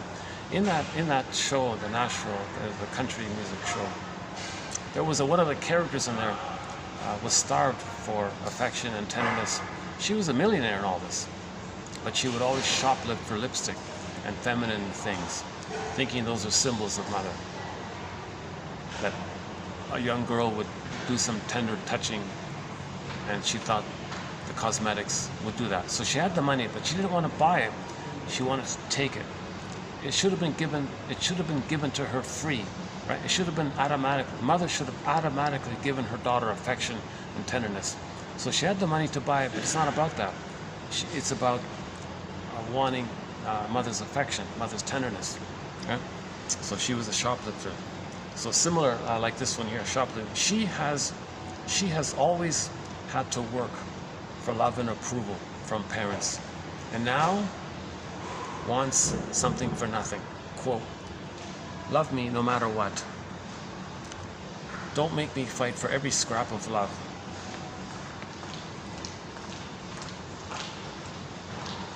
Hi, everything okay? Am I too loud? Oh, let me check something first. Hey, I just want to check. Is everything okay? Am I talking too loud? It's okay. I'm not bothering anybody. It's okay? If I am, let me know what I can. Yeah.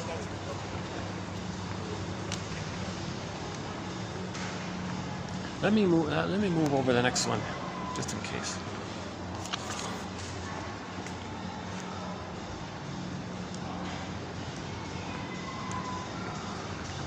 Okay, this should be better. Yeah, okay.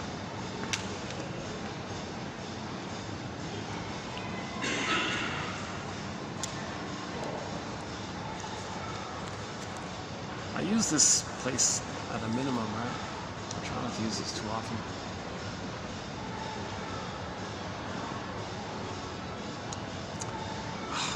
I keep thinking about the Dandelion Park. I was supposed to be in the Dandelion Park today. Actually, I might be able to get the light on. Hold on a sec.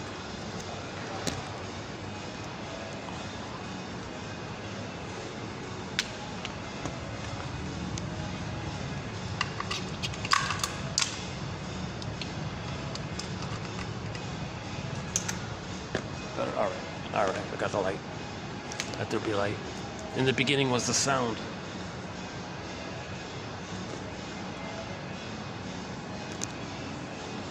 Let's try this up. No.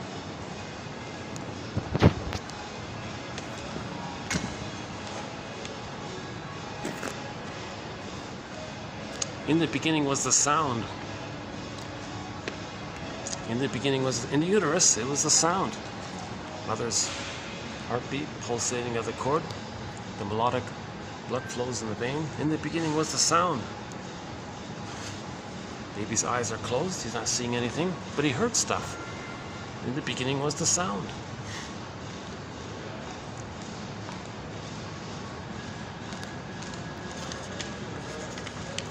Okay, shoplifting. So here's Janov is quoting this lady who felt the following. She always had to work hard for her mother's approval, for her love, for her affection. Please, mother, say something nice. Is this wrong? Did I do that wrong? When is anything I do ever good enough for you? I gotta do this for you. I gotta do this for you. Oh my God, when do I never seem to get your love. Gee, I'm tired of this. So she goes to the, whatever. She goes to the department store or whatever. Now she's thinking, now the department store is going to be a symbol of mother. The department store and the stuff in it is going to be a symbol of mother. Mother, department store, love me no matter what. Don't make me fight for every scrap of love. So now she's giving herself in a forceful way of what the mother should have given freely. Now her knowing the risk of doing this wasn't enough to match her pain of being unloved by the mother. So here's the second time, here's the second quote that we've had on this topic. This is our second quote on the topic. About 3 years ago we had one about this, where the shoplifting was, the Nashville woman was looking, no, I applied it, I used that image from the show in reference to to a quote by Miriam Woodman. Woodman had a quote that her client was a shoplifter because she was looking for mother's tenderness. So she went to the cosmetic shop thinking that the lipstick would be the mother's kisses. Oh yeah, she thought that Woodman interpreted that the woman took lipstick thinking that'd be like mother's kisses. Little touching, little things mothers and daughters do, I guess. Putting on the makeup or something.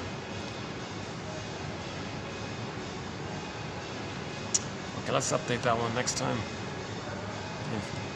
In 3 years. Last one here.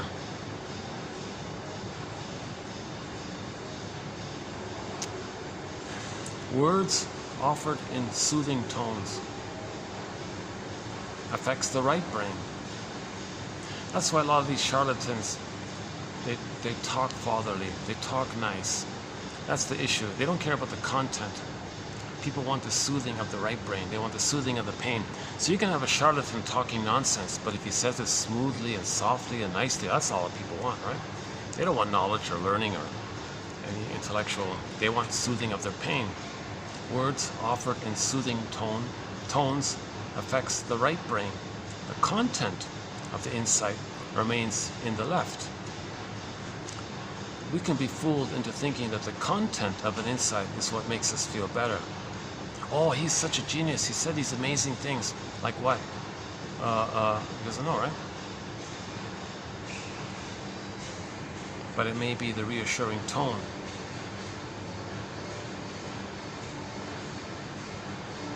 So the reassuring tone made us feel better, not the gibberish he was saying. Imagine a public intellectual spewing out constant gibberish, schizophrenic word salad, but he says it softly, in a kind of a sweet, kind of friendly, harmless, kind of playful, delightful, kind of calming, childlike maybe, or cute-like, or it's soothing somehow. It's safe. It means it's not threatening or it's not aggressive. People are just gobble it up. People just attend and be hypnotized. I'm being soothed. I'm being soothed. So, because the source point is, a lot of children didn't have the experience of any kind of tender conversation with their parents. Maybe one time, how was school? Oh, fine. Like, because you know that's a sign that the child doesn't trust that there's any kind of memory of having normal conversations or something. He thinks he'll be criticized or blamed or something. Or the child's got to give something. Like children need that interaction with the parents. Say, I'd like to know how things are going. I'm interested. I remember yesterday you were telling me about such and such.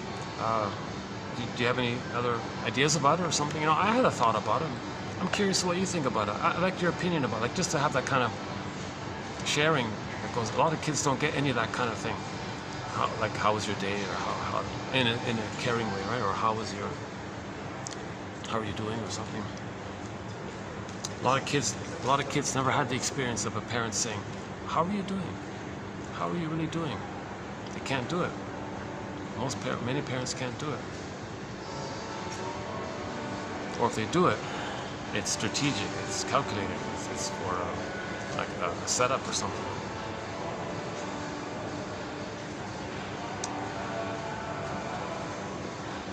Like the parents want a scapegoat. Show me some vulnerability so I can criticize you. Because I want to get on my anger. Say something about your feelings. Then I can get on my anger. Because when I had tenderness and feelings, my mother was angry at me.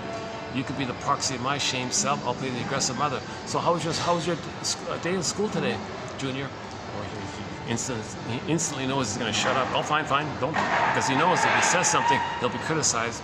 Because it's a repetition compulsion. The parent doing this is meant to know that how he's treating his kid is for the parent to know how their mother had treated them. So because of that, that kid might go to some lecturer, let's say, pay $100 to listen to some lecturer, and the content is irrelevant. The speaker can say some glittering generalities, a few little stats here, little anecdotes here, doesn't matter. All the listeners want is that kind of tone. They want the speaker to have that kind of tone to soothe the right brain. And then later on they might say, oh, he's such a smart guy. It wasn't about that. You just feel better by the tone. You didn't feel better by the insight. And you ask them, what did he say? They said nothing. They literally said nothing. Actually, everything they said was canceled out a minute later.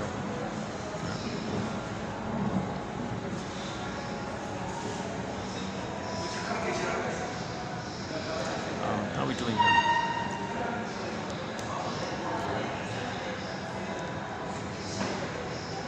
Batteries holding up? Yeah, batteries holding up.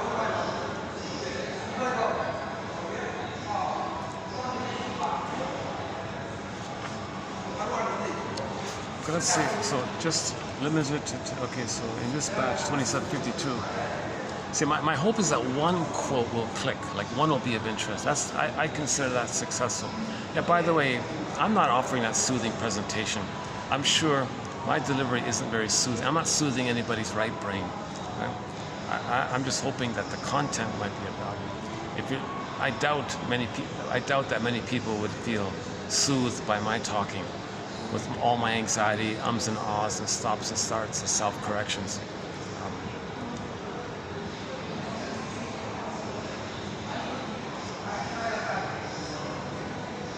Maybe that's why the shrinks don't talk too much. They just make notes, and when they got the formulation, the analytic interpretation ready, at the right time, they'll deliver it, and they'll be as nice as they can during that one time. But there's no like back and forth between the two, because the shrinks are in there.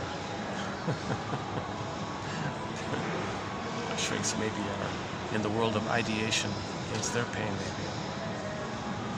maybe.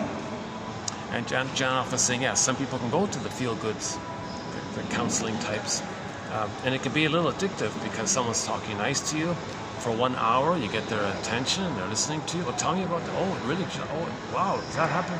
You're really listening, aren't you? Yeah, I'm listening. I'm really listening to you. You know, I never had that. Never in my life have I ever felt listened to. And here I am, you're listening to me. What a great feeling. And it can be addictive, and they go again and again. But there's no insights, there's no correcting of the primal circuits or something. You're just kind of feeling the transference that the therapist is symbolic parent, and they get away with it by talking nicely or listening to you. Oh, tour bus arrived here. Oh, there's a massive tour bus here. Is that a double-decker? No. Oh, there's a tour bus there. It's so high up. I can't tell if that's a double-decker or just a high up one. No, that's gotta be. No, okay. No, it's just a one level. Oh, but those guys have a good view, eh? On the top.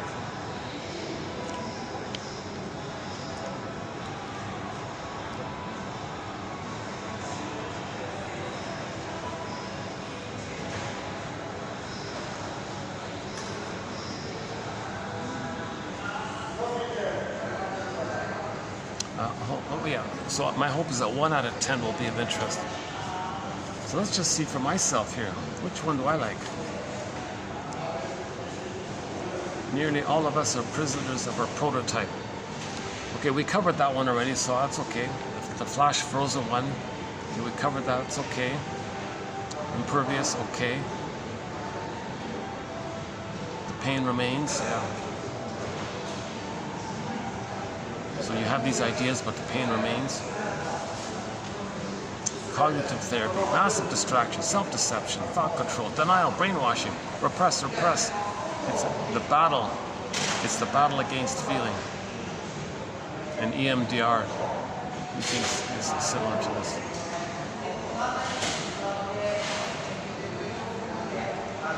Okay, the elevator one.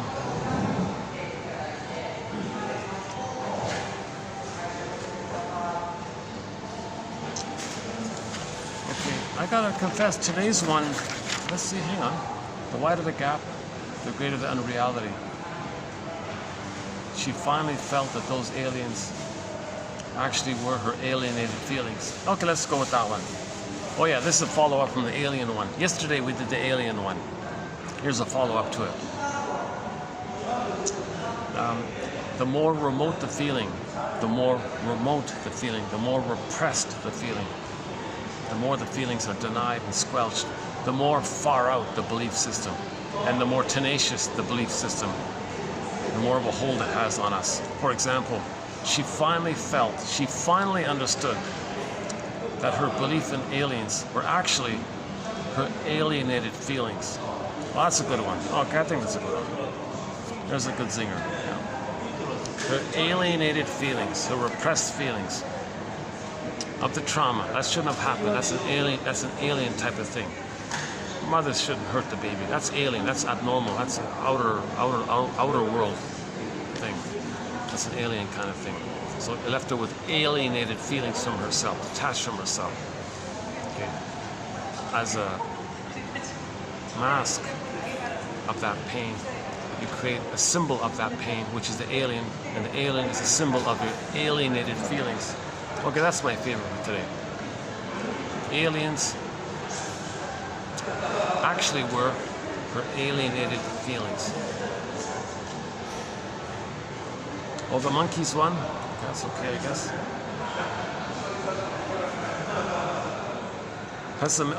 Let's go to the pessimism. I think the pessimism is good. Yeah, the pessimism is just about ideas. It's a physiologic state. Think about that. The cynic and all that. It's not just like in the head. The cynicism is created by the author. The author is the pain. The problem is the cynicism and the person doesn't know the author. The pain is the author. Cynicism is an expression of the pain. I got a whole group of, maybe I should, maybe I should get out of here. Yeah, just in case. Maybe they want to use this. Just in case. Let me move here. Hold on a second.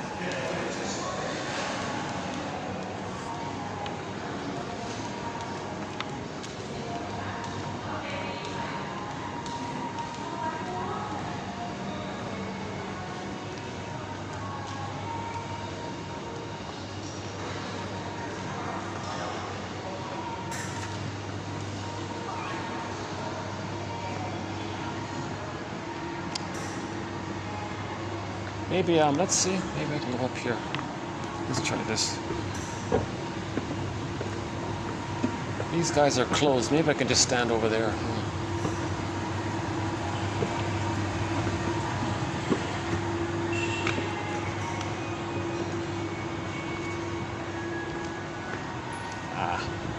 Hold on. It's always a little awkward in this area here.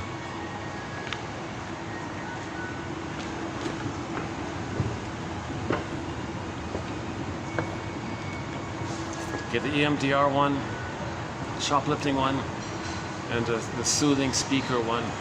So the smooth talker, right? People's pain is soothed by the smooth talking, and they don't care about the beliefs. Let's see.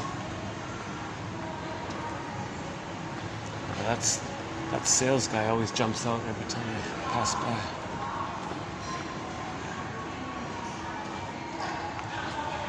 What about here? That's closed. Hang on. Let's wrap up this video here.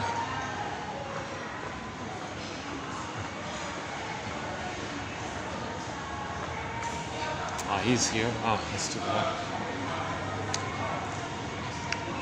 Well, that's sort of the best spot.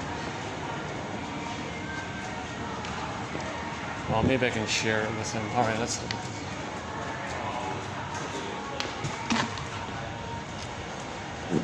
Okay, let's just finish up here.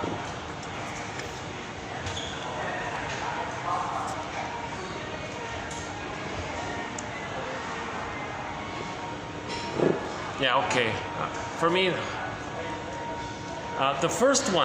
the first video was very strong, 27:45. I think I had 5 excellent quotes in it that I loved.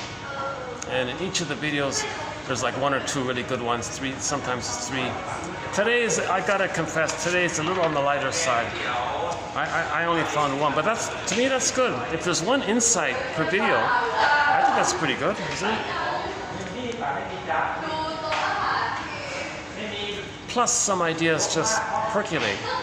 They just can be referred to later on to help clarify something. So it's like a stepping stone. Some of these quotes might be like stepping stones. I'm just in the beginning of understanding. I'm not a doctor, so I'm not familiar with the brain side of trauma. So I'm kind of stumbling a little bit here with this area.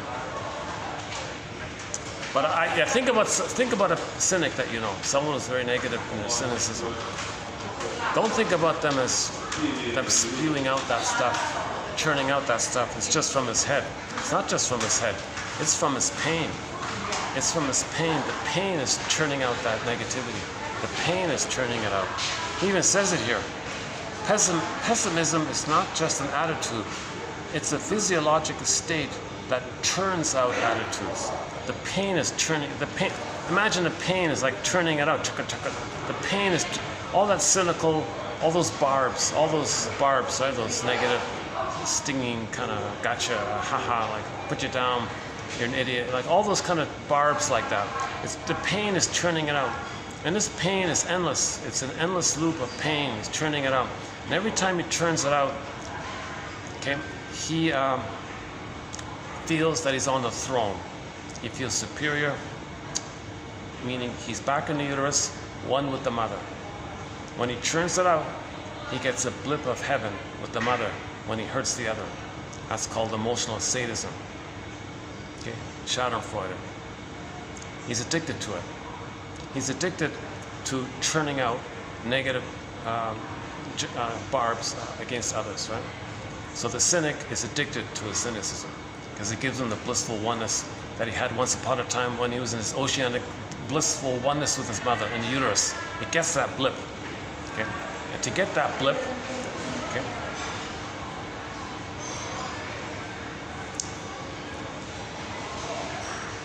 he's got to reject himself because the mother rejected him. Sees himself onto others and says negative things about others. Mother said negative things about him.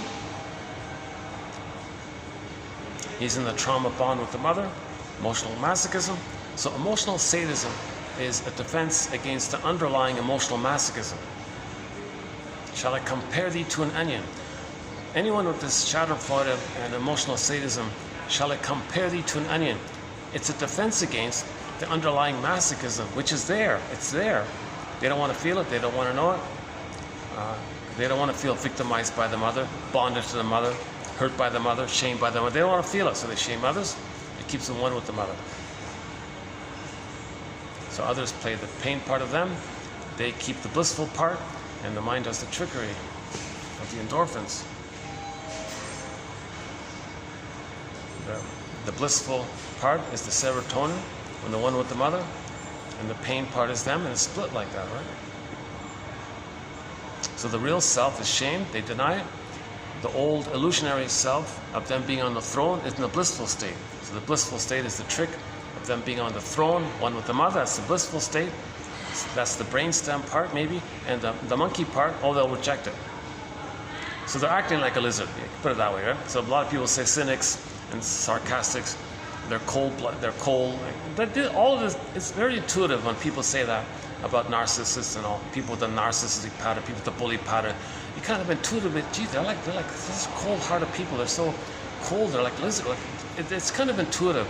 It means they're traumatized. It means they're traumatized. Right? They got a lot of pain.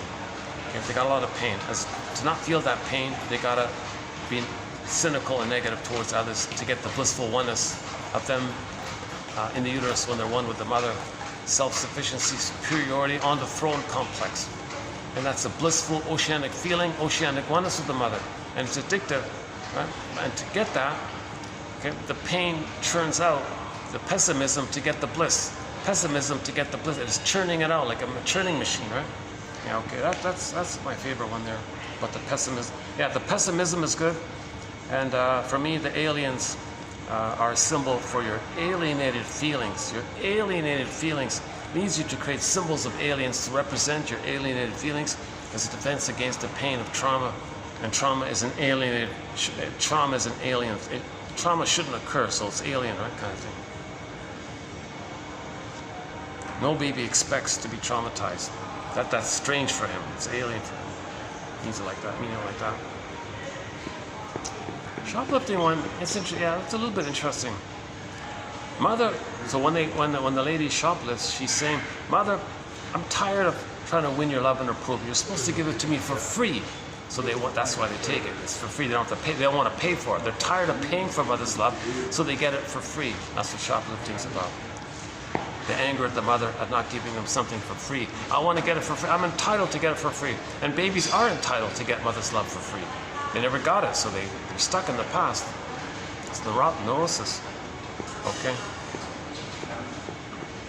EMDR.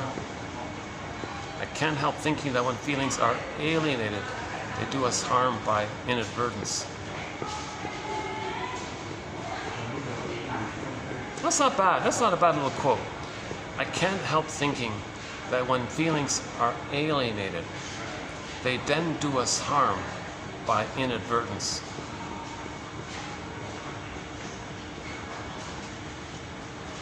Because you're repressing, it's going to go into the body. The body bears the burden. You're going to get a symptom of some kind. It's going to come out in some way. Freudian slips. You'll see, you'll blurp out some harmful things or something. It's going to come out some way. Yeah, pessimism would fit into that area. Yeah, this one, okay, yeah, this one's good. Pessimism is not just an attitude. It is a physiologic state that churns out attitudes. The pain is churning it out. And it's addictive. And it's addictive. Because it keeps in the blissful oceanic oneness of the mother. So they churn out the cynicism, bliss of the mother. That's called Schadenfreude. Emotional sadism as a defense against being hurt by the mother, and they're in this frozen pain with the mother. To not feel the frozen pain with the mother, okay, they revert back to the blissful time with the mother, and others can play their hurt with the mother. Others can play their emotional masochism, and they'll go prior. Okay, you got it. Okay.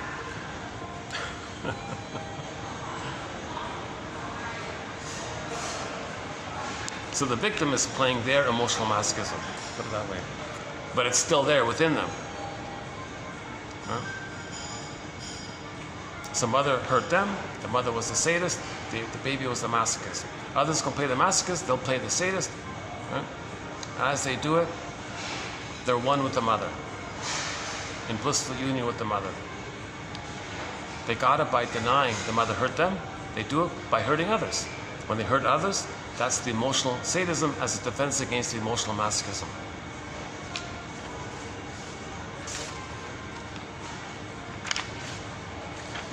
It is people in pain who need painkillers, as obvious as that may seem. It's hard to believe that something that happened at birth can drive a person to drink at 30.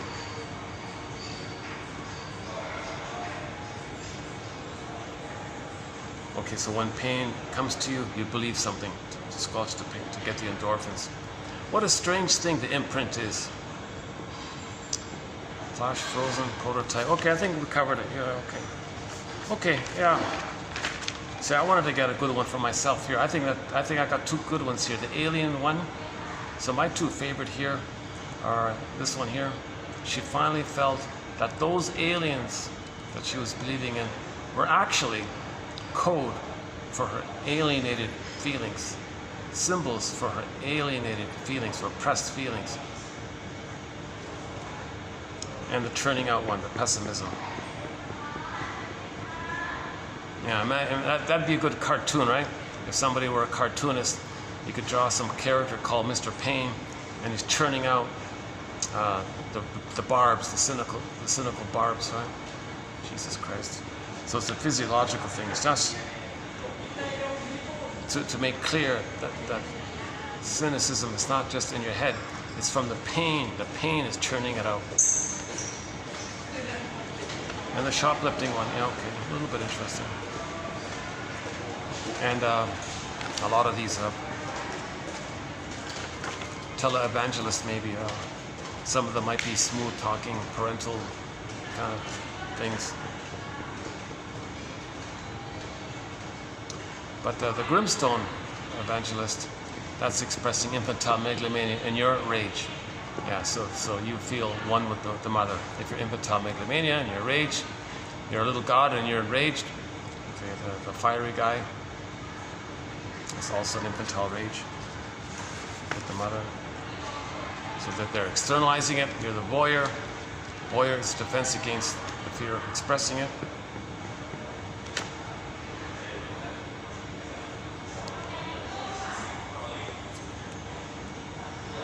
Okay, maybe I'll just leave it here today then, yeah. 2752, part 8 of 10.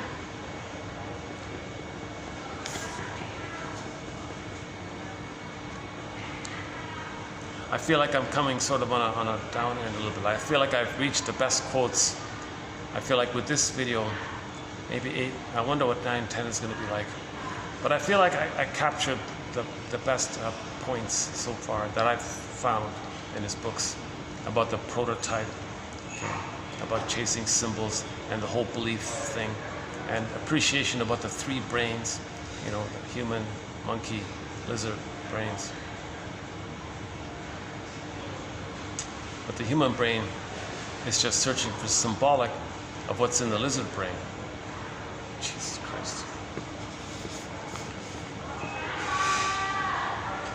So the greatest thing mothers can do is to meet their baby's needs. Meet their baby's needs for paradise in the uterus, smooth birthing if possible,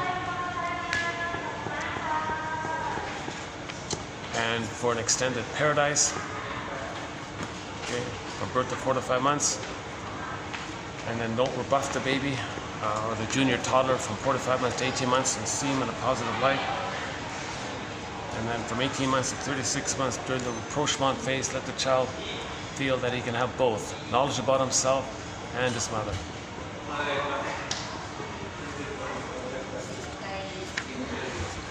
But the most important one is, Janov says, if you have to choose between those phases, he would choose clearly the uterus time. He said if given the choice, he'd rather have 9 months of paradise in the uterus and a hard time and the first 9 months of life having a hard time, rather than the other way around. He wouldn't want misery in the uterus for 9 months, and the 9 months afterwards might not compensate for it. Might be too much. That's that the mother who took Tylenol with codeine. When the baby came out, he was going through withdrawal symptoms. Mother couldn't soothe him. It didn't work, right? So the baby, all of the mother's efforts didn't soothe the trauma of the baby getting Tylenol with codeine. So go to Sharf. Jill and David Scarf. No. Sharf. Scharff. I keep mixing it up with Maggie Scarf. So we have some quotes from Maggie Scarf and some quotes from Jill and David Sharf. Scharff. Well, these guys are closing in front of me. What time is it? Let's see. Oh, 8 o'clock.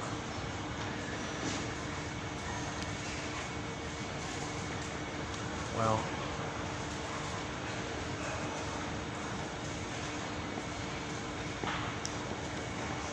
any final thoughts here?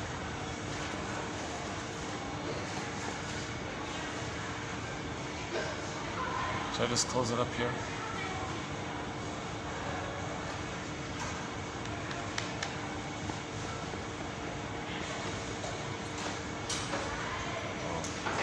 I hope they don't think I'm watching it. I don't want these people to feel nervous or something. Hold on a second.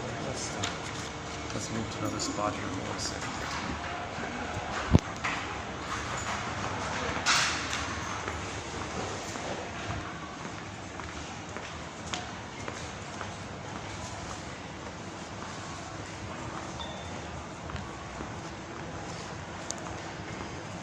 Well, it's quiet up here today.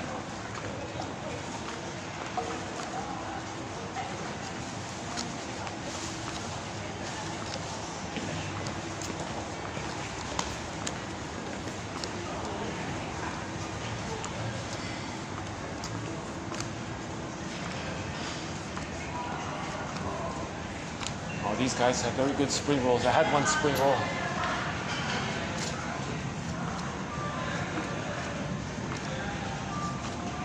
Yeah, it was very good.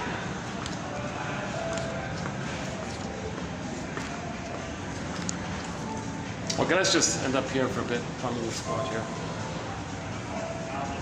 Yeah, I've only got like a minute here before people start passing by, right?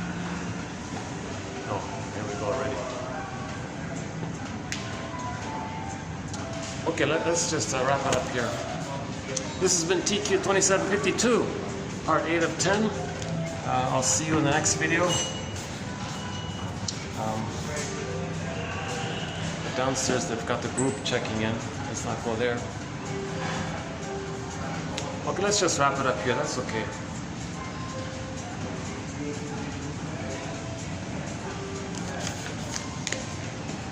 Oh, jeez. I really attracted too much attention. Hold on a second. Yikes. I just stood there for 5 seconds. I got 6 people staring at me. Yikes. Okay, hang on. Clear it up? Okay.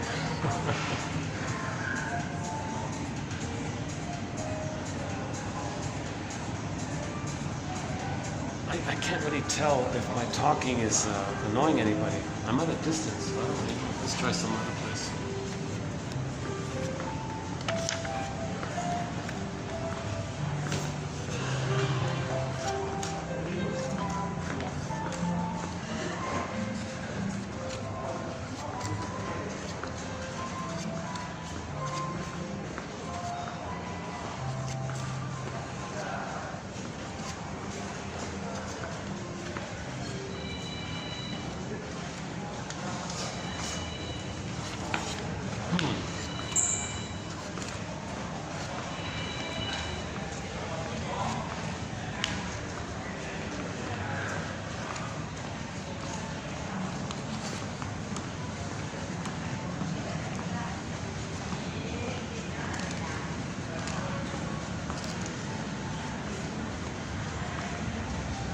What about here?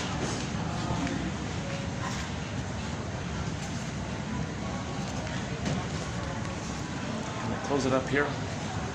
Let's see if we can close it up here. Okay, yeah, I'll see you in the next video. Hold on.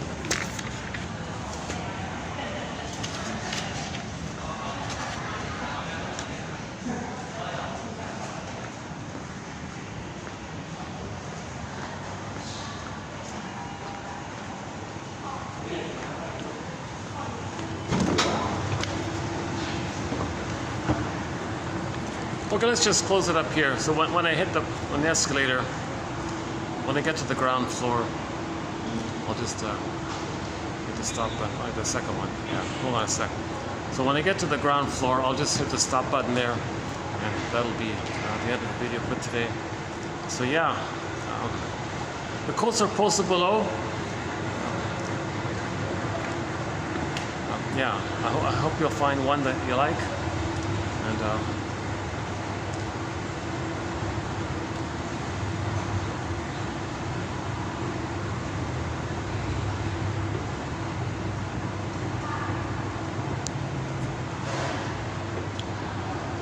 Okay, thanks again. I'll see you next time.